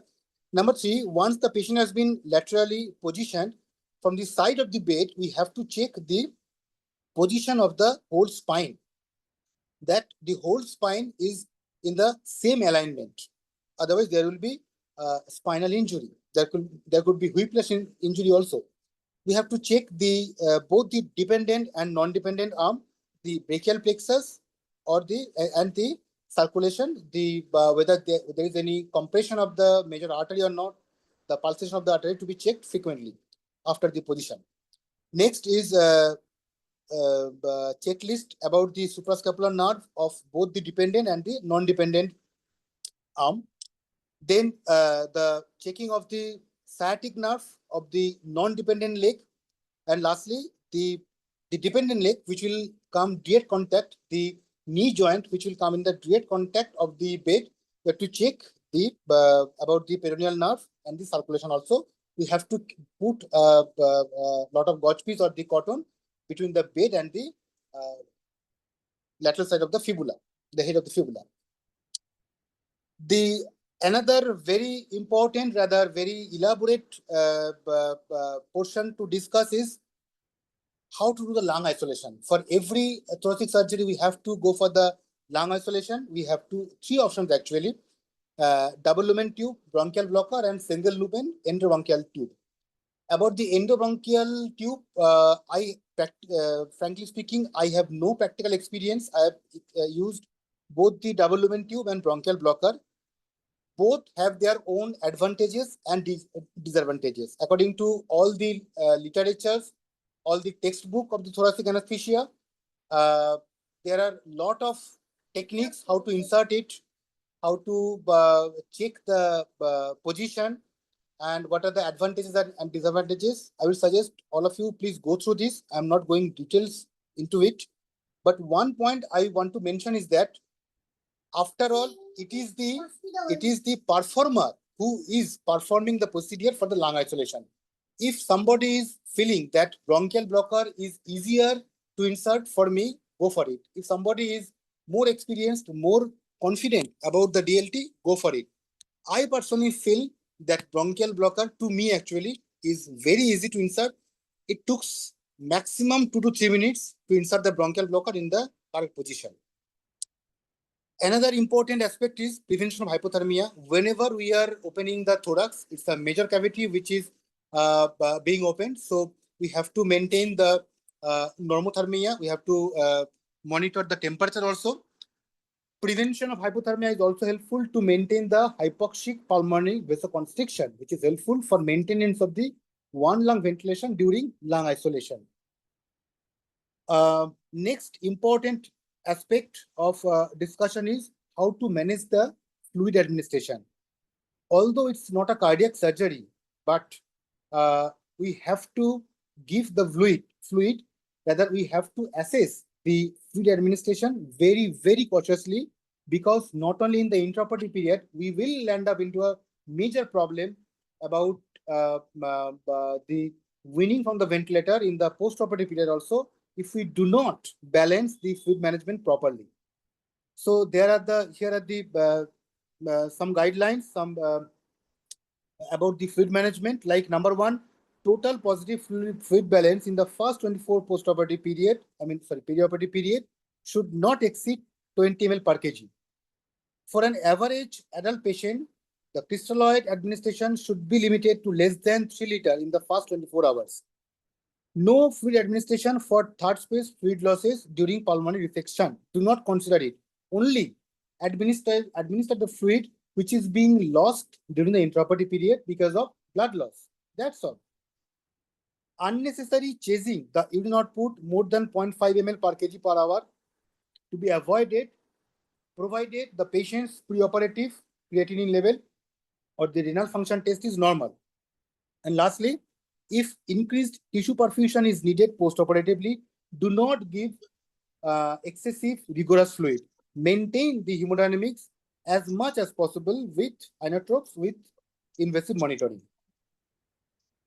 Now, management of one lung ventilation. Once your lung isolation has been done, the tidal volume to be kept around 5 to 6 ml per kg ideal body weight. The target of maintenance of this tidal volume is to keep the peak air pressure less than 35 and plateau air pressure less than 25.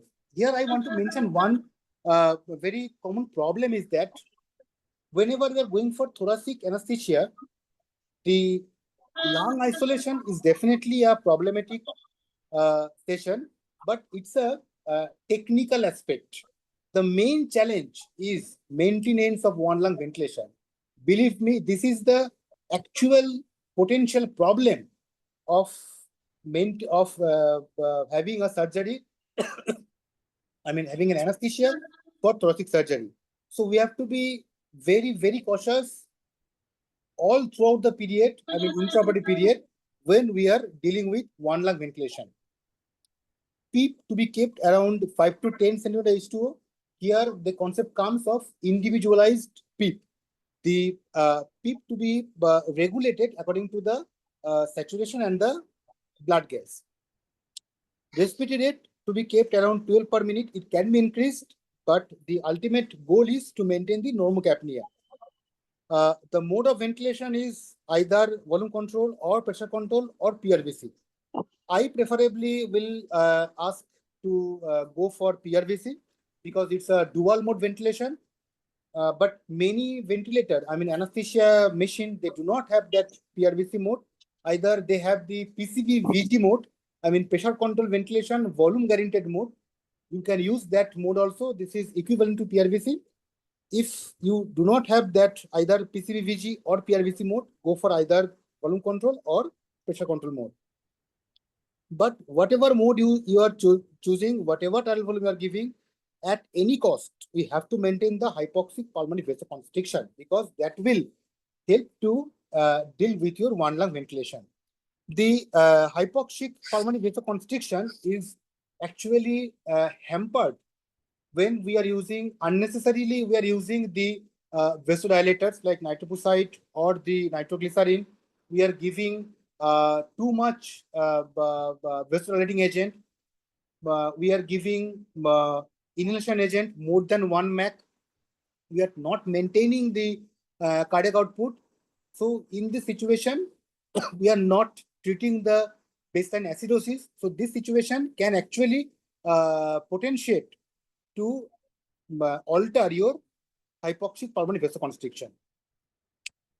So there are certain factors which will dictate that the hypoxemia during one lung ventilation can be predicted in the preoperative period. Number one, high percentage of ventilation on perfusion to the operative lung on preoperative ventilation perfusion scanning, which usually do before pneumonectomy, that is ventilation perfusion scintigraphy. Number two, poor PaO2 during one lung ventilation. Whenever we are inducing the patient after intubation, we have before one lung ventilation, we have to do a baseline ABG. Then number three is right-sided thoracotomy. Number four, surprisingly, normal preoperative spirometry or restrictive lung disease. And number five, supine position during one lung ventilation. This is this flowchart I have taken from Miller anesthesia.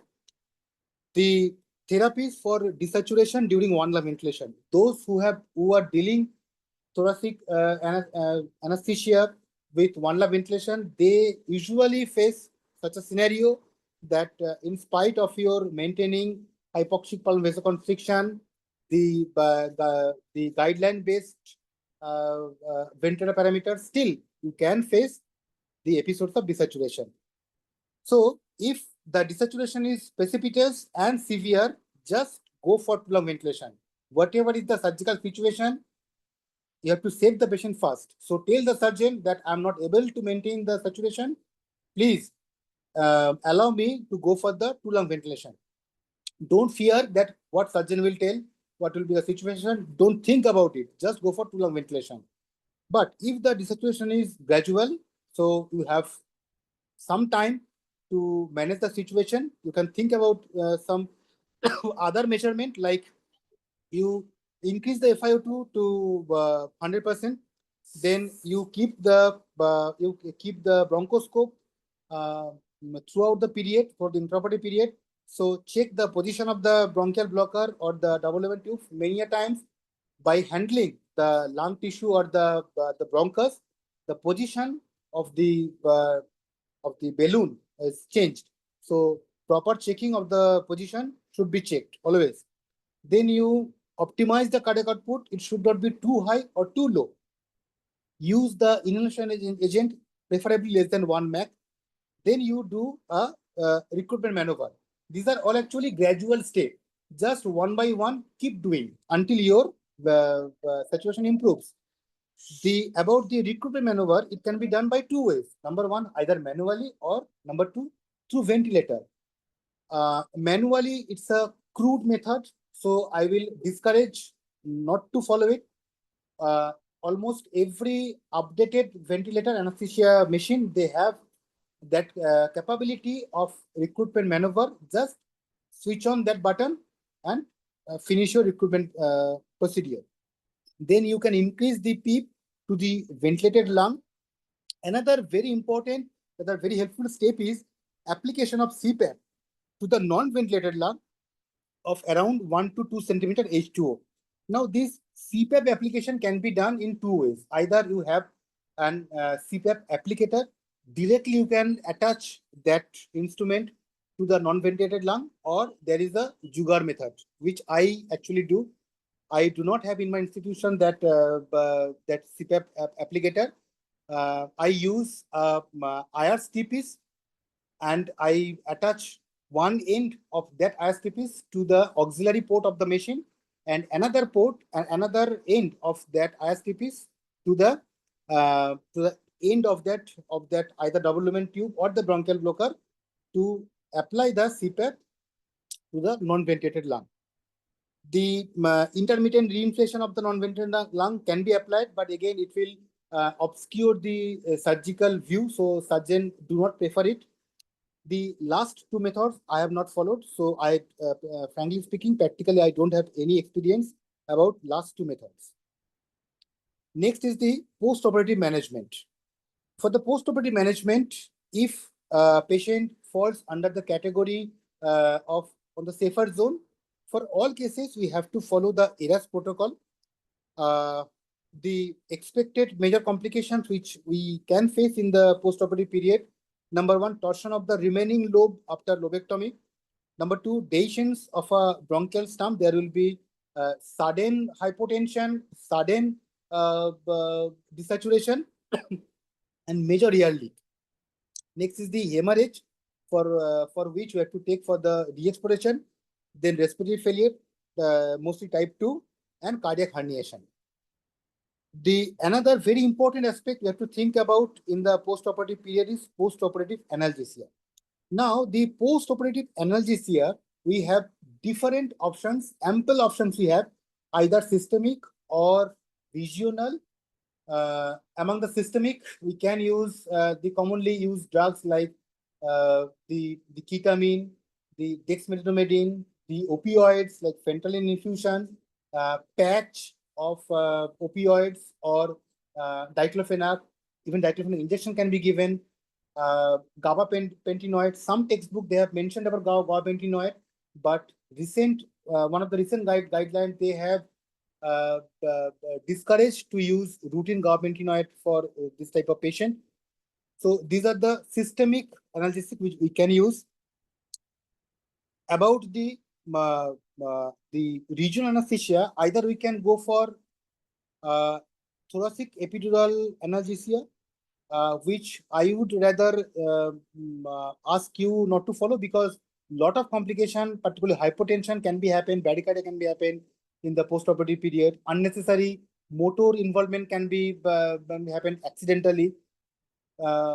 As we have another option of regional anesthesia, which are equally efficacious with thoracic epidural analgesia and without and with less complication.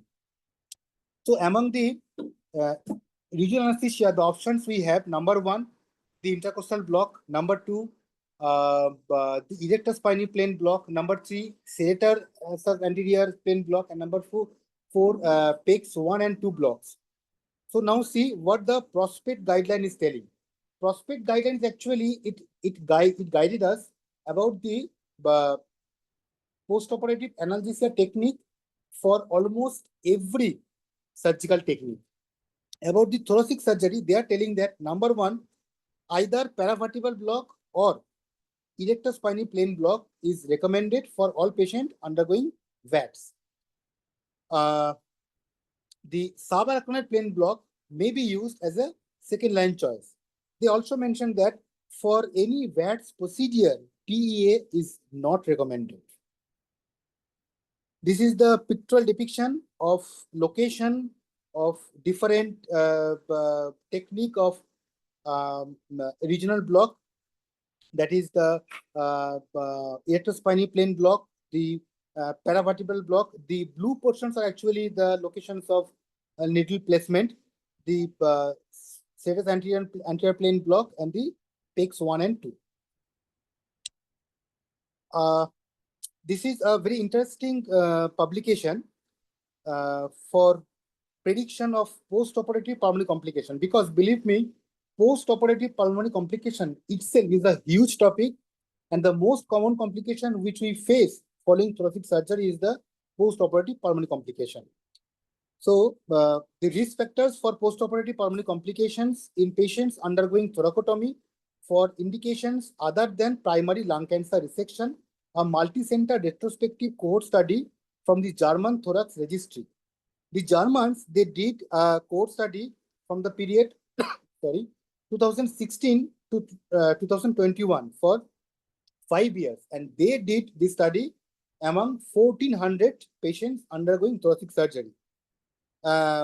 let's see what they have found about the postoperative pulmonary complications. They found the complications could be either recurrent of ECMO, pleural empyema, indication. I mean recurrent of reintubation, or prolonged duration of postoperative ventilation, new pleural drain after surgery, either because of pneumonia or pleural collection, requirement of non-invasive ventilation even after extubation, fistula exceeding 7 postoperative days, which is not being cured, postoperative pneumonia. So among them, the postoperative pneumonia is the most common complication they have faced. Among the variables which they have found about the risk factor, number one, age, more than 60 years carries a high risk, BMI less than 19. Episodes of rethoracotomy, particularly for the surgery for the lung cancer, repeated surgeries are required. Preoperative FEV1 value less than 60%. Number 5, duration of surgery, if it is more than 195 minutes, it poses a great risk. For the anesthesia perspective, 2 factors are important for us. Number 1, intraoperative infused crystalloid fluid volume excessively, and number 2, continued ventilation after surgery. This is called as ARISCAT score, which is actually help us to know the percentage or incidence of the prediction of postoperative pulmonary complication after the thoracic surgery. The parameters they use for the ARISCAT score is age, preoperative oxygen saturation, respiratory infection in past 1 month, preoperative hemoglobin less than 10 gram per dl, incision, whether it is peripheral incision or upper abdominal or intrathoracic, surgery duration, already I have mentioned about it, and whether it is emergency procedure or not.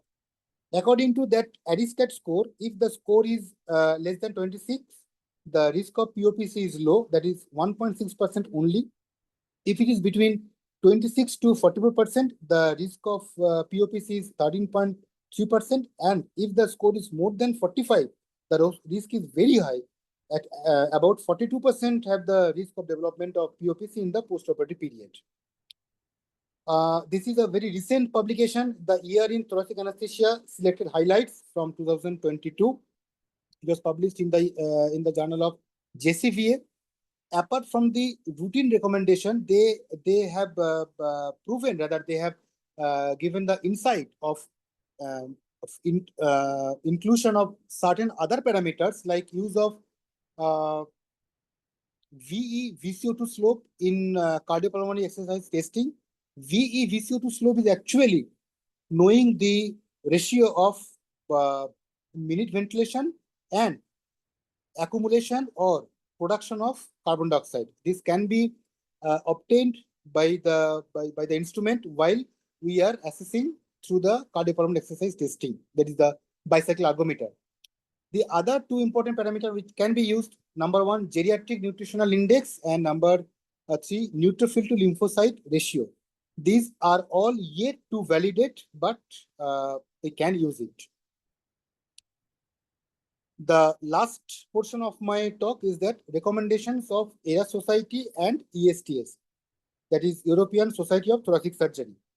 About the preoperative phase, number 1, patient should routinely receive dedicated preoperative counseling about the risk of the surgery, the predicted or known postoperative complication, counseling about the intraoperative management strategy, and most importantly, counseling about the postoperative analgesia. Number 2, oral nutritional supplements should be given to the malnourished patient. Smoking should be stopped at least 4 weeks before surgery. Those who are alcohol abusers particularly should be abstained from the alcohol for at least 4 weeks before surgery. Anemia should be identified prior and investigated properly and corrected preoperatively. But here, the correction of anemia preferably should be done either through oral therapy or parenteral therapy. Preoperative blood transfusion, they are not recommending. And lastly, in the preoperative period, rehabilitation should be considered for patient with borderline lung function or exercise capacity. About the preoperative advice, oral carbohydrate loading reduces postoperative insulin resistance and should be used routinely, which will again accelerate to follow the ERAS protocol properly. And number two, routine administration of sedative to reduce the preoperative anxiety should be avoided. About the perioperative phase, patients undergoing major lung resection in the form of pneumonectomy, who will remain bedridden for a longer period, should be treated with pharmacological and mechanical venous thromboembolism prophylaxis.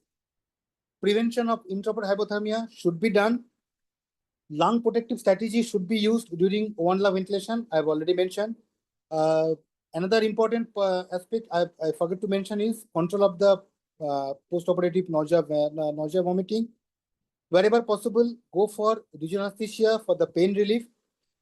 Very restrictive or very liberal fluid regimen should be avoided in favor of euvolemia. So we have to maintain the euvolemia, we have to maintain the cardiac output.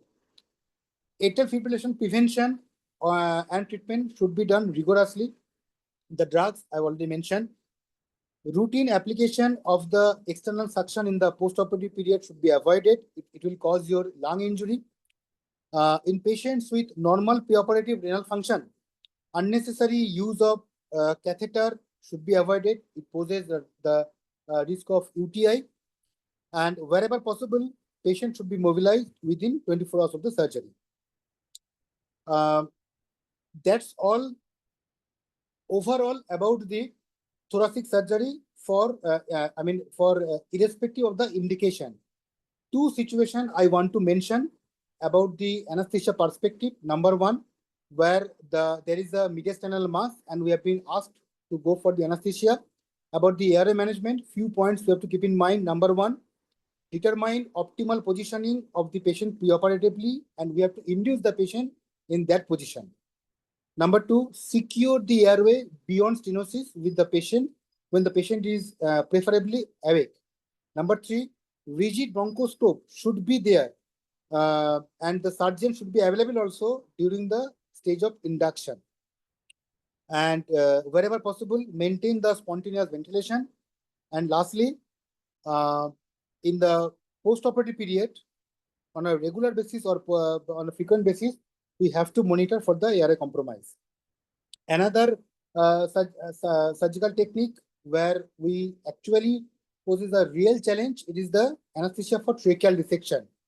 The anesthesia perspectives are number one, CT scan and bronchoscopy are useful diagnostic tool for us actually to evaluate the degree, level and length of the lesion, not only for the surgeon, but for us also, it is very helpful. Number two, for adequate oxygenation and CO2 elimination, we can follow either standard orotracheal intubation or insertion of sterile single lumen tube into the open trachea or bronchus distal to the area of resection.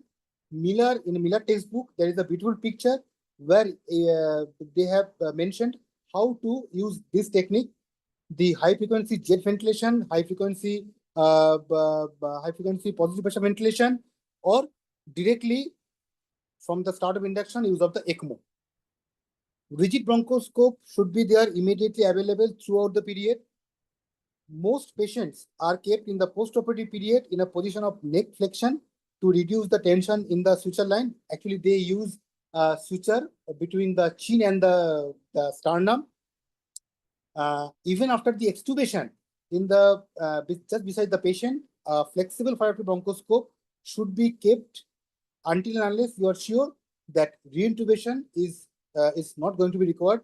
Practically, I have faced two situations where the reintubation in a patient of tracheal dissection was required, and that time formal use of laryngoscope is not going to be helpful.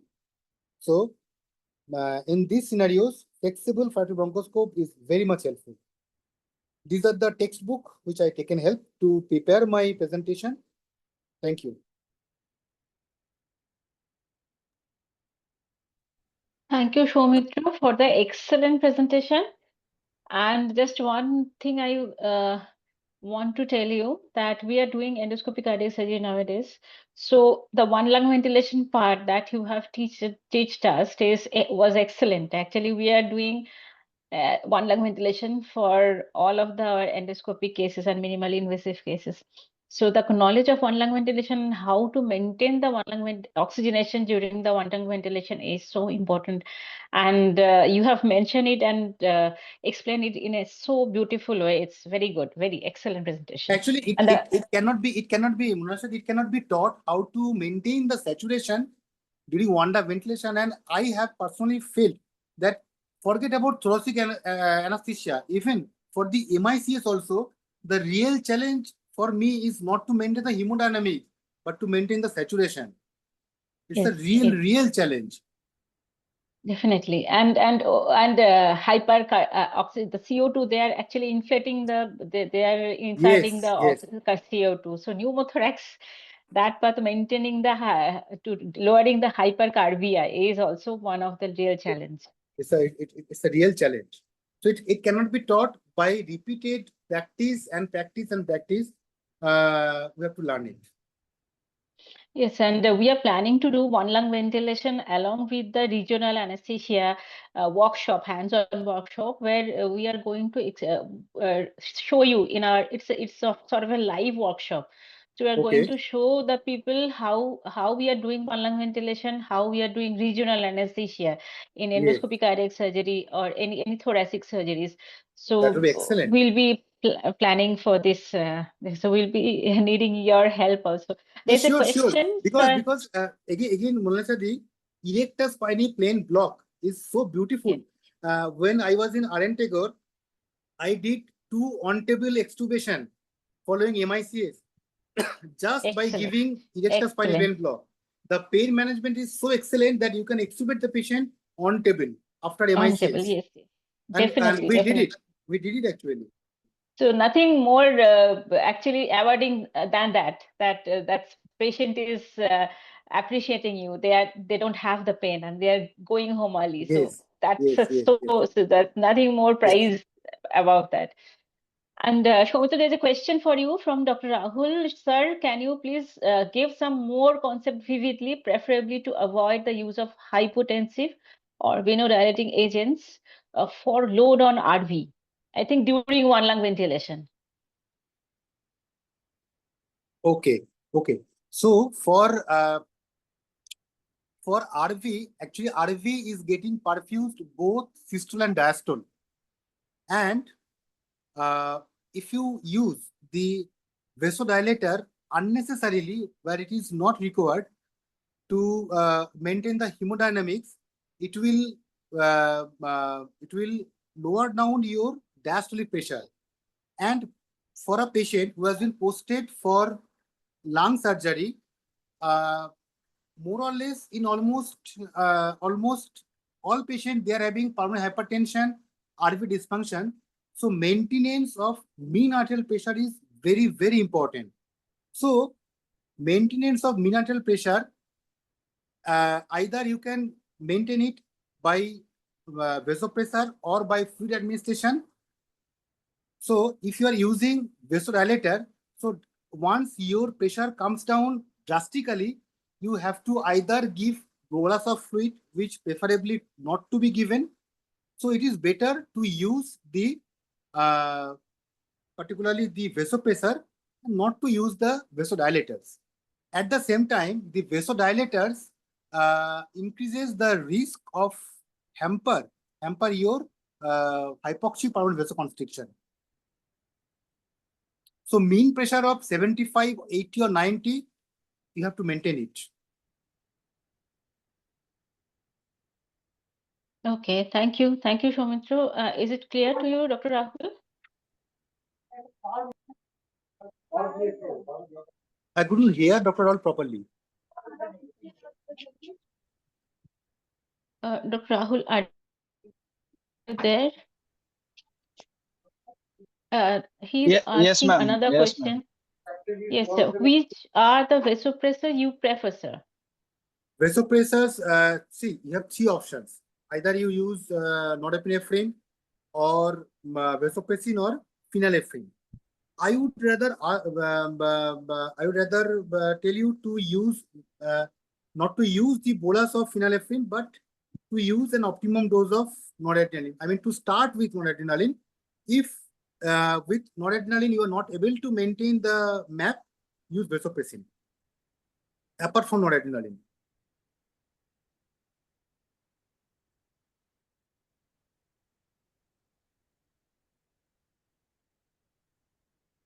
Okay, sir. Okay, there is another suggestion from Dr. Shayon.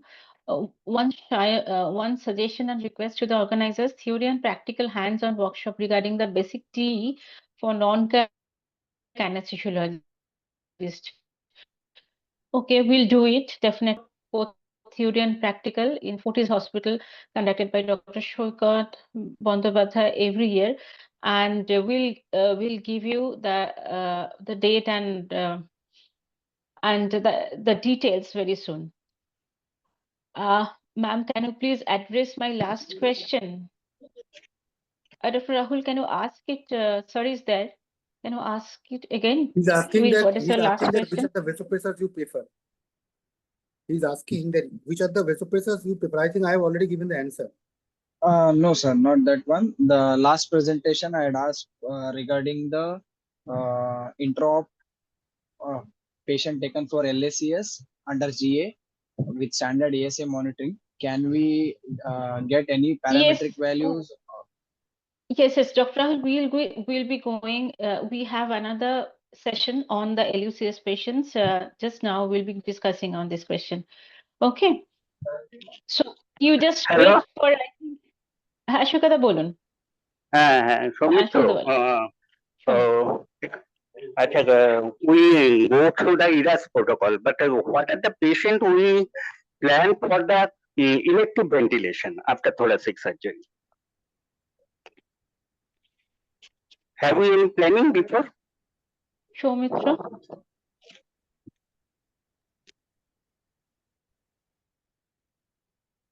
Soumitra আছিস? সৌমিত্র কি disconnect হয়ে গেছে? আছি if I may, okay, বলো। Hello, আছি মুলাসাদি। হ্যাঁ, সৈকত দা তোকে কোনো কোয়েশ্চেন করবেন? সৈকত দা, সৌমিত্র is there. হ্যাঁ, Soumitra, this is a nice discussion about the thoracic anesthesia. But when we go for preoperative checkup and preoperative investigation, what are the patient we plan for elective ventilation after the surgery, not go through the ERAS protocol? Okay, so what is your idea? Yeah, it depends upon certain preoperative factors. If number one, from the history, we came to know that the exercise capacity of that patient is very low. Number two, preoperative predicted postoperative FEV1 value is less than 20%. Number three, predicted postoperative DLCA value less than 20%. And the CPET scoring, I mean, when we are doing the the CPET assessment, the mate is low. If it is less than 8 mates, means the oxygen consumption is low. So these are the 4 parameters which will guided us about the routine continuation of the ventilation in the postoperative period, not to extubate within the theater. Okay. Then how you plan when you extubate and how you maintain the ventilation with muscle relaxant or with sedation or with dexmedetomidine in the postoperative area? No. These patients, they we should not extubate in the postoperative period with sedation. Why? Because under sedation, the respiratory drive or the respiratory exercise which we will ask the patient to follow in the postoperative period, like incentive spirometry, coughing effort, those we will miss if the patient remain sedated in after extubation. So preferably when the patient is fully awake and cooperating or following all the commands, then only extubation should be done. definitely your ABG, your hemodynamics, your X-ray will guide you about the extubation strategy. Okay. And last question is, when we give the erector spine valve, whether you give bilateral erector spine or you place catheter. Sir, for thoracotomy, it is either right or left side thoracotomy. Okay. So I mean, either if you are doing VATS or open thoracotomy, it's a single incision, either right or left. There, the unilateral erector spine block is sufficient enough. Have you ever used catheter in erector spine plane? Yes, catheter in situ. The epidural catheter which we use, that is 18 or 20, that can be introduced easily. I prefer to keep the 5 to 7 centimeter within your space. Okay. Thank you very much. Okay, thank you, sir. Thank you. Thank you very much, Soumitra. Thank you very much, Shokarta, for so much interactive session. Okay, thank you. So we will be moving on our next session, that is a case-based panel discussion with experts. We have experts with us, that is Dr. Polash Kumar, Dr. Suryata Ghosh, Dr. Anjana Sen Parekh, and Dr. Shampa Dattagupta. The Aditi Dash Ghora will be speaking on behalf of Dr. Shampa. So I've been very much privileged to moderate this session. So we'll be starting.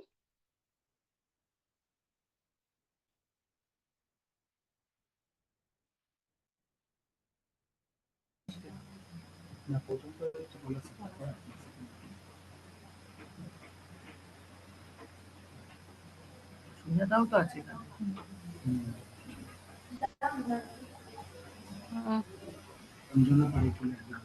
Anjana Parekh আমার student.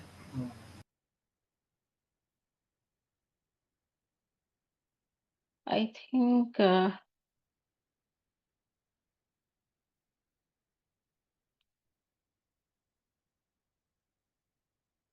yes.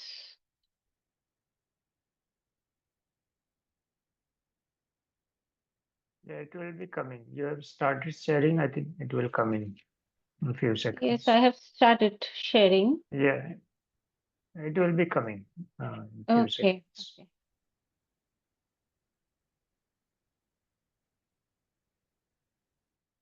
Sorry, it is not coming.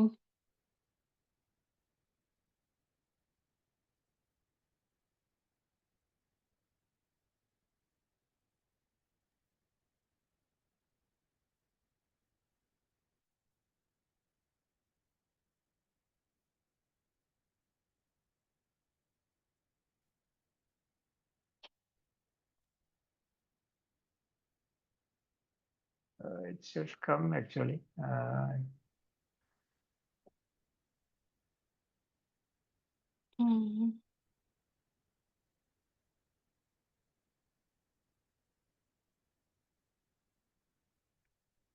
Video sharing is paused, I think. Okay, try again to share your screen.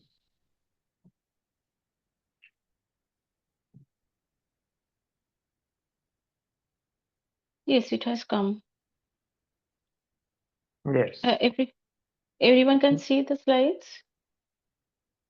Yeah, slides are visible now. Yes. We'll be starting our case.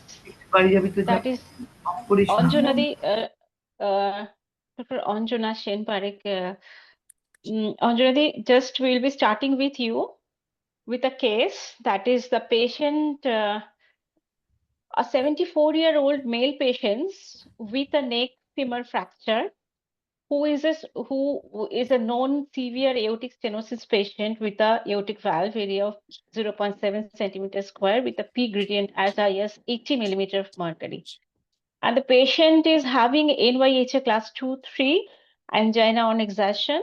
On echocardiography, there's a left ventricular hypertrophy. Ejection fraction is preserved without any other regurgitation lesion.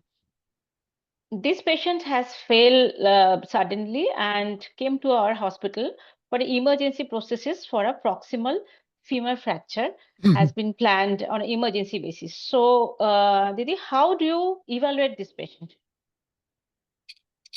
Thank you, Dr. Mona Lisa. Good evening to everyone of you. So the scenario is severe aortic stenosis. Am I audible to everyone? Hello? Yes, you're audible. Yes, ma'am. You're You're audible. audible. Yeah. The Please case continue. scenario is a patient with severe aortic stenosis who has been placed for total hip replacement. Yes. Yeah. So during the preoperative assessment, first, after the routine screening, in the history, patient has chest pain and discomfort on exertion, no history of syncope, and on examination, his vitals are stable with BP 100/70 on the lower side, saturation 97, heart rate 68, and auscultation, there's a harsh systolic murmur in the aortic area, and in ECG, we see left ventricular hypertrophy with strain pattern, meaning ST depression and T-wave inversion. And in the labs, we see hemoglobin 11, INR 1.1, ASS 4, and we see a high RCRI scoring. So with this, we move ahead, and now, please, Mona Lisa, please change the screen. Yes. So what are the problems that is in front of us? What is the problems that can happen? The main pathophysiological changes in severe aortic stenosis, where the transvalvular pressure gradient across the aortic valve is more than 50 millimeter of mercury, and with a critical narrowing of 0.7 centimeter square, we have an outflow obstruction across the aortic valve. So in the compensatory mechanism, what has been seen is the cardiac output needs to be maintained during our anesthesia and surgery.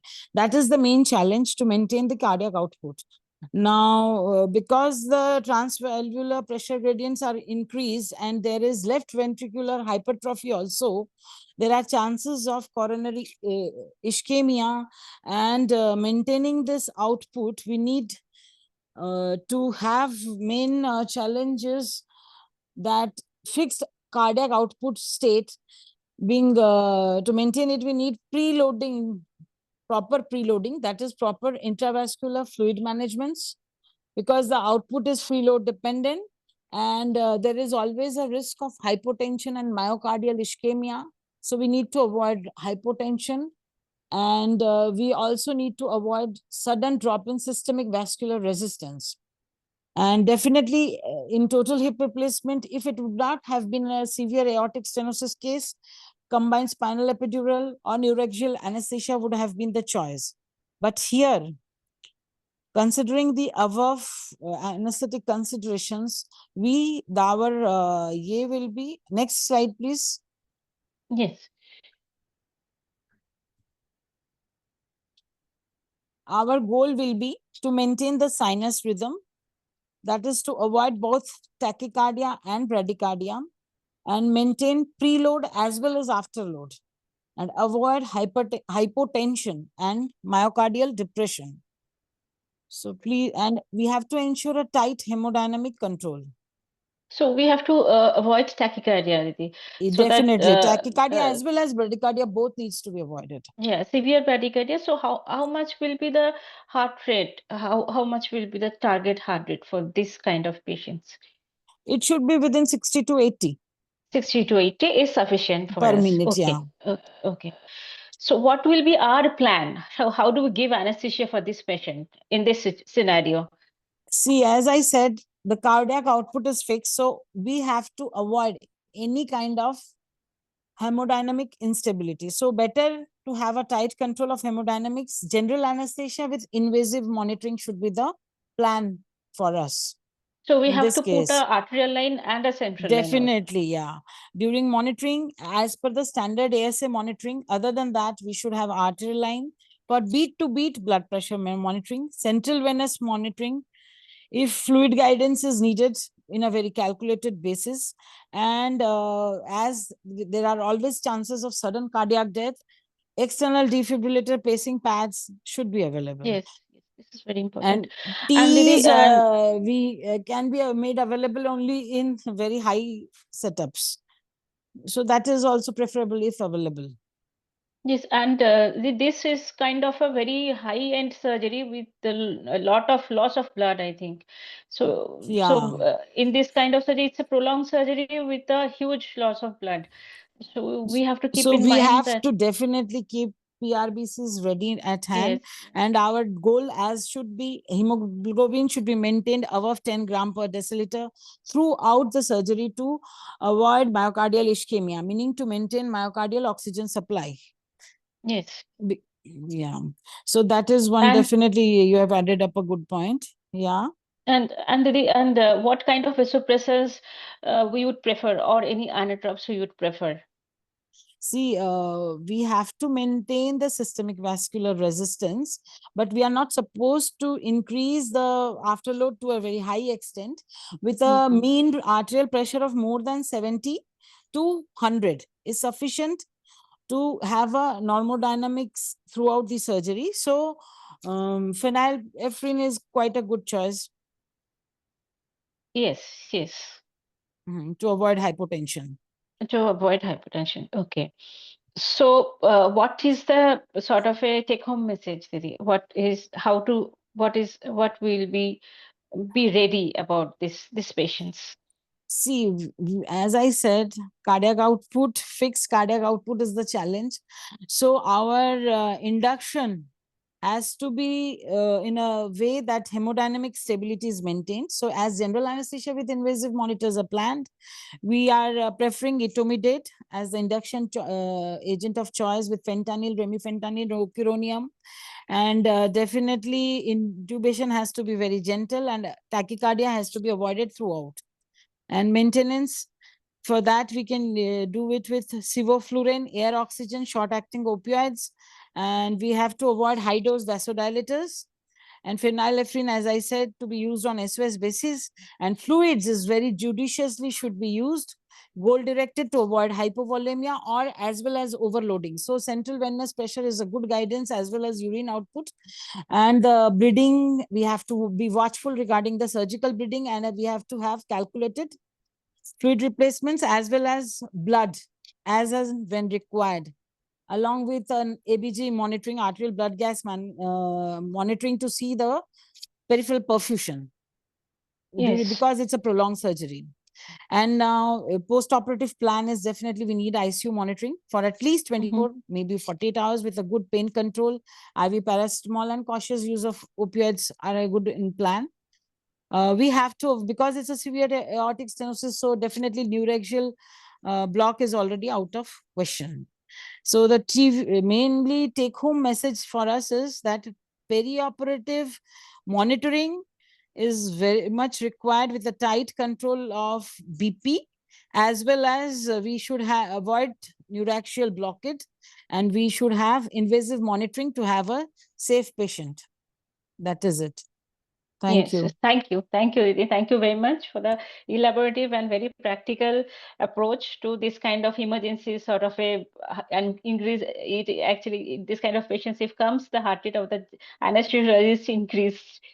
So any question? Any question from this case or anything you want to know? Anjana, hello. Shoikata bolo. What do you think? What is the role of the spacing? When spacing required in case of aortic stenosis? See, if the severe aortic stenosis are this surgery, there are always chances of huge blood loss. Okay. So during huge blood loss, as already I said, if the systemic vascular resistance and hypovolemia occurs, then there are chances of coronary ischemia because left ventricular hypertrophy is there, and coronary ischemia might lead to any kind of sudden cardiac event. In that case, we have to be ready with the defibrillator as well as pacing to attend the emergency situation. So main thing is the coronary ischemia is the main cause of the yes, cardiac coronary failure ischemia. Yeah. or cardiac. If there is a sudden decrease in the hypovolemic state occurs, or if there is, the arterial BP goes down, then there are high chances of coronary ischemia. So aortic stenosis not only jeopardizes the peripheral circulation, it also Even the coronary decreases circulation. coronary Yes, very circulation is correct. also. Yes, Definitely. Thank you. Definitely. Nice presentation. Thank you, It's a very good Shweta. point. It's a very good point. Very good point.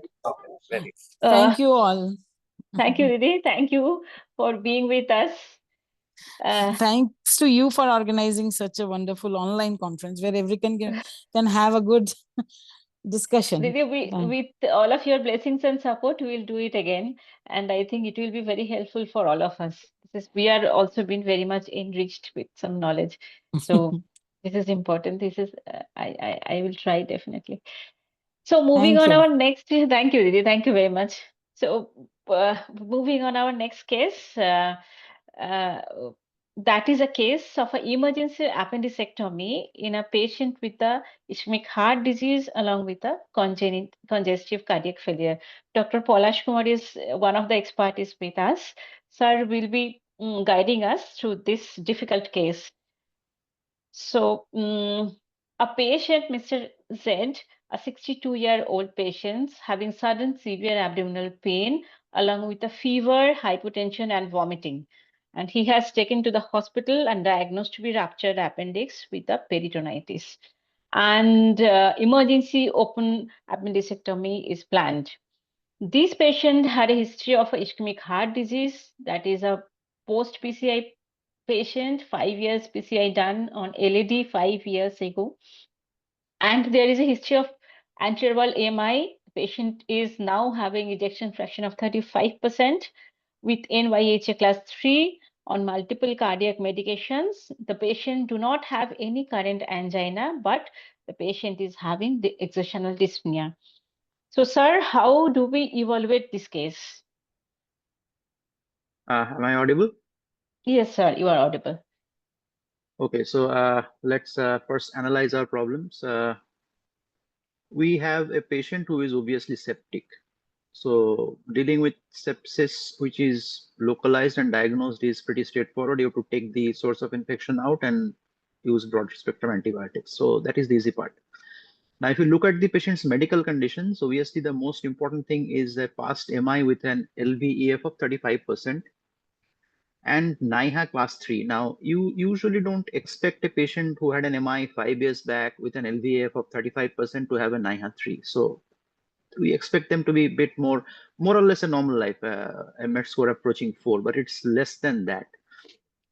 So what could be the issue? One, and also does not have any current angina. So what is exactly is limiting his exercise tolerance? That is one important point that we have to discuss. And if we look at the other findings that this patient has, that there is a, there was a, next slide. Yeah, there is a moderate MR. So what might be causing this, patient being a, like on a failure state is probably the actual ejection fraction that is getting a forward flow is less than that because of the MR. Chambers are also dilated. That means that MR is causing a volume overload and dilatation. And if we look at the vitals, saturation is reasonably okay for this patient. Heart rate is 98, which is not very high, but this patient is likely to be on a beta blocker. So we have to take that heart rate into that consideration that patient has a probably is on some sort of beta blocker. And the respiratory rate is 28, obviously is hyperventilating. If we take into that account and there's a mild acidosis with a lactate of 3.5, then we understand that the patient is on a bit of fluid depletion. Patient is also vomiting. Patient is troponin negative, so we did a qualitative test of troponin. Hemoglobin is, we don't have a previous hemoglobin, but this is lower than something that we expect in a 62-year-old male, and creatinine 1.6. Now this creatinine could have increased in the short span. We expect elderly people to have a slightly elevated creatinine because it doesn't seem to have other comorbidities that would give rise to a elevated creatinine at 62. So this may be due to the hypotension and hypovolemia that the patient has, and we'll have to follow up in the course of treatment what happens to the creatinine. So, sir, what will be our goals? Okay, so goals, obviously, so the major goals would be the major problem. So the major problem is an heart which is not, pumping enough, probably has some degree of incipient failure, is on multiple anti-failure treatments, on diuretics and all that. So you have to take that into account. So also the patient has an MR. So we cannot increase the heart rate, though in case of an MR, we would like to have a slight increase in heart rate, but we can't lower it too much also, because the patient already is in a hypotensive state and we do not want a negative inotropy. And certainly we do not want any hypotension. And maintaining exact volume status is the most difficult part of this patient. So the strategies that we could adopt to maintain a proper fluid balance is to figure out whether the patient is fluid depleted. So patient must have a catheter, and we have to look at the urine output previously and the color of this urine. And we expect that we will have an ultrasound probe, so we can actually check the inferior vena cava and figure out the IVC compressibility. And if we have some, we can do a basic echocardiography, then we can put it also on the intrathoracic and figure out the LV filling as well. So that gives us some heads up about the filling status. And usually in these patients, before induction, I would like to give them a small fluid bolus, 200 to 300 ml. Whatever agent we are using, the moment we are anesthetizing a patient, there is going to be a drop in the sympathetic tone. So we expect a little bit of hypotension. So I would like to counteract that by giving a small fluid bolus. So this is the basic plan. And if we talk about when we start that patient, obviously regional anesthesia is contraindicated because patient is in sepsis, and there is no way we're going to use a regional anesthetic technique. So invasive monitoring, of course. So I would like to have the regular monitors. I would like to have a temperature probe. I would like to have an arterial line. And probably I would like to have a depth of anesthesia monitoring as well. Now, why is that? Because I want to minimize my dosages of the general anesthetics, and at the same point of time, at least minimize the chances of awareness. One important thing, whether we do a rapid sequence induction or not. So history will be of importance, but if we feel that this patient has been septic for some time and we're not sure about whether there is anything in the stomach or not, we have to go with an RSI and we have to proceed with etomidate, fentanyl, rocuronium combination. And in the intra-operative period, I'd like to maintain with volatile plus an opioid. In today's scenario, if I have the facility, I would like to use a remifentanil infusion. Otherwise, fentanyl would be good. Now, after starting the surgery for some time, if I feel that the patient is stable enough, then I would like to use some morphine, because the two problems that will complicate the immediate post-operative period, one is pain, the other is hypothermia. So these are the two things which will cause tachycardia and probably shivering, increased oxygen demand. So I have to be extremely careful about keeping the patient comfortable in the postoperative period and keeping the patient, preventing hypothermia. As the creatinine is elevated 1.6, so we can't actually use an NSAID. Otherwise, we could have used an NSAID and reduced the opioid dose. I would like to begin with a smaller amount of morphine, which will give me a baseline analgesia, because I am using a remifentanil infusion, which I will shut off at the end of surgery. And I will add a little bit of fentanyl to, if necessary, at the end of surgery after I extubate. My bias would be towards extubation, of course. And the other thing about fluid administration, I will be mostly guided by an arterial line. I would like to have at induction a NORAD running not in the sense I'm just connected to a peripheral line. I'm okay with using NORAD for a few hours in the peripheral line. Now, if the patient unfortunately develops and maintains an hypotension which you find difficult to deal with, then at the end of surgery, I will of course think about putting a central line for the infusion. Other than that, I will have a nice peripheral line. We're not going to give too much of a fluid, and there is a this is sort of a case where this patient can probably benefit with advanced hemodynamic monitoring. So it gives us good ideas about, say, extravascular lung water and the status of peripheral vascular resistance or so. In the even absence of that, even an arterial line can give us a nice guide. Actually, the shape of the arterial pressure wave is a good guide towards cardiac output. If we have the area under the curve, we do not get an objective value, but if we look at the area under the curve and we see that we have there's a not tall peaked arterial pressure tracing, but a wider arterial pressure tracing, which tells us that the cardiac output is nice. So that will be my intraoperative management also. Sir, what kind of antibiotic do you want to use for this patient?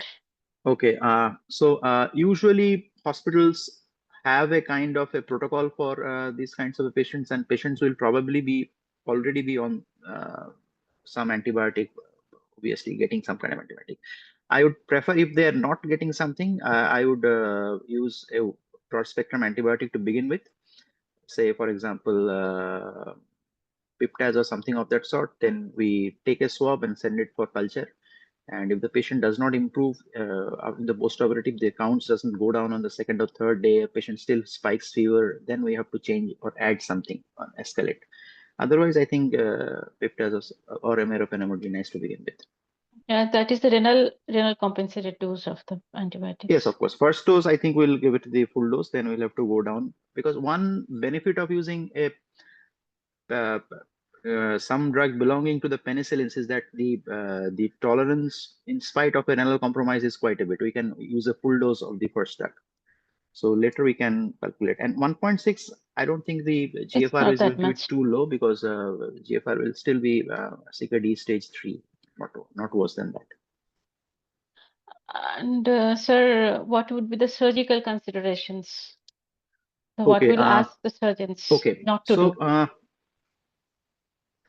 You see, we are already going in for an open surgery. So I usually don't like to rush my surgeons. I rather prefer them to do a neat and clean job. So here, one major problem would be the status, what I find inside the abdomen. I mean, if we find a nicely perforated appendix, which is found easily, they can do a appendectomy and then do a nice lavage and come out. But there can be scenarios when you find the completely mangled up and a large mass in the right hypochondrium. I have seen patients end up with a right hemi in some of the circumstances. So if the patient has got a nice albumin and all that, then we will probably go for a complete surgery. Otherwise, we might do just a resection and keep a stoma and make a fistula and come out. To a second stage surgery, but probably with an appendicectomy, we will be able to complete the surgery. Yes, sir. And sir, what will be our post-op management for this patient? Okay, so if I'm able to extubate, then obviously patient goes to ICU on support. Maybe give the patient some NIV. The fluid will depend upon the lung conditions and the urine output and the lactate. So lactate is a very important guideline for this patient. So we have to take care of the lactate. Unless the lactate goes down, we know that the perfusion is not optimal. And medications will start. The patients are on anti-failure treatment, so as early as possible we'll start the medications. And arrhythmia is a major concern. So, and that's as you pointed out. If I'm not in a position to extubate the patient, either the surgery is prolonged, or if the patient I think has some degree of failure and needs some ventilation, I will not hesitate to put the patient on overnight ventilation. Put the patient on probably a fentanyl infusion and overnight ventilation, and then extubate. The benefits of overnight ventilation is that the oxygen demand is quite reduced. Almost 30% of the oxygen demand of the body is for respiration, and especially if this patient is tachycardic. So will definitely benefit from an overnight ventilation in certain situations. That call needs to be taken, and the patient can be extubated the next morning. Okay, sir. So what will be our take-home message? So obviously hemodynamic stability, as with all patients with cardiac disease. And when we think about hemodynamic stability, we think about usually two things. one, the drugs that we are using, what is the effect on that, the cardiovascular system, whether that is increasing inotropy, decreasing inotropy, what they're doing to the vascular resistance. And the other option is, of course, the fluids. How liberal or conservative can we be with the fluids? And that is a very major thing. So in this particular patient, since the patient has a reasonable renal function, even if we overdo the fluid, if we give more fluid and the patient lands up in a state of failure, then probably ventilating the patient overnight and diuretic infusion will take care of that. And with good analgesia, we should be able to extubate the patient the next day. Okay, there is one more thing which I think I forgot. So this patient has a troponin level done, but you see, this is one of these specific cases where there is a high probability of what we call means myocardial injury after non-cardiac surgery. So if we are thinking on those lines, then we have to do a quantitative cardiac troponin, either trop I or trop T, and then follow up on the postoperative days to make sure that there is no escalation of that. And yeah, and the other risk factors that we have to consider in this patient is the probability of developing a deep venous thrombosis. In the intraoperative period, I think for this patient, using a sequential compression device would be optimal. Okay, any indication of heparin or low molecular weight heparin in the postoperative? Yeah, so I think if we use a sequential compression device, that should be fine. On the first postoperative, we can encourage the patient to move a little bit. If the patient had a simpler surgery and does not have more than say one drain coming out of the patient body, patient can be mobilized. But if we are doing troponin estimations, and if we feel that we see the troponin levels rising, that it obviously makes a case for using using either an unfractionated or fractionated heparin. So if that need arises, then we'll have to definitely start after the surgeons are comfortable. So maybe 6 to 12 hours after that we can start. But if it's an uncomplicated surgery, patient is stable, we can continue without an heparin, just use as SCD, sequential compression device. Okay, sir. Thank you very much, sir, for the excellent explanation for this difficult cases. Any questions from anyone up to this thing? I can see a few questions. When can I use the term sepsis? Yes. So when, as an anesthetist, we use the term sepsis, we use it rather loosely. We have an obvious source of an infection, and we have symptoms commensurate with that. We have a blood picture commensurate with that. Now, we are not yet calling it septic shock, but we might call it a shock when the patient's BP drops and we are not able to maintain it by giving fluid. And then why are you preferring GA over regional, as sepsis is a relative contraindication in the objective reasons? Yeah, we can use regional anesthesia, but not in this scenario for two major reasons. One, obviously, as we have mentioned, that sepsis, I'm not saying that we cannot do a spinal puncture because of a sepsis. What I'm saying is that a spinal neuraxial block will cause a sympathetic, withdrawal, which we can't exactly control. And we can't really precisely counteract. So my control over the BP will be significantly reduced. And if we do this case under spinal, then we have to give a significantly higher amount of fluid just to counteract the vasodilation. And when this patient will come back from this vasodilation and vasoconstriction will set in, suddenly we'll have a higher fluid load in the central compartment. So that's a problem. The other reason is that we are not sure about the exact surgical extent. We might not be able to do just a nice gridiron incision or a regular incision for appendectomy. We can do it. Surgeons might want to do a midline laparotomy because they might have a lump, and in some cases the incision can extend quite a bit. So in that case, regional will be inadequate. And the other question is on regular antibiotic dosing. Should I still give a dose on antibiotic before incision? Yeah, so that is a good question. Let us take this renal creatinine out of this discussion. My usual protocol is that I prefer to give them a dose of antibiotic within an hour of this incision. And you will see in many cases, some surgeons will start them on an antibiotic, which is on an usual dose. But to build up a concentration of an antibiotic, it takes 2 or 3 dosages. So even if they have received suppose a single dose, say 5-6 hours back, and the next dose is another 3-4 hours back, I'd prefer to bring that dose forward and give it before the incision.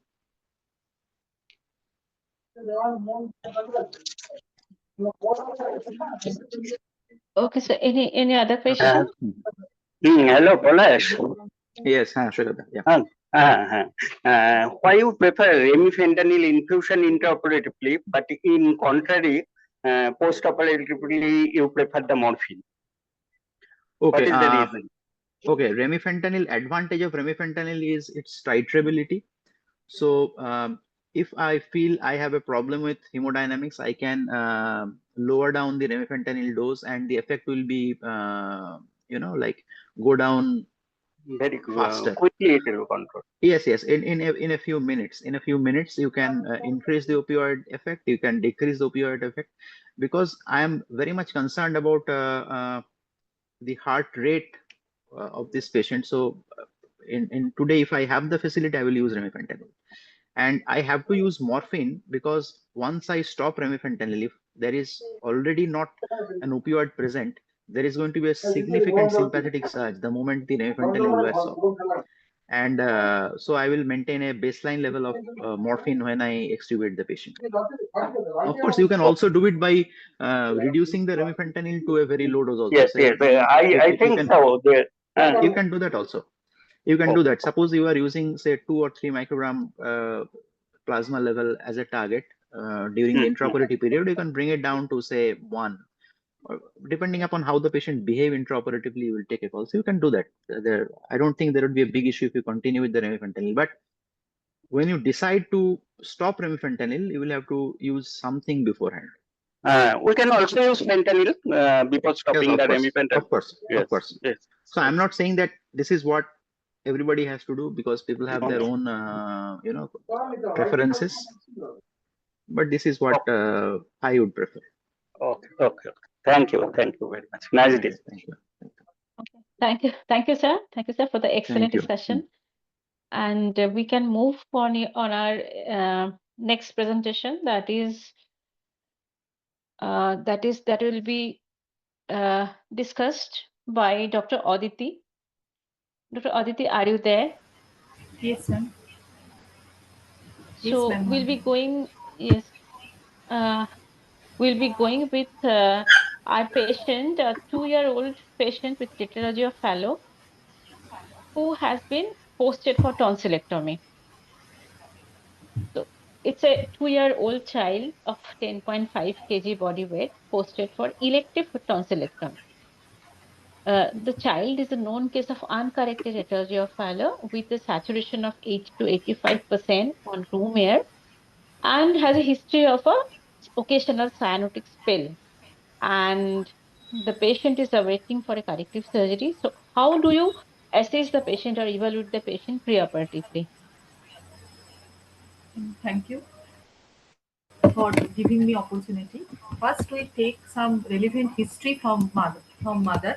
That history of recurrent fever with chill and rigor, cough and cold, and the throat pain, along with bluish discoloration of skin and mucous membrane, and breathlessness during crying and feeding, and any history of snoring during night.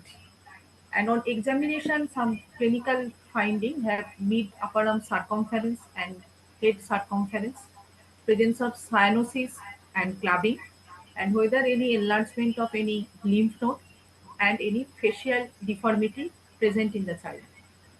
And another that on cardiovascular examination, we find an systolic murmur on left sternal border, and some import on heart rate 110 beat per milli, and blood pressure 90 by 55 millimeter of mercury, and room air saturation 82%, and do some routine investigation and hemoglobin, hematocrit level, and platelet count, and ACT and PT ional level within normal level, and do ECG and find right axis deviation and some finding of right ventricular hypertrophy, and do the transthoracic echo that demonstrate the large malign VSD, overriding of aorta, and severe RVOT obstruction and right ventricular hypertrophy. And patient is on propranolol and iron supplementation from pre-operative period. So what will be our anesthesia goals? During this intraoperative period, main anesthetic goals are to avoid any decrease in systemic vascular resistance. As any decrease in systemic vascular resistance increase the right to left shunt and more chances of hypoxia. Another point is to avoid any increase in any factor which increase the PVR, that to avoid hypoxia, hypercarbia and acidosis, and maintain the preload and always judicious fluid management maintained during intraoperative period, and avoid child crying and tachycardia as it increases the oxygen demand, and ultimately it increases the oxygen demand, increases the right to left shunt. Another, the prevent hypercyanotic spell and try to induce smoothly and emergence and minimize any unnecessary stimulation. Yes. And what will be our plan of anesthesia for this patient? So for management of this patient, the anesthetic plan is to give general anesthesia with endotracheal intubation, especially the RE tube, and avoid any intramuscular pre-medication and any distressing event which may precipitate hypercyanotic spell. And we use the intravenous midazolam or intranasal dexmedetomidine in 0.2 to 2 to 4 microgram per kg. And as it is a tonsillectomy operation, we share the same airway, same pathway with the surgeon. We prepare for difficult airway and AV management for bleeding. So what will be your intraoperative management if it is a bleeding, and all So the monitoring, and how do you manage this case? we induce the patient with we prefer the intravenous induction for this patient. So induce the patient with intravenous ketamine of 1 to 2 milligram per kg along with fentanyl 1 to 2 mics per kg, and intubated the patient with rocuronium 0.6 to zero point 0.9 mg per kg, and attach the all standard ASA monitoring and maintain the patient with titrated dose of sevoflurane with oxygen and air. And we always try to maintain normocardia and normothermia and prevent any factor which increases the PVR. And during intraoperative period, we maintain the judicious fluid management and always keep ready phenylephrine to maintain the SVR, as any decrease in SVR increases the shunt and more chances of hypoxia, and give the throat pack to prevent the aspiration. Okay. Now, how if the patient have a hypercyanotic spell during the OT, how do you going to manage this case? First, we give the 100% oxygen and give the plane of anesthesia and give the fluid bolus of 10 ml per kg fluid bolus, and you use the vasopressor to increase the SVR. One of the choice is commonly phenylephrine. Give phenylephrine 0.5 to 20 mics per kg given in increment dose of over 10 to 15 minutes, or you can use non-adrenaline 0.05 to 1 mics, zero point 0.1 mic per kg. And another option, we may use the beta blocker because beta blocker can relax the RVOT. So we use IV intravenous small 0.5 mg per kg or intravenous propranolol. Another option, we give the sodium bicarbonate, 1 to 2 milli equivalent per kg, and may we keep the child in knee chest position as it increases the SVR and decreases the shunt. Excellent, excellent. Now, what will be our post-op care in this case, in this for this patient? In post-op management, we extubate the patient when the patient is fully awake and there is minimum secretion and patient airway tone is weak. Then we go for extubation. And after extubation, we keep the patient in head-low recovery positions. As there is in the ENT surgery and more chances of bleeding, so keep the patient in HDU at least for 24 hours and monitor the patient for any bleeding, whether there is any reactionary hemorrhage or secondary hemorrhage occur, or chances of airway obstruction. So always kept in hand the difficult airway instruments and the management for airway. And during post-operative period, manage the patient pain management with intravenous paracetamol, but don't give any NSAIDs, right? Because there is a more chances of bleeding if we use the NSAIDs. So the pain relief is so important for this kind of patients, a small Right, kid. because if they precipitate. Because if we do not relieve pain properly, the cyanotic spell, hypercyanotic spell will precipitate. Cyanotic will precipitate. Okay. Next, so what is the discussion points that is important for these patients? As What the should we? top patient, as the top patient are increased risk of deterioration of saturation suddenly and deterioration of sudden incidence of cardiac collapse, so that patient should monitor vigilantly, and we maintain the SVR and avoid the any PVR factor which increases the PVR. And also we keep in mind to prepare for the prevention of hypercyanotic spell and the risk of blood loss and airway compromisation. So we have to manage accordingly.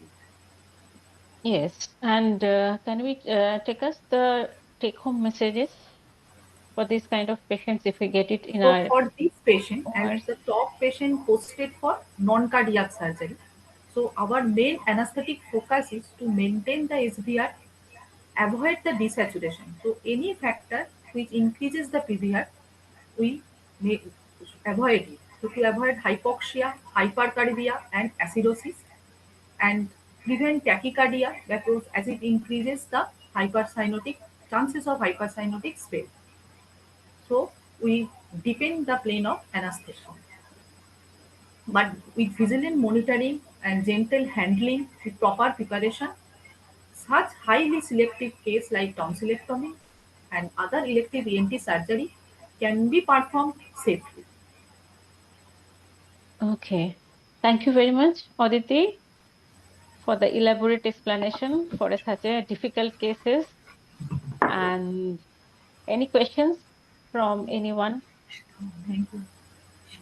Choikota? Mm, Didi, how you diagnose the cyanotic pain intraoperatively? Intraoperative cyanotic pain when we suspect. Decrease the saturation, decreases the BP and increases the pulse rate. And mostly, sir, we observe that decreases the saturation. Even we give him the So sudden decrease of the saturation is very cautious for hours. yes, Yes, yes. sudden, Everything is right, but there is sudden. We cannot increase the saturation. Okay. yes, sir. Okay. Yes. Okay. Thank you. Thank you, sir. Thank you. Aditi, is there any questions in the chat box? I think there is one question.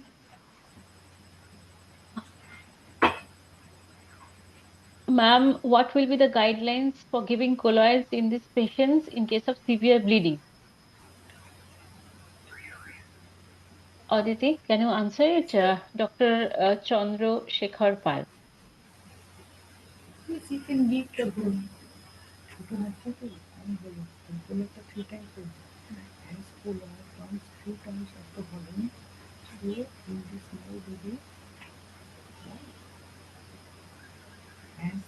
As the colloid counts at 3 times of crystalloid, so we prefer for giving the crystalloids.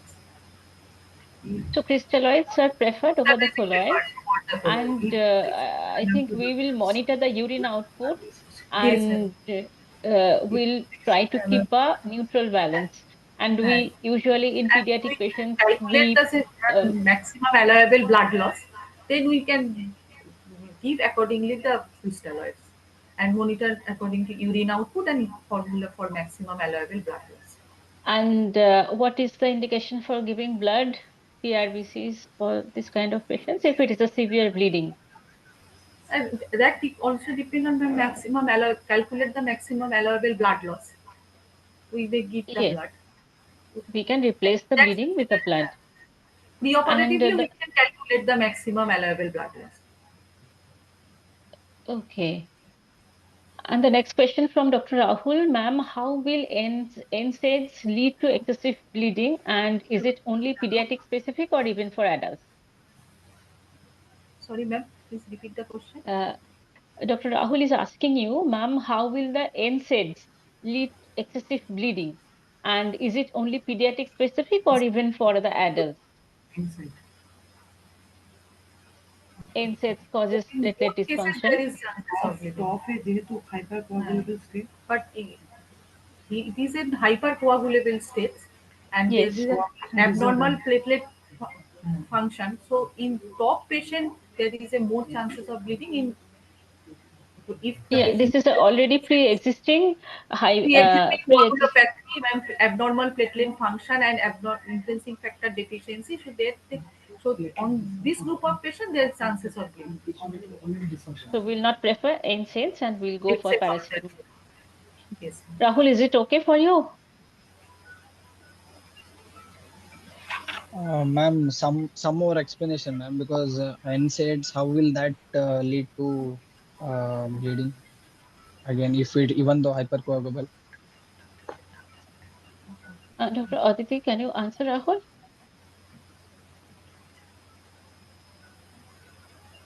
I have Uh, this explanation only the abnormal yes, intrinsic. in TOF patients, it's already a hypercoagulable state, and these patients usually have the defective platelet functions, and the NSAIDs, they also exercise this dysfunction of the platelets, and this can increase the excessive bleeding for this kind of patients, effect on the I platelets. have this explanation.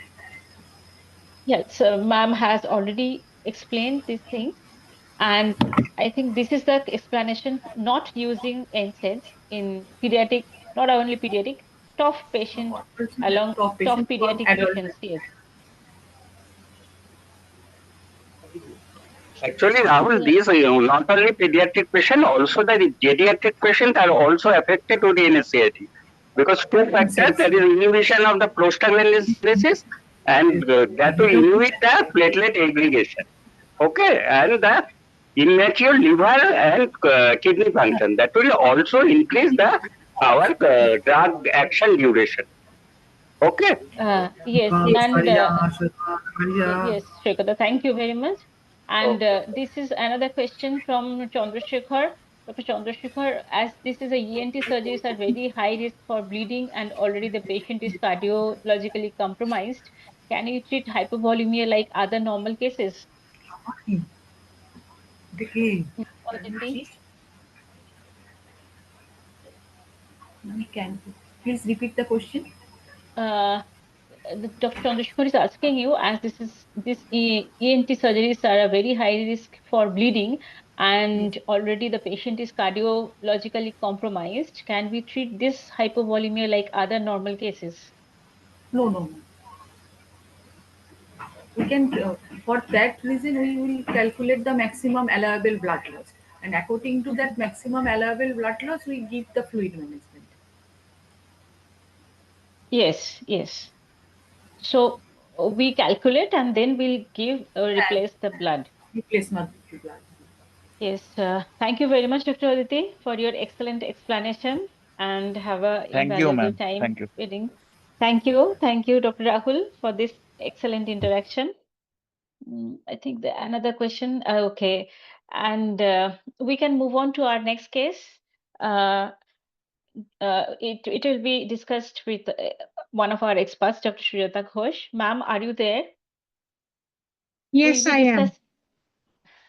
Ma'am will be eagerly waiting for you, and we'll be discussing on this is a very important and very practical case that we get in our day-to-day practice, an emergency LUCS patient with a severe mitral stenosis with decompensated heart failure. So, ma'am, this is a patient, Mrs. X, 28 years, G2P1 at 37 weeks of gestation, and the patient is a known rheumatic heart disease with severe mitral stenosis, mitral valve area of 0.9 centimeters square, NYHA3, patient on furosemide and digoxin, and she has presented with dyspnea, orthopnea, and palpitations, along with atrial fibrillation with RVR, pulmonary edema, and along with the fetal distress. So the obstetrician has planned an emergency LUCS. And how will you going to evaluate this patient? I think the first thing I would say is a line from what Shampa ma'am said earlier. An obstetric anesthetist should not be dogmatic. Although the situation in every place for the obstetric anesthetist is different, and they should best do whatever is possible for them to save the mother, save a very sick mother and a very sick baby. But here, in my case, what I would do, first of all, for all stenotic lesions, it is more or less the same. You have to avoid hypoxemia, hypercarbia, acidosis. You have to have an acceptable low heart rate because you have to have a proper filling time. You have to realize that if there is tachycardia, the patient will decompensate. Another thing is that the patient is at 37 weeks of gestation and an emergency case.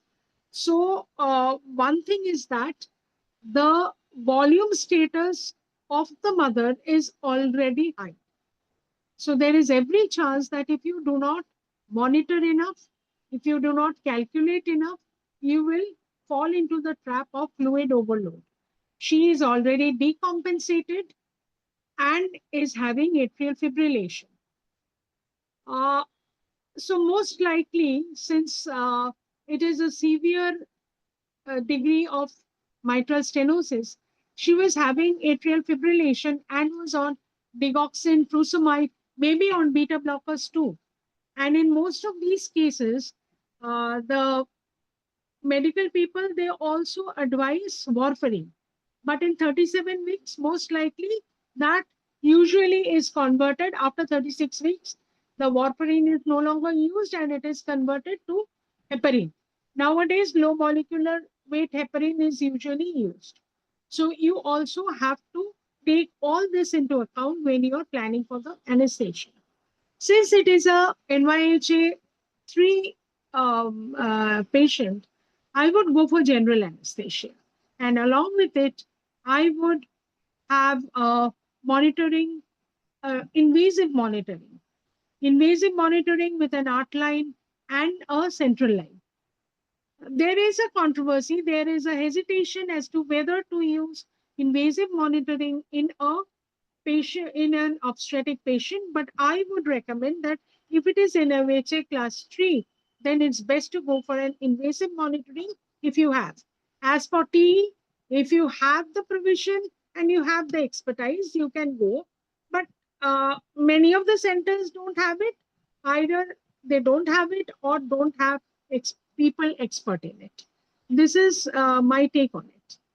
And as for another thing which you have to keep in mind in these cases is that you have to have a left tilt. You have to have a 15-degree left tilt or a manual displacement so that there is, in order to prevent aortocaval compression. So, ma'am, what will be our anesthesia goals for this patient? The goals are very simple. The goals will be to control the heart rate, which is already, people are already on it. You will have to have a slower heart rate. And again, you have to avoid hypotension. You have to avoid uteroplacental, uh, not only uteroplacental, aortocaval compression. You have to maintain the coronary perfusion. And the fluid, you will have to monitor as per your parameters of invasive monitoring and the urine output. An urinary catheter is routinely placed in an LSCS, whether elective or emergency, and you can very well monitor it. If you want, you can also go for an urometer. But usually the emergency LSCS completes by 40 minutes or 50 minutes max. So you can also go for an euro bag if you do not have an eurometer. And another thing is the sympathetic stimulation has to be reduced. So when you are doing a laryngoscopy, you have to remember that you have to give either lignocaine, or in this case, if you're already using a beta blocker, that will take care of it. Very important. Very important. So what will be our anesthesia plan? Regarding the anesthesia plan, since we are going for a GA, I would go for etomidate, and I would, for the muscle relaxant, I would prefer a rocuronium. Since we have sugammadex, if we have any problem, we can always revert. And if sugammadex is not available, you can also go for succinylcholine. Provided you have electrolytes, serum electrolytes in hand, provided. Because this patient is already having digoxin and maybe on other drugs. Okay. And another thing, in this for maintenance, it can be either isoflurane or sevoflurane. Both are acceptable. And there is a concern regarding PPH. But so long as you are not going above 1 MAP, then the PPH is within acceptable limits. One thing more here, which is different, is that you will have to use oxytocics. And oxytocin causes hypotension. So the way you give oxytocin should be different. Usually we go for 3-3-3 formula or 5-3-3 formula, whichever. But here what is preferred is 8 to 10 milliunits per minute, or 10 units of oxytocin per hour, whichever it is. Many of the obstetricians are now preferring carbitocin. There is a often I hear that carbitocin doesn't cause that much of hypotension. But if you look at the literature, carbitocin is also responsible for hypotension. And if your obstetrician asks you for carbitocin, be very careful and give titrated small doses continuously so that you can manage the situation well. If there is hypotension, again, the question of decompensation comes. And along with it, if you will also have to look for basal Krebs continuously. After the baby is delivered, you will try to address the pulmonary edema that is already existing. So because the moment the uterus starts contracting, there will be autotransfusion. And that is the time when almost 70 to 80% of the circulation goes back, uterine circulation goes back. That is the time when the decompensation starts to increase. And many a time, NYHA3 is converted to NYHA4. The patient goes into florid pulmonary edema. This is where you have to be very, very careful. And if necessary, you will have to give furosemide. Yes, yes, ma'am. This is very important. And how do we manage this case post-operatively? Honestly speaking, in these patients, I would prefer to keep these not extubate. Rather, I would say that the extubation should depend upon the patient itself, how the patient is responding, how the patient is compensating with the fluid overload, sorry, not the fluid overload, for the blood volume that has gone back. Preferably, this patient should be monitored for a period of 72 hours in the ICU, but can be discharged earlier at 48 hours, depending upon the response of the patient. Why 72 hours? Because autotransfusion continues up to 72 hours. So there is every chance that the patient may decompensate after 72 hours. Yes, this is very important. So, ma'am, what is the things that we need to know before we proceed for giving anesthesia for such a patient? Mm. And what will be our take-home message? Okay. I think I have discussed most of the points, Yes. but the take-home message is, remember it is a stenotic lesion. The patient is class NYHE 3. These two are your most important guiding factors. And on top of that, you are dealing with a pregnant mother. So the aortocaval compression has to be taken in mind. You have to remember that the heart rate should be kept slower. Rather, it is what we used to be taught. Do not go for tachycardia. Do not go for too slow a heart rate either. So basically, you cannot have a hypoxemic patient. You cannot have an hypercarbic patient or a tachycardia or severe bradycardia. These things you cannot allow. And you also have to check the drugs. You routinely put these patients on antibiotic, but you also have to check the drugs, how it is responding, and all drugs should be given very, very slowly, including the induction agents. So as although you are using etomidate, even that should be given slowly so that there is no further hypotension. Okay, ma'am. Excellent.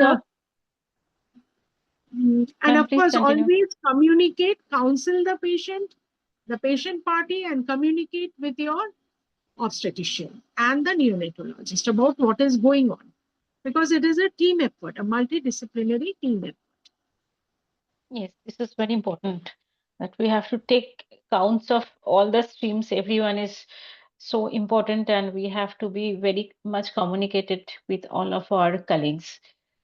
So, thank you, ma'am, for the excellent presentation. It was so vivid and so informative. This is a very practical issues, and usually we get this kind of patients always. We recently consulted with a patient she is a very 23 years old girl, and she has gone cardiac arrest after the anesthesiologist has given general anesthesia and resuscitated, and everything has gone in a wrong way. And so this topic is one of the most favorite of us, so that we can practice, have Dr. our Mona practical. Lisa, peculiarly this cardiac arrest, it is either in the beginning when you're inducing, yes, or just after the birth of the baby. Because of that, there is a huge 70 to 80% of the uterine blood goes back. There is a sudden decompression. Either the patient goes into florid. You will find lots of patients who are going into florid pulmonary edema after it. Maybe initially you might think that there are basal crepes, so I will be able to manage, we'll increase a little PEEP. You cannot do that also, because you have to manage optimally. You have to manage it gradually. Okay, and it should be a continuous monitoring of the patient. Very, very acute and minute monitoring of the patient. Ma'am, how can we avoid this excessive overload on the heart? Can we use some furosemide during? Actually, yes, that is what I said. The moment the baby is out, usually what we do in these cases, we start checking the basal crepes and we start giving furosemide because the baby is out. Of course, the furosemide will not have a big effect on the baby too, but we start giving furosemide. We also measure how much urine output is there. And we also measure that what is the CBP. We manage according to the response of the patient. But furosemide does make you can say the mainstay of the treatment at the second half of the cesarean section. If you think that the second half starts from the birth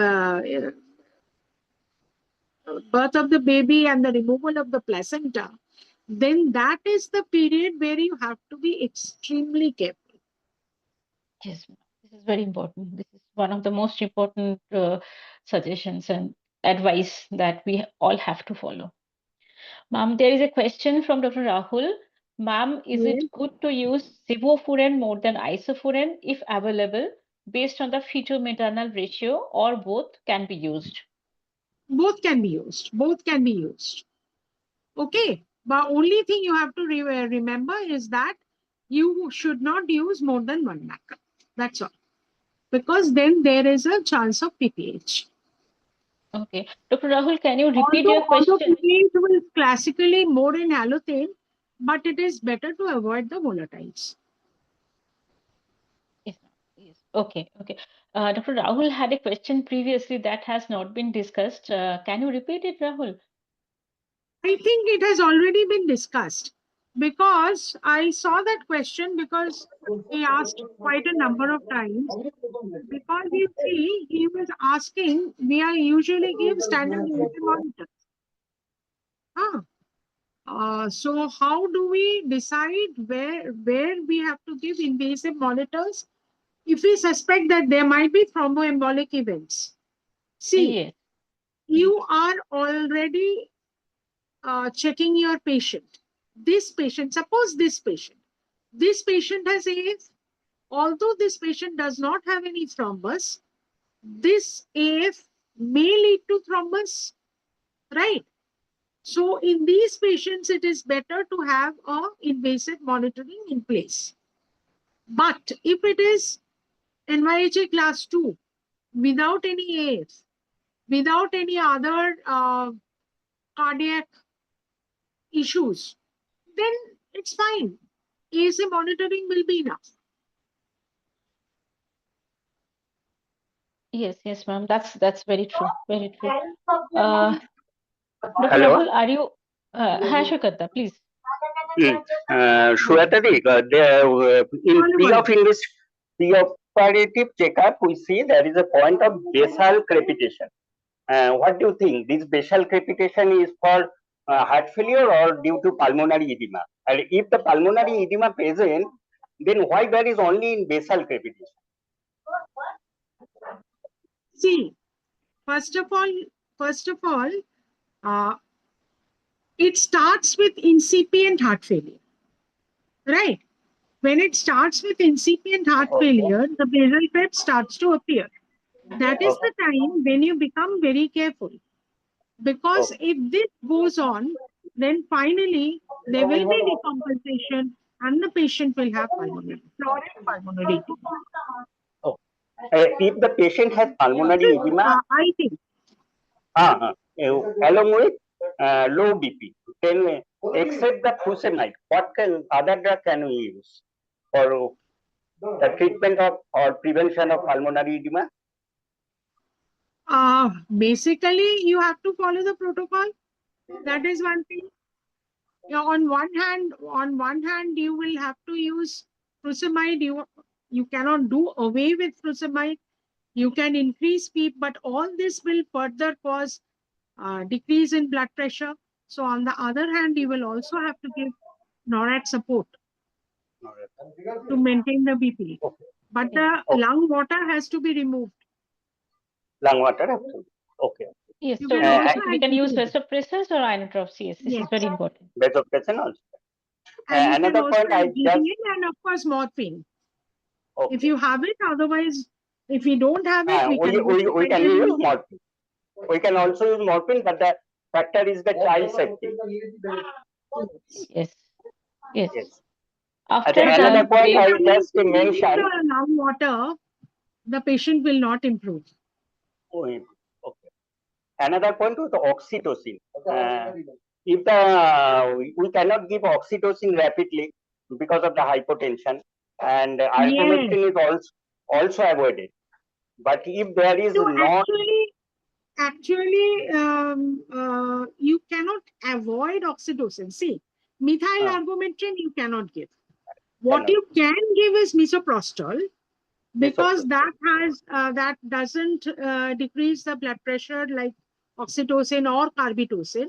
Oxytocin, what is recommended is you give 3 units, 3 minutes interval, 3 doses. That is the standard RCOG guideline, right? But here what happens, if you give it in a shot, there is a dip. The dip may be less, but there is a certain dip. So what we advise is when the anterior shoulder of the baby is delivered, you start the oxytocin infusion of 8 to 10 units per minute. So there it is seen that the dip is less, but the uterus contracts, because otherwise you will have PPH, which is a also nightmare. detrimental. Nightmare in this patient. Yes, also detrimental. So you And start the infusion at the delivery of the anterior shoulder of the baby. So by the time the placenta is out, the uterus is already hard. yes. Another thing we have to also cautious that the intraoperative oxytocin is going, but postoperative prolonged oxytocin infusion can also cause SIADH. In that case, there is Yes, accumulation of water. But the thing is, there has been a change. There has been a shift in the management. Nowadays, what we used to give previously was prolonged oxytocin infusion. That is not really done nowadays. Okay. Later, what they give is misoprostol. They have shifted. Yes. Or rather, nowadays, what they do, they give 1 dose of carbitocin and shift to misoprostol. So I don't think that will be an issue in these cases. Yes. Thank you, Shweta. Thank you, Shrikata. Thank you, Shrikata. Ma'am, there is another question for you from Dr. Rahul. As the patient ECG says atrial fibrillation with RVR, when and what is the point of decision to treat the atrial fibrillation? Okay. The patient is having atrial fibrillation. Will we wait to treat? The moment we diagnose atrial fibrillation, the first thing we do is start treating it. There is no point in waiting. Just a minute, I'll check your question once more. Yes, that is the thing. You don't wait that atrial fibrillation goes up to this and then I will treat. No. The moment, first of all, in these patients, in many a case, there is atrial fibrillation and you start immediately. You don't wait for it. You don't wait to get it, for it to get worse. Okay. Okay, thank you, ma'am, for the extensive and Thank elaborative you so talk. much. Thank you. Thank you. Thank you, ma'am. And now we'll be moving on our next session, that is taken by Dr. Ravi, the ethical decision making in high risk cardiac patients requiring urgent non-cardiac surgery.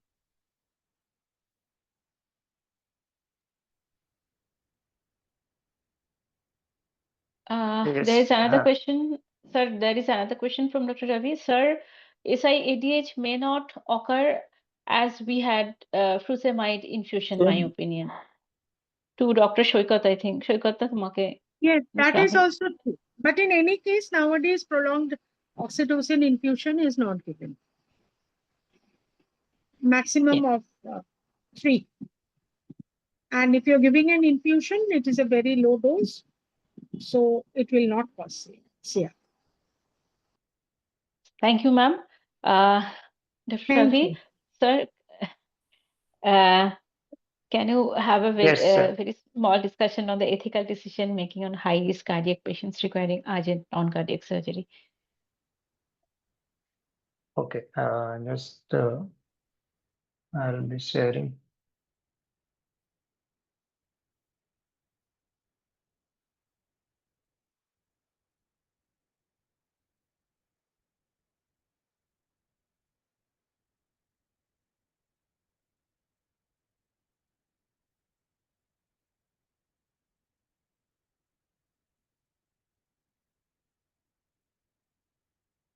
Yeah, is my screen visible?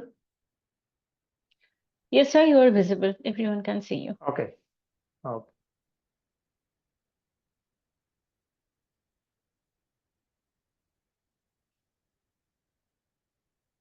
Sure. My topic is ethical decision making in high risk cardiac patients requiring urgent non-cardiac surgery. So already we have a lot of discussion about cardiac non-cardiac surgery in cardiac patients. So this will be the last session of today's lecture series. Introduction: Managing high-risk cardiac patient needing urgent non-cardiac surgery poses significant ethical and clinical challenges. So why this topic matters? Because we are getting increasing number of elderly and comorbid patients. So balancing urgency of surgery with cardiac risk is the main issue, and rising emphasis on patient autonomy and system-wide justice.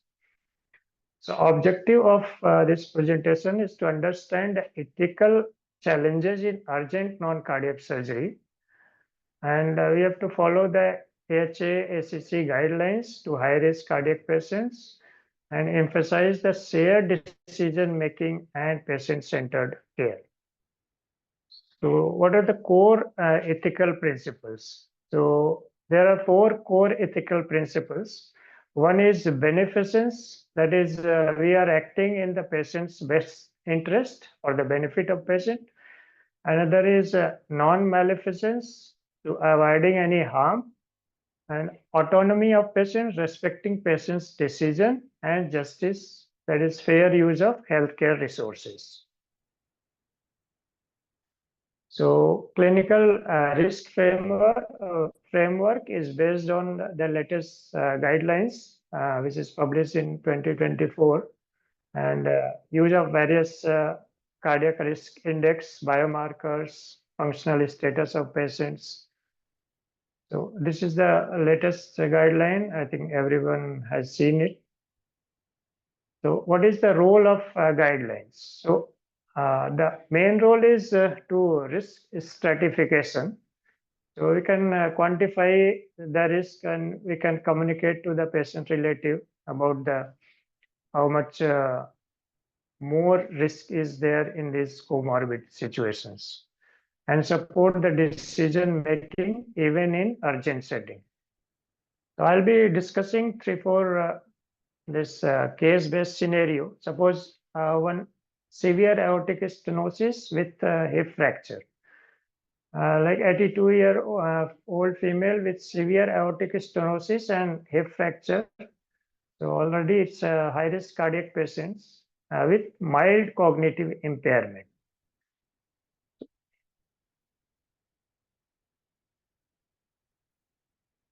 So it needs hip surgery on urgent basis because we cannot delay much to avoid further complications like deep vein thrombosis, pulmonary complications of due to immobilization.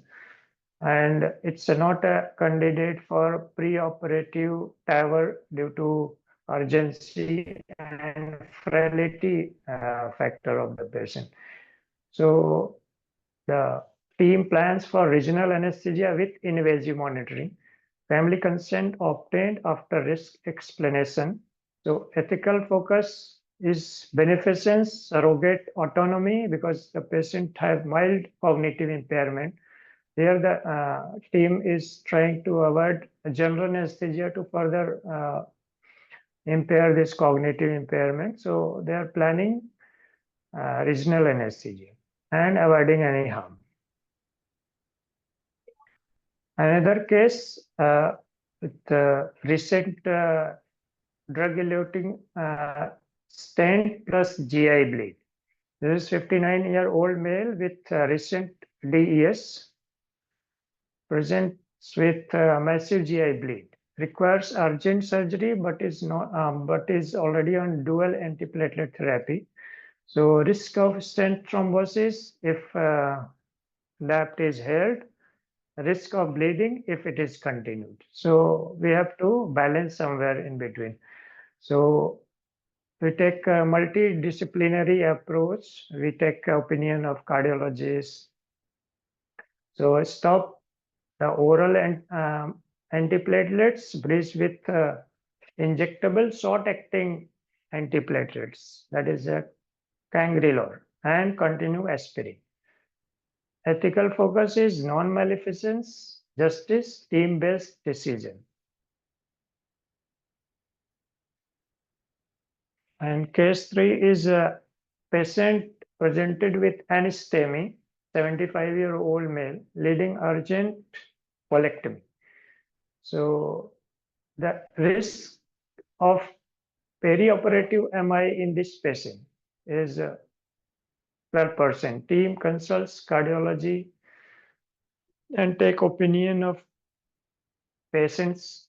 So patients' personal opinion he values for quality of life. So surgery is deferred until stabilized because anastomia already patient presented with anastomia, if we operate in that conditions, the condition may worsen for them. So their shared decision making is quite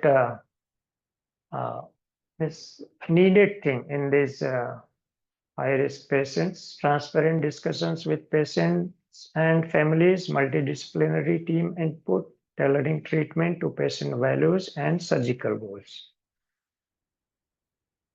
Informed consents to be taken, discuss a risk of cardiac complications like perioperative MI, arrhythmias, and death. I highlight the potential delay and alternative options. And we have to document the preferences and understandings.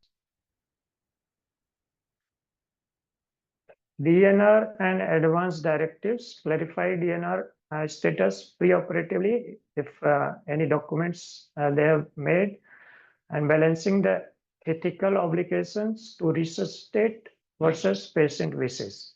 Revisit and respect the documented advanced directives. Justice and resource allocation, distributive justice, like ICU beds to be booked in advance if we are taking up any high-risk patient, surgical priorities to be set, ethical trials in resource-limited settings. Involvement of ethics committee should be taken. Ethics consultation, use of complex or conflicted cases, support team consensus and family understanding. Document process and rationale it clearly. So again, this multidisciplinary team role is very important. Many times a board meeting is done, take the hospital administrative staff, patients, other teams in single table discussion and then plan accordingly. So various ethical risk stratification tools are there, and use of functional capacity, biomarkers, ECG, thoracic echo, stress testing, these things to be taken in considerations. We have to approach with cardioprotective strategies like beta blockers, statins in case of CAD patients, and bridging anticoagulants to prevent any thromboembolic phenomenon. Urgent versus emergent surgery. Like any surgery which can be delayed till 24 hours is urgent, and any surgery which need to be done within 2 hours is emergency surgery. So we must plan accordingly, and we have to balance. Emergent must proceed regardless of cardiac risk. If it is a dire emergency, then we have to take up whether the cardiac risk is high, and use of time window to optimize where possible. So role of palliative care introduced in patients with poor prognosis or limited surgical benefit, facilitates goal of care discussion, avoid futile interventions. Communication with family essential in incapacity or surrogate decision making.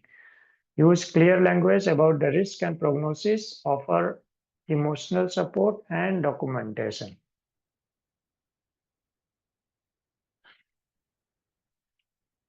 And it's moral distress in clinicians. This happens, suppose some patients you are trying to do justice, but you're not able to do because of the other factors. So moral distress can happen in clinicians when the team feels constrained to act against their values, frequent in high-risk end-of-life surgical decisions. So debriefing and support system needed in these conditions. So various references I have taken with. And so ethical takeaways is medical urgency is not equal to ethical rush. And transparency, respect, and collaboration are the key. Use evidence, but individualize every decision. So my concluding thoughts are ethical decision making is dynamic and patient-centered.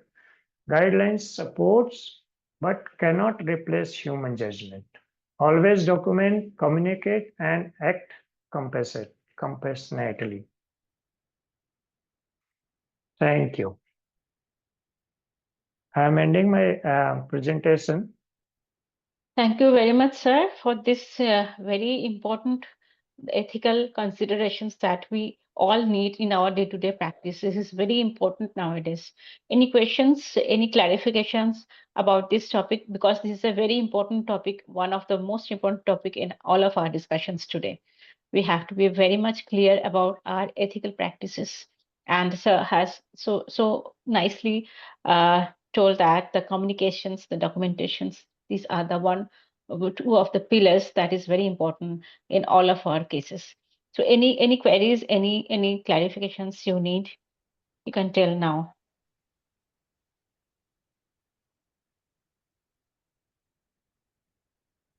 I think we already had a lot of discussions.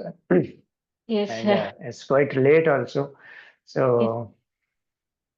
So, sir, as we come to end of, we are going to close our today's CME, that is the Beyond the Heart anesthesia for non-cardiac surgery in cardiac disease. We would like to take a moment to express our deepest gratitude to all of you who has made this academic gathering so meaningful and enriching experience.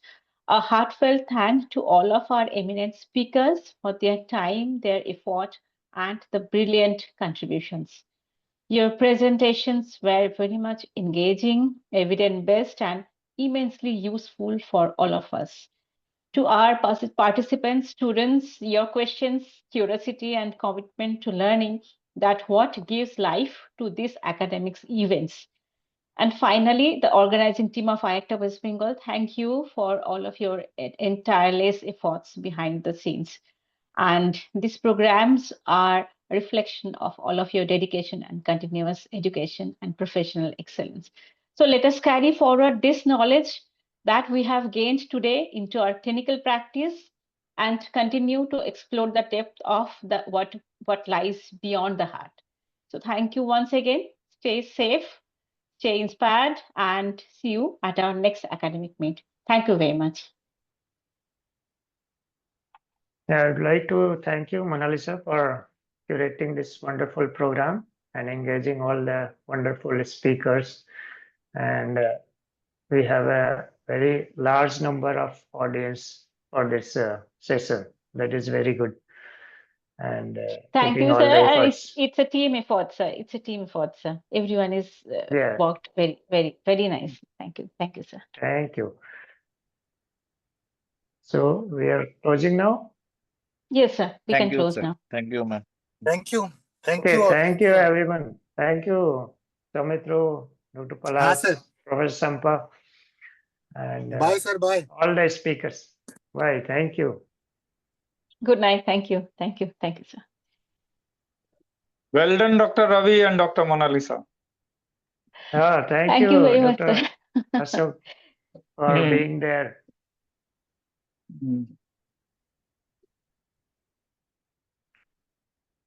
Thank you.